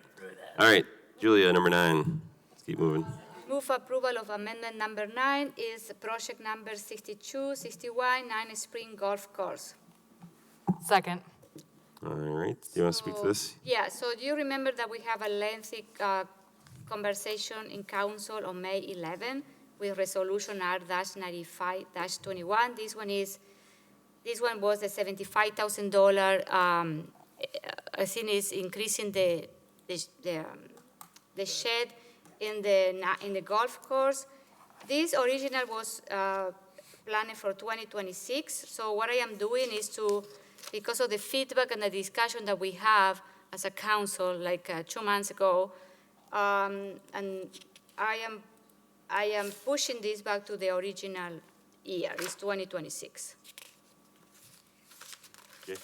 So I don't think I understand what we're doing here, because I thought we said we didn't want to build Yeah, I this know. shed. In 2021, it was for later this year. They do it this year. Oh, well, I didn't want to do it at all. All right. Well, no, if you can make. You can make an amendment. All right, Mr. Mayor, I would move to amend this to delete this project entirely. Second. All right, seconded by Julia. All right. Do you want to speak to? Can I clarify? So amendment? you're deleting just the shed, you're not deleting the entire CIP project? Because there's other, Just the yes, shed. very good. All right. Other For comments? now. I got too excited, I'm sorry. Dave? I just add this, he was planning to pay for this with, as he said, he has the money from the park dedication funds. So this isn't a general, general fund expenditure. And, it seems like this course gets attacked, it's the only golf course we have in our city. Most little towns have, 1, sometimes 2 golf courses. We have one. I'd like to keep it viable is, where I'm coming from. Yeah. And I think the reason why it's come forward is just because he's got a lot of equipment that sits outside. And Yep. so it doesn't look very good, and that's a neighborhood that we're trying to improve, and if the city is one of the people that is making it not great, that's why I was in there, but people don't want it, they don't want it. Jay? Well, I've been around long enough to remember when the operator of the golf course used to pay us to operate it. And then, to my stunned amazement, the council approved paying him an annual fee to run it. And now there's buildings that need to be replaced. I would like us to have a very serious discussion about what the future of that golf course is going to be. And I understand, Dave, that there's a lot of people who like to golf. It's a 9-hole course. There aren't very many of those around. But you know, there was a point at which this council was discussing a redevelopment project that would have involved the pines, the fairways, and incorporated a small part of the golf course and expanded the park facilities over there with the E-Way, and we had a private developer who was willing to work on it. But then we got dozens of letters. We had people writing us from New York, from California, who used to golf on that golf course when they were little kids and they lived here, and they couldn't believe the city would be thinking about getting rid of it. So, I mean, we've missed out on some good redevelopment projects that could have happened in that area. And I think we need to do some further exploration as to what the future might be. I will say that the course itself needs to stay a park, though there is a deed restriction on the course itself. Yeah. It doesn't need to be a golf course. Yes. It just needs to be park space, so I want to make sure people understand that we're going to redevelop it and we're not going to put development on it. It would be still park land, but it could be something besides golf Right. course. Gabriella? Oh, I'm sorry, I wasn't. Oh, sorry. All right. Dave? Yeah, you know, the shed is a separate issue, but, you know, you voted to spend a bunch more money on tennis courts. You know, why are the tennis players more recreational, more important than, you know, the people that play golf, which I am one of, you know, so that's enough of this discussion. Let's vote. Julia?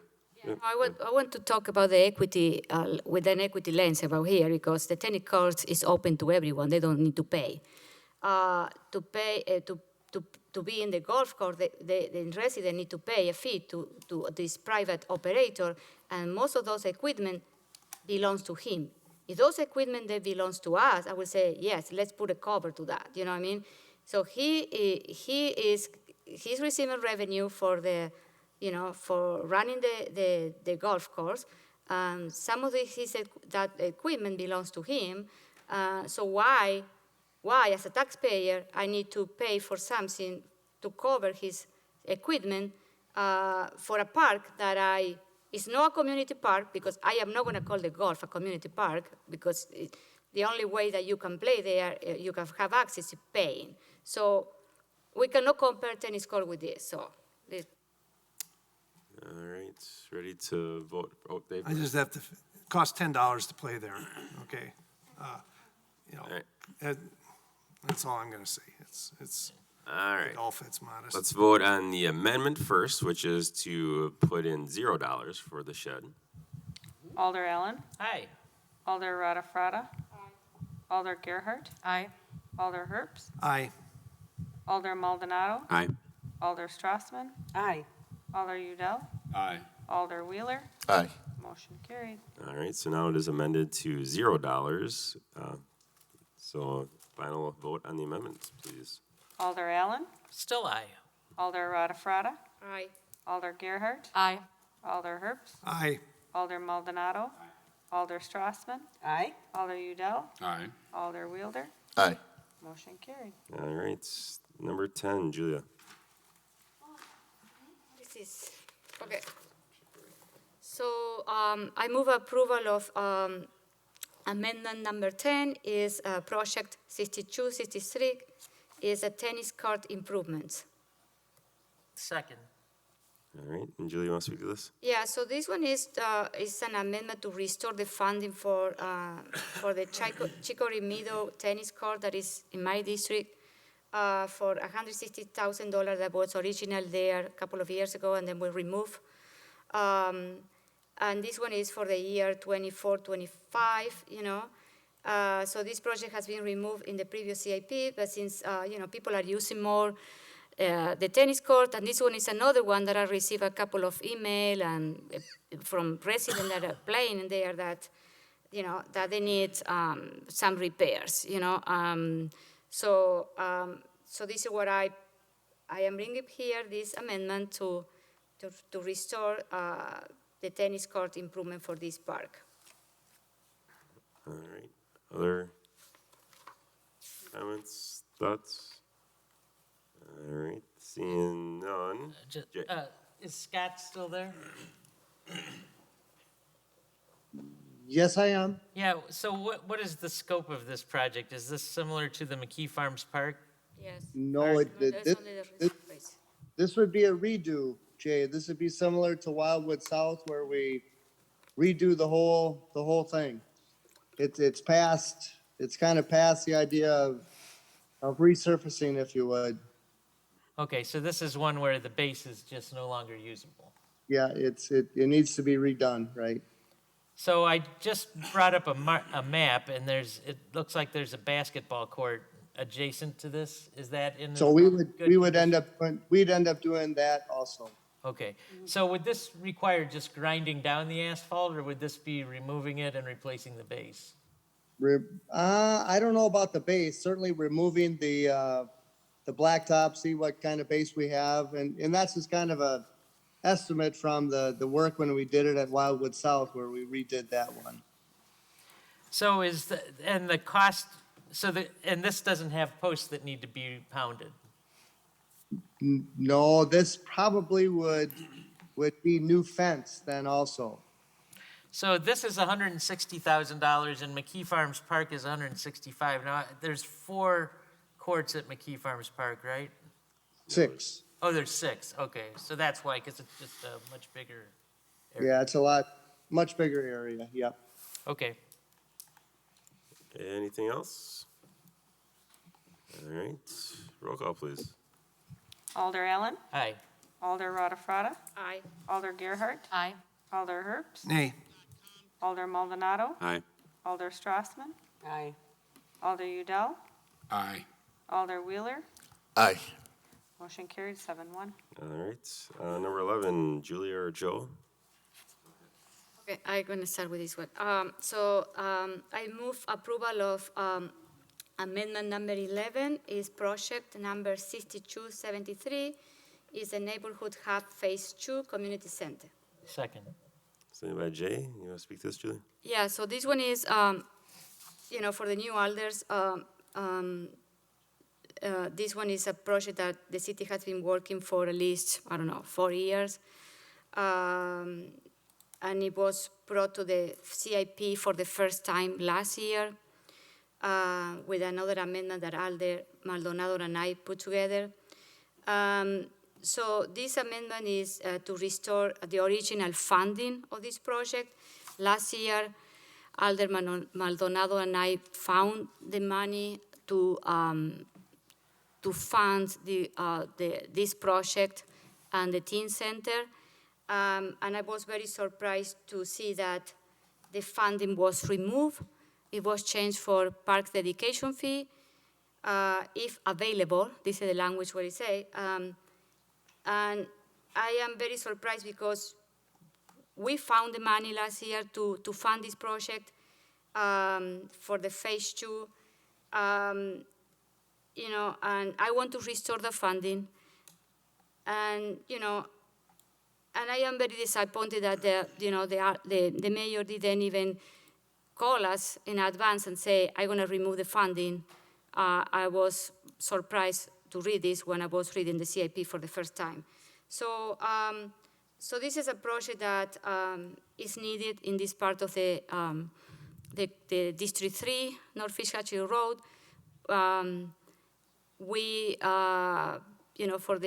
For the old alder that were sitting here and approved this project last year, they approved the funding this year, so you already have heard why it's so important. And thank you for supporting last year, and I hope that you can support again this year.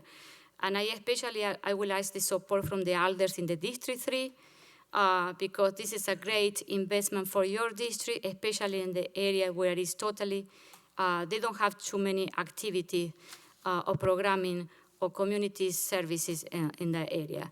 So I know they have phase one is already coming along. It's gonna be paid most of the time, mostly with, we have for park dedication fee that we have in a bucket, and Wade Thompson has already applied to many, many grants. Maybe we're gonna get some of that, but I think that phase one is already under construct, is coming along. Phase two is the community center, and this community center, we need to understand that the city is not gonna be running this community center. This community center is we are gonna generate a revenue for renting this place and working with the not-for-profit that they are doing a great job working in the healthy neighborhood areas. So what I am asking you is to add the original funding. You know, it will be great to have funding for with borrowing the original. If we get grants, great. And if we have any park dedication fee available, it's gonna be great. You know, in order to pay this project with the language that the mayor changed, only with park dedication fee, we need to do the math and determine how much development we need to bring to collect almost $4.5 million in park dedication fee. It's going to be impossible to do that in 2 or 3 or 4 years or 5 years. So, and I'm going to give you credit to the mayor because you never supported this project and you have been consistent, and it shows what you did with the CIP plan this year. Stick to the project itself. I am giving a credit. So what I am asking you is, you know, to restore the funding for the project, so we can build this that is really needed in this area of the city. So I'll add to that.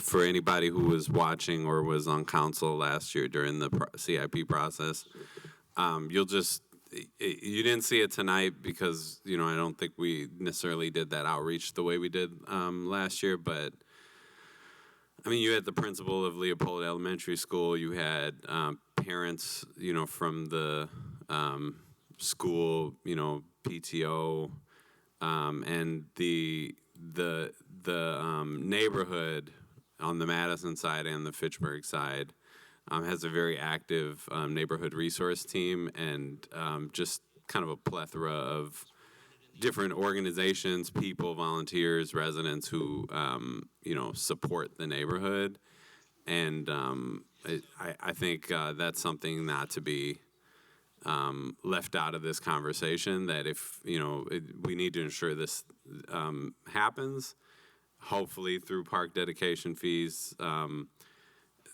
and grants, because there's just a tremendous opportunity and potential for collaboration here, and it's going to bring so much,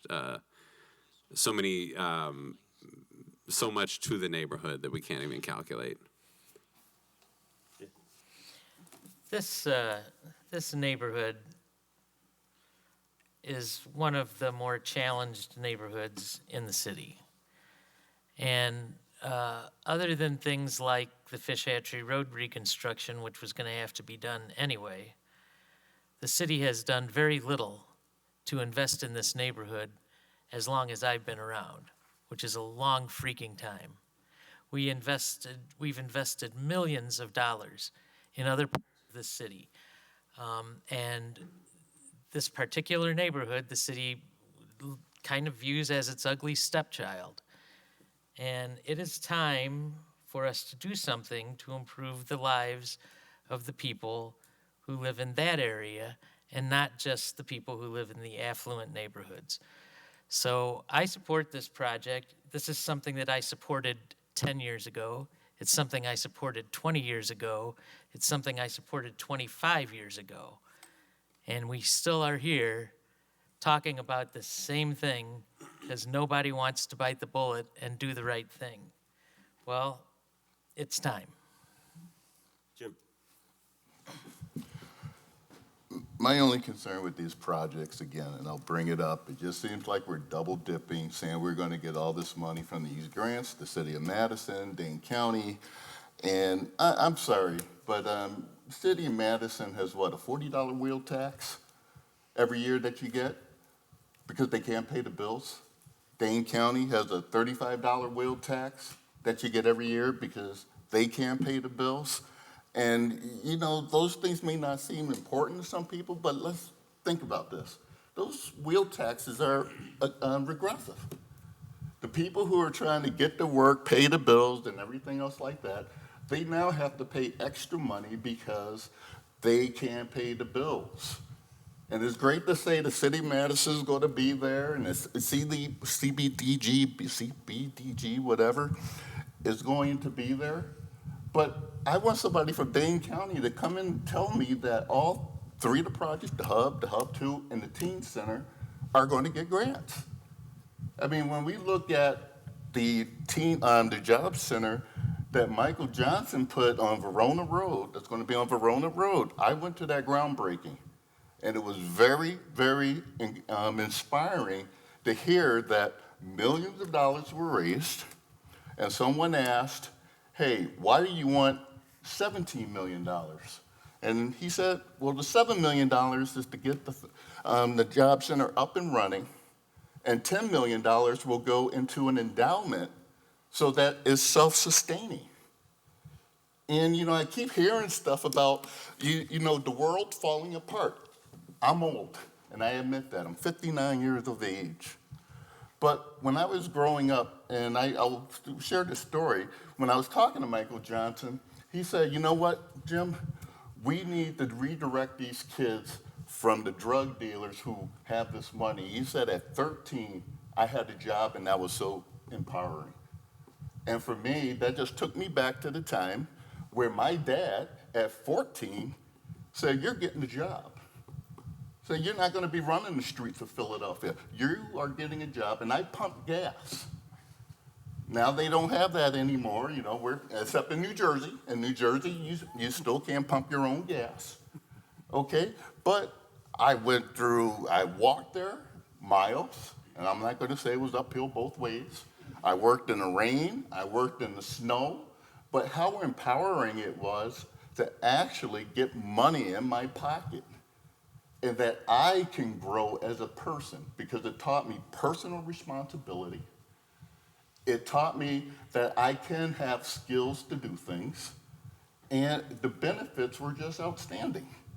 And when I listened to the presentation of at the groundbreaking, you know, they were talking about this is going to give kids those opportunities to actually get into the skilled trades, okay, which is going to provide jobs for Sub-Zero and other manufacturers that you have right there in the area.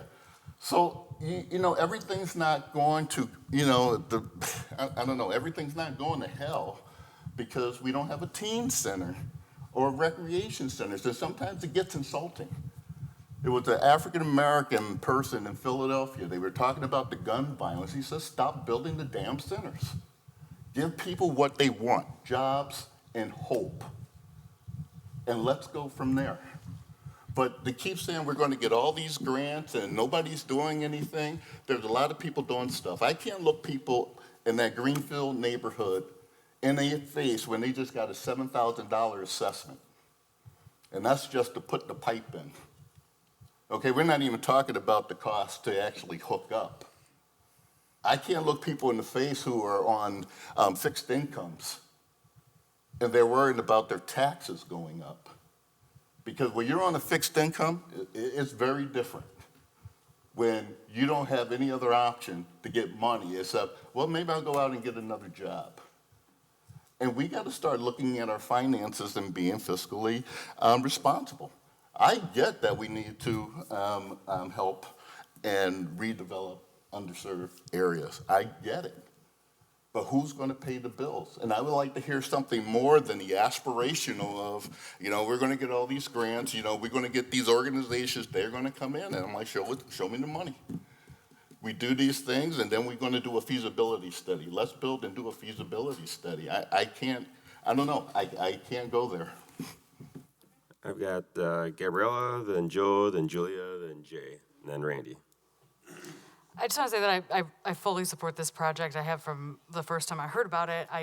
The thing that always struck me was that the fact that the Nine Springs Golf Course was considered the park for that area, and therefore there was no park built because of that. It was just like mind-boggling to me because that park is completely inaccessible. So I think the Hub Phase 1, I'm so glad that it's moving forward really strongly. I think the Hub Phase 2 is incredibly important.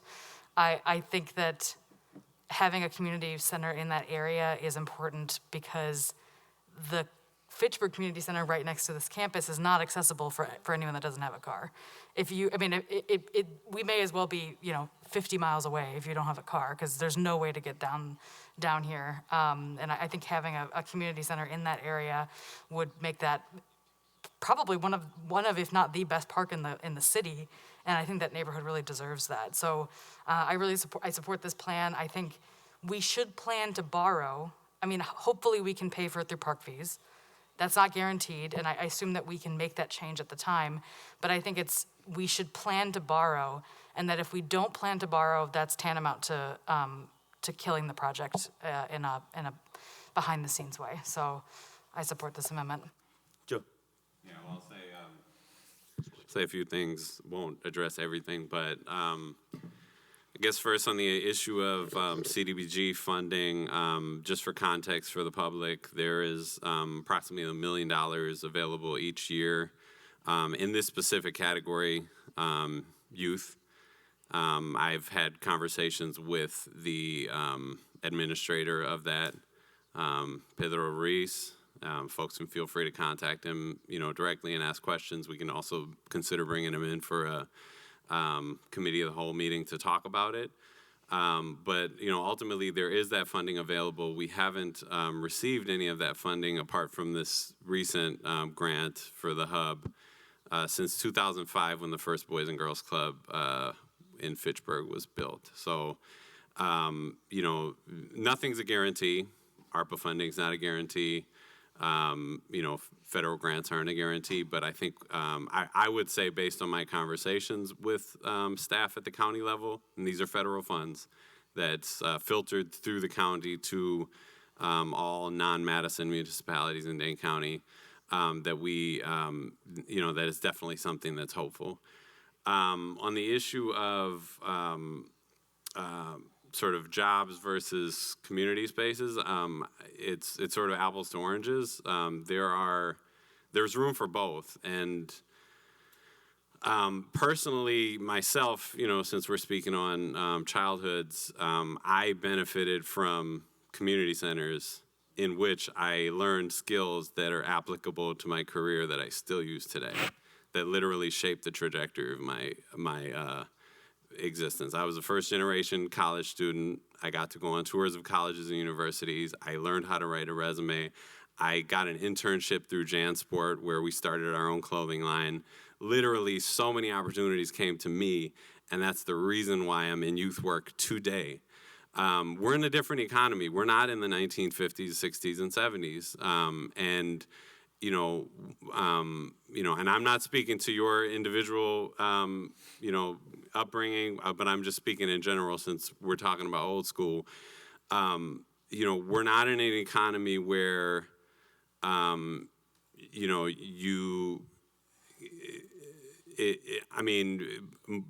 parents work more, families work more, and that out of school time space, and this is evidence-based, this is research-based, done by the federal government. You can go to youth.gov to look it up. Out of school time space is proven to increase outcomes in community health for families, for youth, for everybody. It's proven. Yes, jobs are needed. However, if that was all that was needed, Michael Johnson would not have grown up in Boys and Girls Clubs, benefited from them, worked for them, ran one, and seek funding from the city of Fitchburg, from the city of Madison, from grants, from federal dollars, to build community centers if they were unnecessary. They're necessary. They're needed. And there's evidence for them. That's a fact. Julia, then Jay, then Randy. I think we have this discussion over the phone, Jim, about, I think you were lucky that you have a father around. I was lucky that I have a mom and dad when I grew up, and our children have that. But there are so many children that don't have that opportunity. And I'm gonna speak about the Latino community that live in the North Fish Hatchery Road, because I know that community. I sent my kid to Leopold. I was in the PTO. I know that community. Some of those kids, the parents work 2 or 3 part-time jobs because they cannot make means for a decent full-time job, okay? So most of the kids, they don't have a support system at home, where to go after school, where to do homework, where to learn a skill. They don't have it. And then when you said that centers, the community centers, they're worthless. I didn't say that. Well, but you don't, they are no, how do you say, what did you say? Can you repeat it? No, I don't know what you said, but I want to tell you something. Community center provide job skill. And I can tell you, because when I was working with the Latino Chamber of Commerce, I was working with some of those community centers where we were teaching people new skill. And I have the Latino Academy of Workforce Development is doing a great job in our neighborhood initiative with some grant money that they receive from the city in the North Fish Hatchery Road. And they provide training, a skill for people to get out from the minimum wage to at least to have a 12, 15-hour job wages with different type of training. And then we have Centro Hispano that is doing all this workforce development with assistant nursing, child care development, all of these skills that they are providing. And they are community centers. They are community centers. So they provide a skill and job training to people. Okay, so we need to have something like that in the North Fish Hatchery Road. So what I am asking you is, because last year we found the money we borrowing to support this project, and magically they disappear from the CIP plan. What I am asking is to put it back. Jay, go ahead. And Julia, you bring up a good point. Hold on, Jay. Oh. Jay. I'm sorry, I think. That's all right. Jay, then Randy, and then Jim. It sounds the same. There's a lot of Jay names on this council right now. In 1988, the taxpayers of this city borrowed $4.2 million to build the community center next door. In 1991, the taxpayers of this city borrowed $6 million to build Fire Station number 2 over on the far west side of the city, which the city doesn't even own anymore. In 1994, actually we split it over 2 years. In 1994 and 95, we borrowed $3.25 million each year to build this building that we sit in tonight. The city spends a lot of money building buildings. In fact, just in the last couple of years, we have spent $10 million apiece on 2 fire stations that cost twice as much as this building, even if it all had to come out of borrowing. In 2009, we borrowed $1.5 million to do the expansion onto the senior center that has community center space in it, but it also expanded the senior center by a significant amount. And then in 2010 and 2011, we borrowed $5 million each year to build the library. Actually, it was slightly more than that. So we borrow money to build buildings. That's what cities do. Now, I appreciate you bring up Michael Johnson, because Michael Johnson is basically, his job is a full-time fundraiser. The city of Fitchburg doesn't hire fundraisers. We don't have full-time fundraisers on staff. And I'm not going to sit here and tell anybody that the $4.5 million that's being proposed for this building is going to be all covered by fundraising. I'm not going to tell you that because I don't believe it. I don't know if any of it's going to be covered by fundraising. I don't know if any of it's going to be covered by whatever it is, community development block grants. I don't know if any of it's going to be covered by anything else. What I do know is that cities have a responsibility to provide services to its residents. And the kids in the city of Fitchburg, other than the recreation department, which is, if you look at it, when we get to see the mayor's budget, whenever it's proposed, you'll see that when you look at all of the city departments, all 13 or 14 of them, the recreation department is way down here as a subset of the parks department. We spend very little money doing anything for the children in this city. And I lived on Post Road. I lived on Leopold Way. And there is an absolute need for this kind of a facility. We have had an absolute need for this kind of a facility for 2.5 decades. It still just boggles my mind that after 25 or 30 years, we're still here talking about it, and we can't get anything done. What I also can tell you, though, is that when cities make investments into neighborhoods, it tends to pay off. It tends to pay off because, you put a community center somewhere, you might get someone who comes along and wants to build an ice cream shop, or you might have someone who wants to come and build some other facility that might be compatible with a teenage population. You might get somebody who wants to come and redevelop a strip mall that's desperately in need of being redeveloped. You can get all kinds of things if the city's willing to take a step. It's a thing called leadership, and this is the time for us to do it. Randy, and then Jim after that. Mine is really just for clarification. You're asking to move it back into 2024, correct, Julia?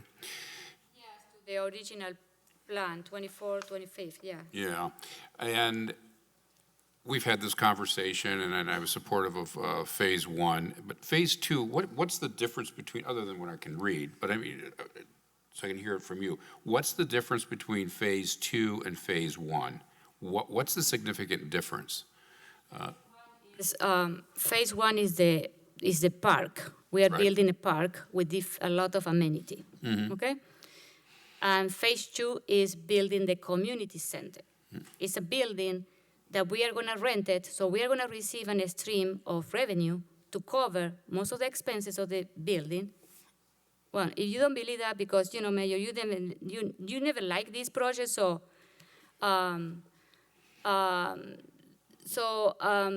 we are going to rent the building to some not-for-profit, to maintain the building and pay the utility and all of that.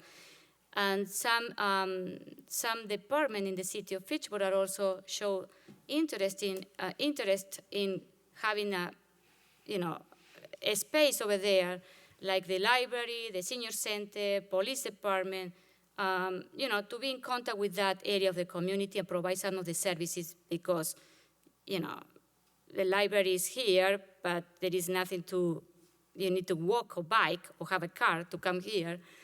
The senior center also have interested in providing some activity over there too. But, so that one is the big difference. Thank you. Jim. Thanks. Julia, you bring up a good point, and I'll piggyback on that. The family structure. And that's what we don't talk about, is the family structure. You give me something where we say we're going to rebuild families, I'm there. I am there. But when you could go back and read Patrick Moynihan's report back in the 1960s, who pretty much said that because of the government, they're tearing families apart. Read it. I mean, read it. I invite you to read it. And I don't agree sometimes with, the government has the answer. And like I said, sometimes we got to go back to basics and get that family structure. And when we start talking about family structure, I'm there with you. Joe, go ahead.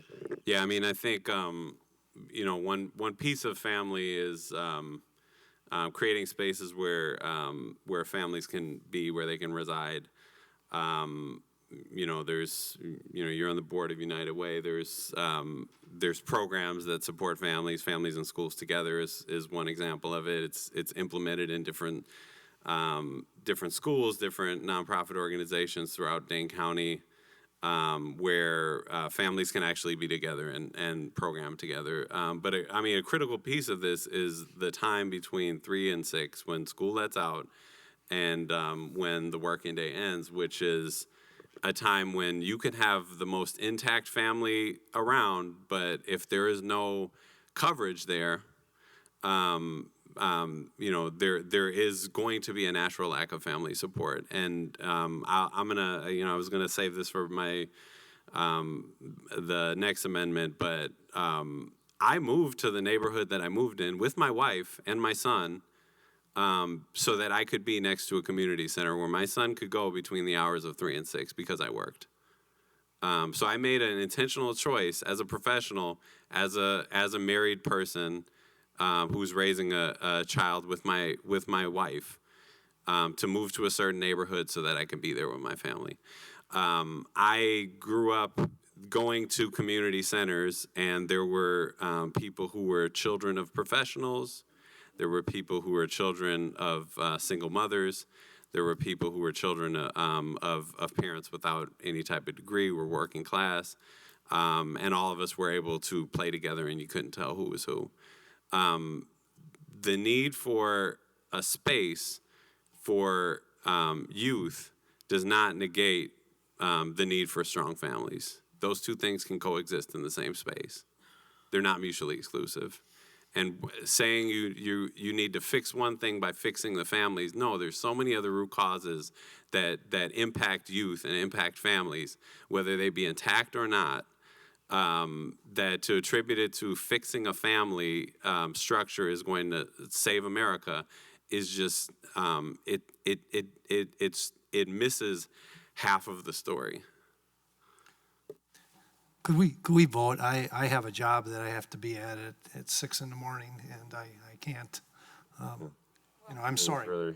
I was make a real quick statement. This is a plan. This is not allocating funding. If we think that this is important, let's vote for it, because this is the vision. This is what Ehlers will take next year and see what that looks like in terms of the borrowing. If you think this project is good, it probably will need borrowing. And so I ask you to vote for it, because this is our vision. We're gonna have to deal with the realities of the budget in the future. And the same goes with those stormwater projects. We put through a lot of stormwater projects that I'm not sure how realistic it is, but that's what we want. That's the vision for what we want for our city. And I hope that all of us, to a certain extent, want this, so I ask you to vote for it so that we can plan for it. All right, we do roll call. All right, roll call, please. Alder Allen. Aye. Alder Rada. Aye. Alder Gerhart. Aye. Alder Herbst. Nay. Alder Maldonado. Aye. Alder Strassman. No. Alder Udell. Aye. Alder Wheeler. No. Motion carries. All right. 5-3. Number 12, I'm not sure. Either Joe or Julia.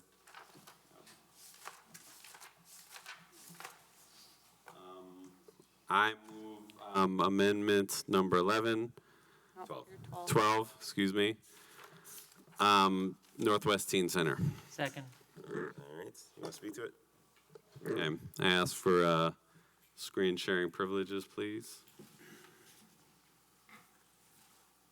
I think somebody needs to take down the, okay, here we go. Mr. Mayor, can I just ask an informational question of Joe? Sure.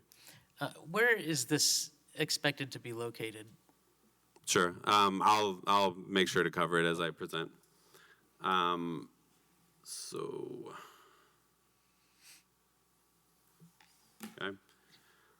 So I'm not gonna spend as much time on this as I had anticipated, just because I know we're really late. But I'm gonna give a little bit of background information because I want to make sure that it's in the public sphere. So I'm gonna start out by just talking about the scope of this project, where we're looking to locate it and what communities it'll impact. So if you'll look at this purple screen or this map, this is a layout of the Verona School District, particularly in the areas where that would be impacted by a possible space. So if you look along Verona Road, cuts through District 1. The part to the east of it is the Allied Duns Marsh neighborhood. The part to the west of it is the King James neighborhood, Jamestown, Verona Road West area. And if you look at the area all the way to the left, that's part of Madison, but it's in the Verona School District. If you take all these areas combined, you have about 600, a little under 600 youth. Demographically, it's very diverse. You have about 1 in 2 youth who are eligible for free or reduced lunch. You have about almost 50% of the population that's Latinx, Hispanic, Latino. You also have a population that's about 18% African American and about 5% Asian. So it's a very racially and socioeconomically diverse area, and it's serving a very large number of teens between the age of 13 and graduation. It's primarily served by within the Verona School District, the Badger Ridge Middle School, as well as Verona High School. And if you go further than that, sort of beyond the boundaries towards Madison, you've also got several schools that are very close to the attendance area here. I've shared this in past meetings, but there's a plethora of programming that has, been done in the neighborhood. There's been programming at the fire station when it was operating. There's currently programming at Redeemer City Church in partnership with the Dear Diary program.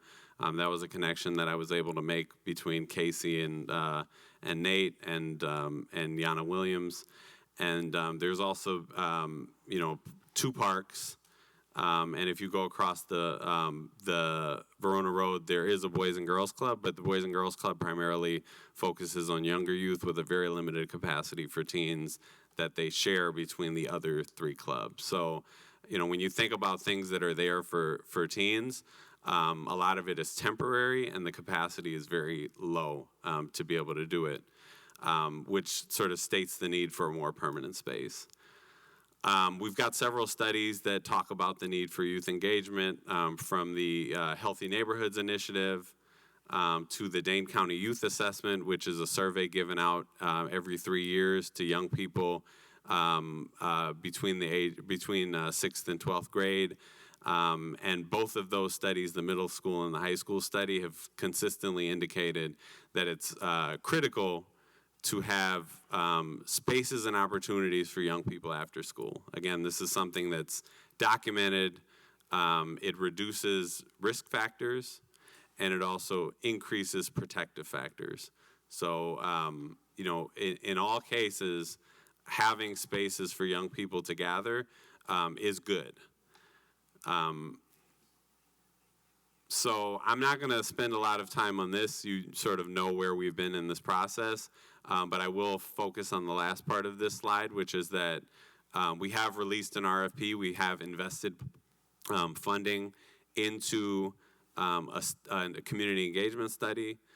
We had a committee of folks mainly from the Healthy Neighborhoods Grant Committee who have tentatively approved a person to begin this study this year. And part 2 and part 3, or part 2A and B, would essentially focus on the design of a space and the features of a space, the cost of a potential space, and a feasibility of where the space would actually be located.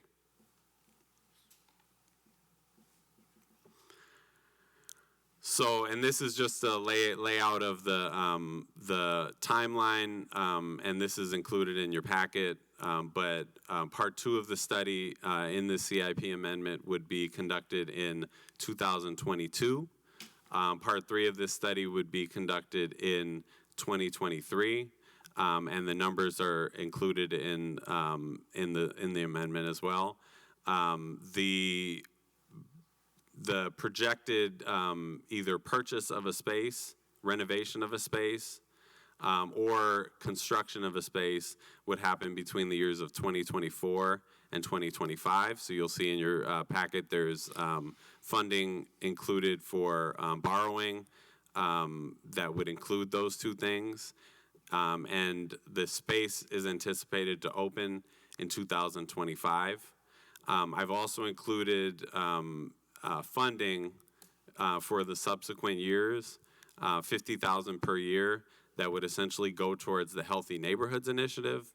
As you all know, we're taking on the town of Madison, and we'll probably have an additional H&I neighborhood, and we'll also have an increased population as a city, and there will likely be a need for greater grant funding. And under this plan, the funding that's allocated here would specifically be for organizations that would be operating within this space to apply for. Obviously, those organizations would need funding to be able, they would need to raise their own funding primarily, but to be able to have some sort of a commitment to be able to provide support would also, ensure some sustainability. And then, we've discussed this, but there are, several grant possibilities as well as fundraising possibilities. However, there's also a really great potential for partnerships. You heard, folks commenting today. You heard a member of our police force. You heard the superintendent and superintendent of Verona Schools, as well as the head coach for the football team. You had folks from the university, from the philanthropic community, from local, health systems, all weigh in to say that if this space existed, that there would be potential not only for that social capital of folks to be located in the space, to visit the space, to volunteer in the space, to provide, funding or other non-tangibles in the space as well. So I'm not gonna address all these FAQs just because of the limited time, but I will say this. There's been a discussion, and I've heard this from residents, I've heard this from other alders. The Boys and Girls Club is right across the highway, and they're building a trade center. So I've had personal conversations with Michael Johnson about this. I've told him about the vision for this project. He's told me about the vision for the trade center. There's a pretty distinct difference between those two spaces. Number one, the skilled trade center is regional. It will go far beyond the reach of this neighborhood and even beyond the reach of Dane County. And it's also very specific. It's focused on a very specific thing, which is getting young people into the trades. While there may be youth who go into the trades, not all or even most of young people will pursue that route. You're talking about a very specific audience. This is something that's specifically intentional to serve our community in ways that not only get young people into, say, a job field, but also give young people opportunities to receive mentoring, give people in the community an opportunity to volunteer, give organizations the opportunity to enter into the space and operate. There are so many potential possibilities for this space that saying that we need one thing or another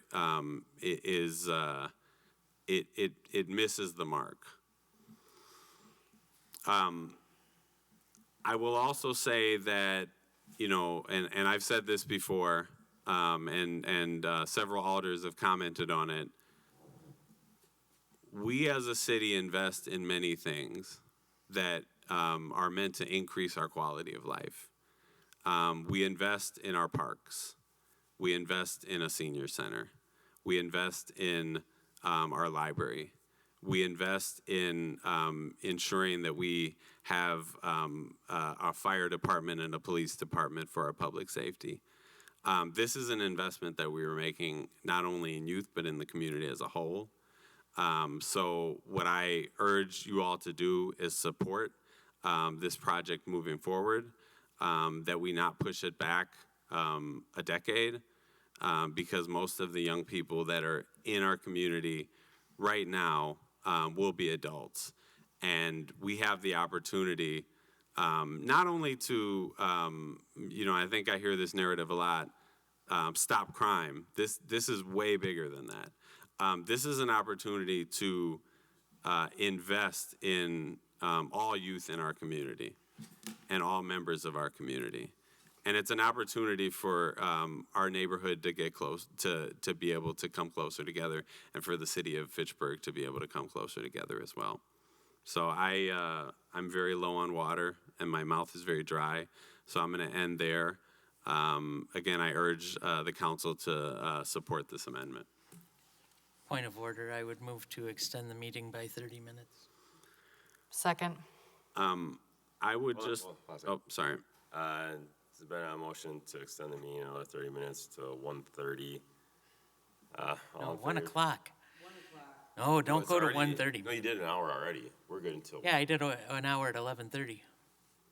Well, we had That's- already done an hour, so we did an 11 to 12, and then you did another hour. That would be 12 to 1. I just did a half an hour. Yeah, so that'd be 1 to 1:30. No, I think the last one took us to 12:30, but, No, it was an hour, wasn't it? well, yeah, it was. Right, you done an hour. At 11:30 is what that extent, I mean, there we go. It was 11:40, which takes us to Well, we had 12:40. already extended it for an hour, so you're adding an hour on. Right, I extended it for an hour at 10:30, so we did 10:30 to 11:30, 11:30 to 12:30, and now, The meeting ends at 11, technically, and we have to extend it from there. So when I added an hour, it went from oh, so 11 when to I made 12. the original motion, whatever. Yeah. I'm- So right now, we're good till 1. Okay, never mind. Okay. So this is just one last thing I forgot. I've heard folks ask, let's hear from the kids. We had an event in Pocket Park a few weeks ago, and we actually had the opportunity to be able to have young people engage one another and talk about what they would want. This is obviously just one sort of interview. There's several more I can show you if you'd like in the future, but this is just sort of one snapshot of a young person who may benefit from this space. Oh, sorry. I don't think you can hear that.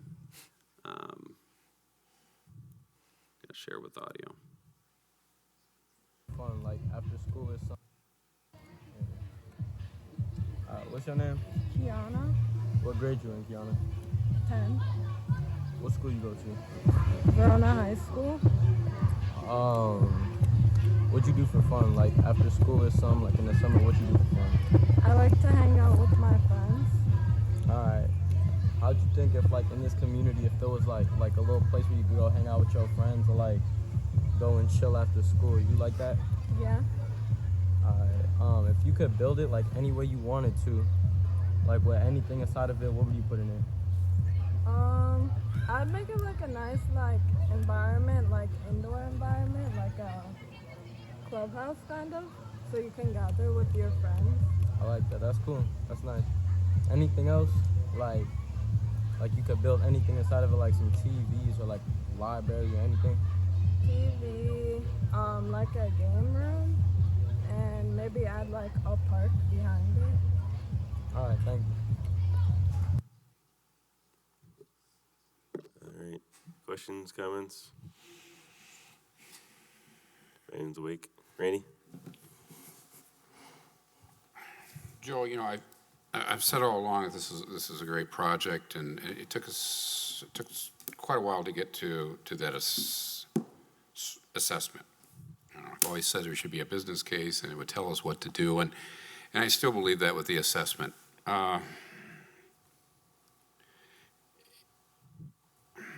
And I know somewhere out there you have said that Dane County, there currently is no dedicated teen center in Dane County that you know of, and that's a quote of yours.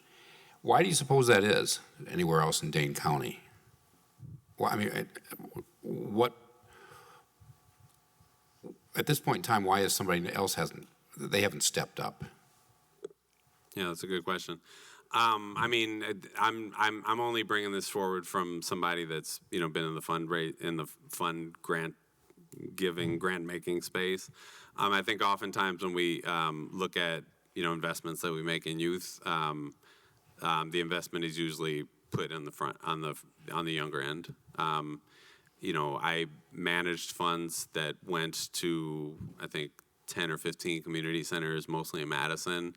And oftentimes those community centers would stop at 6th, 7th, 8th grade, partially due to capacity. There's generally sort of a desire, right, on the part of funders to be able to fund younger youth, which is justified. There is a need for younger youth to have out-of-school time spaces. However, there are very few centers in our community that have teen programming at all. There's very less that do it well and do it at the capacity that I think is really needed in our community. But there is a need. Jay? Just to echo some of that, Sun Prairie has a youth center. Oregon has a youth center. Verona has a youth center. Middleton has a youth center. Madison has, other types of resources.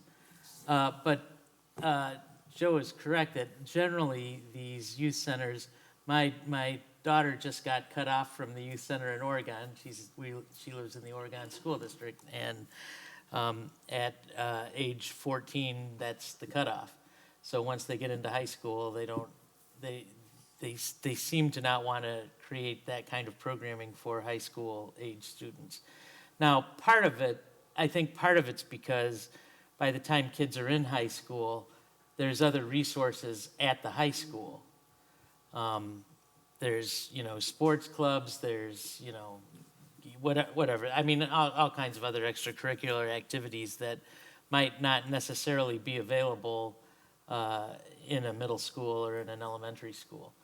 But it's also harder, I think, to create programming for teens when your primary focus of programming is the younger kids. The kids who can't just go home and be home by themselves after school, the kids who need a place to be while their parents are still working. But I think one of the issues that we're dancing around is Fitchburg doesn't have anything right now. We don't even have a youth center. We've got nothing. So, and we have a lot of kids who live in this city. And I think these, you can look at it as an expense, and it is. It's an expense. If you have a child, from the time that child is born to the time that child graduates high school, before you even count college, you're going to spend close to $300,000 raising that child. There's an expense to having children. But as a community, there's also a responsibility because it's not just an expense, it's an investment. And so after you invest in different things to help these kids learn some job skills, to help them find ways of interacting with people that aren't necessarily evident in the environment.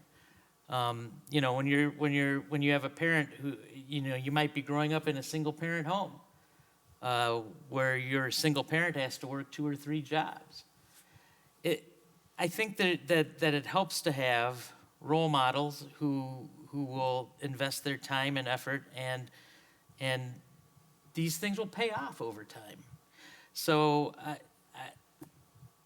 I know it's not, I can't sit here and monetize for you how building a teen center is going to pay off 20 years from now, but I know it will. I got Jim and then Gabriella and then Dave. Okay, there's a lot of resources in this community, okay? And it always doesn't have to be where, well, we need to build this building. I mean, I know cops who have taken kids down to visit different colleges. I know cops who have taken kids around the city to say, see it to be it. And those kids have done great. I volunteered and coached baseball. People spend money, their taxes, by referendum for the school district.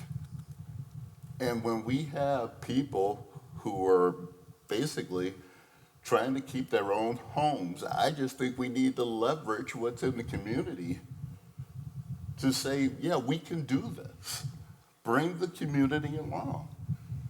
And I'll go back to when I was growing up. And I know, I'm not saying anything, Joe, how you grew up. I'm just saying for my frame of reference.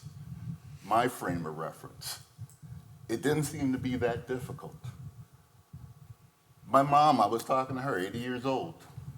And she said, my grandfather, they sent 7 kids to the Deep South, Jim Crow South, every summer to work on the farm. Because he did not want those kids, his kids, running around the streets of Philadelphia. And the only thing I'm saying is, why can't we go back old school? And like I said, I may be out of touch, 59 years of age, but it seems like we've been trying to do stuff over and over again, these new ways of doing things. I had learned this in college and everything else like that. And let's just get back to basics. And it just seems like we just keep putting more and more on the taxpayer, whether it's the school districts, whether it's regular government or whatever. And some people just can't afford it. Gabriella and then Dave. I'll make this short. You all know I support this project. I think the last time we had this conversation, the ask from Joe was to make this a timeline that was more reasonable. I was very pleased to see this timeline. I think it makes sense. I think it's far enough out in the future that there's plenty of time for us to plan. And I'll just say that this is a vision document. This is a planning document. This is not a budget allocation. So I guess the question is like, if you support this project, I think it's a beautiful idea. And I think that, if we're one of the first cities in the state or even in the country that does something like this, I want that to put Fitchburg on the map. I think it's exciting. And it makes me feel really happy that this idea is happening in this community. I think it's a great idea. This is a plan, and I think we should start planning for it. So I fully support this amendment, and I encourage the rest of the alders to do so as well. Dave? I just like to say, no one knows this neighborhood better than me. I've lived there. I live 2 blocks from where the apartments are. As an unpaid alder, I am down there nearly daily. You talk about a mentor. I'm being a mentor. I'm learning all the kids, finding out what they like, giving them advice, helping them out. And everything that Joe talked about that, you would do with a teen center, I agree with. Those are all great things. But I think we can do that programming without spending a ton of money on a teen center with small initiatives, a rental space here, this and that. I think we can accomplish all those things without having to spend $2 million on a building and another $250,000 a year administration. I think for a fraction of that, with programming and volunteers, I think we can accomplish the same thing. The goals are outstanding. They were presented impeccably by Joe, but I think we can do this without a building. I'm part of the solution. I'm there virtually every day, so I won't be supporting it, but I am working. I'm doing everything in my power to make this a good neighborhood and turn it around. And I would ask, give me a chance to do that before you spend all the taxpayers' dollars. I think everyone's probably made up their mind. Will you vote? All right. Roll call, please. Alder Allen. Aye. Alder Radafrada. Aye. Alder Gerhart. Aye. Alder Herbst. Nay. Alder Maldonado. Aye. Alder Strassman. No. Alder Udell. Aye. Alder Wheeler. No. Motion carried. All right, let's see if we can get these last two done in 10 minutes. I don't know if we can, but go ahead, Gabriella. I will try to go very quickly. Okay, so I move approval of amendment number 13. Second. New project, add solar panels to lift station number 1. All right. Well, that's just it. Second by Jay.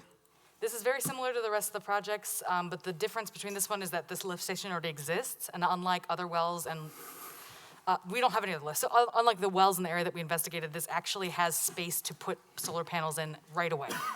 There's land adjacent to be able to put ground-mounted solar. I will make the point that this project will pay itself off within 15 years at the most. I've been talking with Tony Hartman, who's an expert in solar power, former alder. He says he thinks this will probably pay itself off in less than 10 years, especially if we take full advantage of grant funding.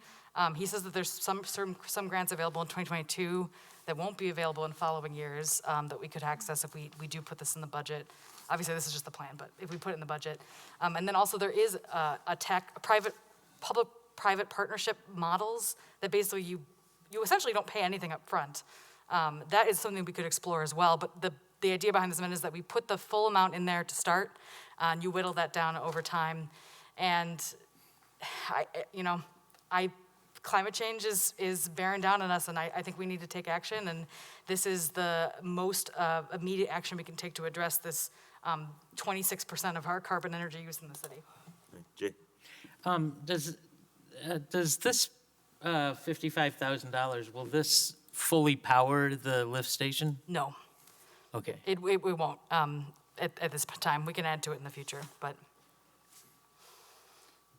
How much does it provide based on, compared to the power consumption? it's hard to get the exact numbers because it's changing, and the lift station is not at full capacity just yet. So I can't Okay. answer that right at the moment, no. Yeah, I can address that our capacity at this elevation or at this latitude, the amount of sun we get versus days, the most, you're getting about 30% if you look at a capacity. You put in a 25 kilowatt array, you get a third of that if you look at it a year. So if the motor, say the motor load there is 100 kW, you have to install 3 times that to get the effective kilowatt hours to offset, to produce the same amount of kilowatt hours that you're using. You need to install 3 to 3.5 times the capacity. Any other questions? Yeah, this was originally designed to just take off part of the energy savings. That's how you could add to it in the future, but it's designed to take down part of the energy savings, which is pretty efficient because then you're not selling back energy to the grid at a low rate. Anyone else? All right, then roll call, please. Alder Allen. Aye. Alder Rada. Aye. Alder Gerhart. Aye. Alder Herbst. Nay. Alder Maldonado. Aye. Alder Strassman. Aye. Alder Udell. Aye. Alder Wheeler. Aye. Motion carries 7-1. All right, last one. Last one. So this is I move approval of amendment number 14, new Marine Edge Park. Second. This project, hopefully all I really want to share is what's already in the amendment, but basically this is a park idea that was explored in depth in the 2007 to 2010 period. I believe Dana Dentis was actually doing a master's in urban planning, and she did a lot of detailed work. This would basically be like the Pope Farms Conservancy in Fitchburg, only bigger and better. And the early iterations, like ideas for the park, it could be, it could have a working farm, restored plant communities, trails, picnic areas, gardens, demonstration crops, visitor center, farming museum. And the thing I really love about this park idea, from what I've heard about it, is that it really would be tied very, very intimately to Fitchburg's farming legacy, and would preserve some of that farmland in perpetuity rather than developing it. We create this park for generations to come. And I think it's a beautiful idea. I think it deserves to be explored, and it has not been in any city documentation for quite some years. I put it in 2029, assuming that it very likely may move. Right now, it's set to be park fees. If it's partial borrowing, that's something that we can come down the line. But I'd ask you to vote for it so that it's in documentation. It's here for posterity so that the staff doesn't forget it's an idea that should be explored. Jay? This is something that was in the comprehensive plan. I don't know if it's still in the comprehensive plan because I haven't read through that whole document. But when we originally approved the comprehensive plan in 2009, this was a plan originally part of a linear park that would be basically the thing that creates our urban-rural interface on the southern part of the city, basically running along the power line from, well, it actually went, the whole plan went all the way from the O'Brien farm all the way east to the railroad tracks.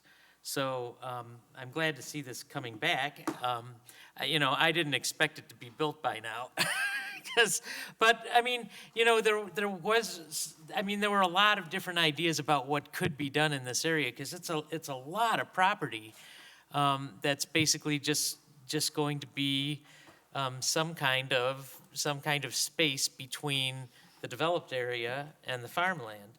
And so back when we were putting the comprehensive plan together, the discussion of Moraine Edge Park dealt with maybe a possible golf course or some other types of outdoor recreation facilities that wouldn't necessarily include tennis courts or pavement, but would try to reflect more of a undeveloped area. So I support this, and I hope that it gets approved. Anyone else, Dave?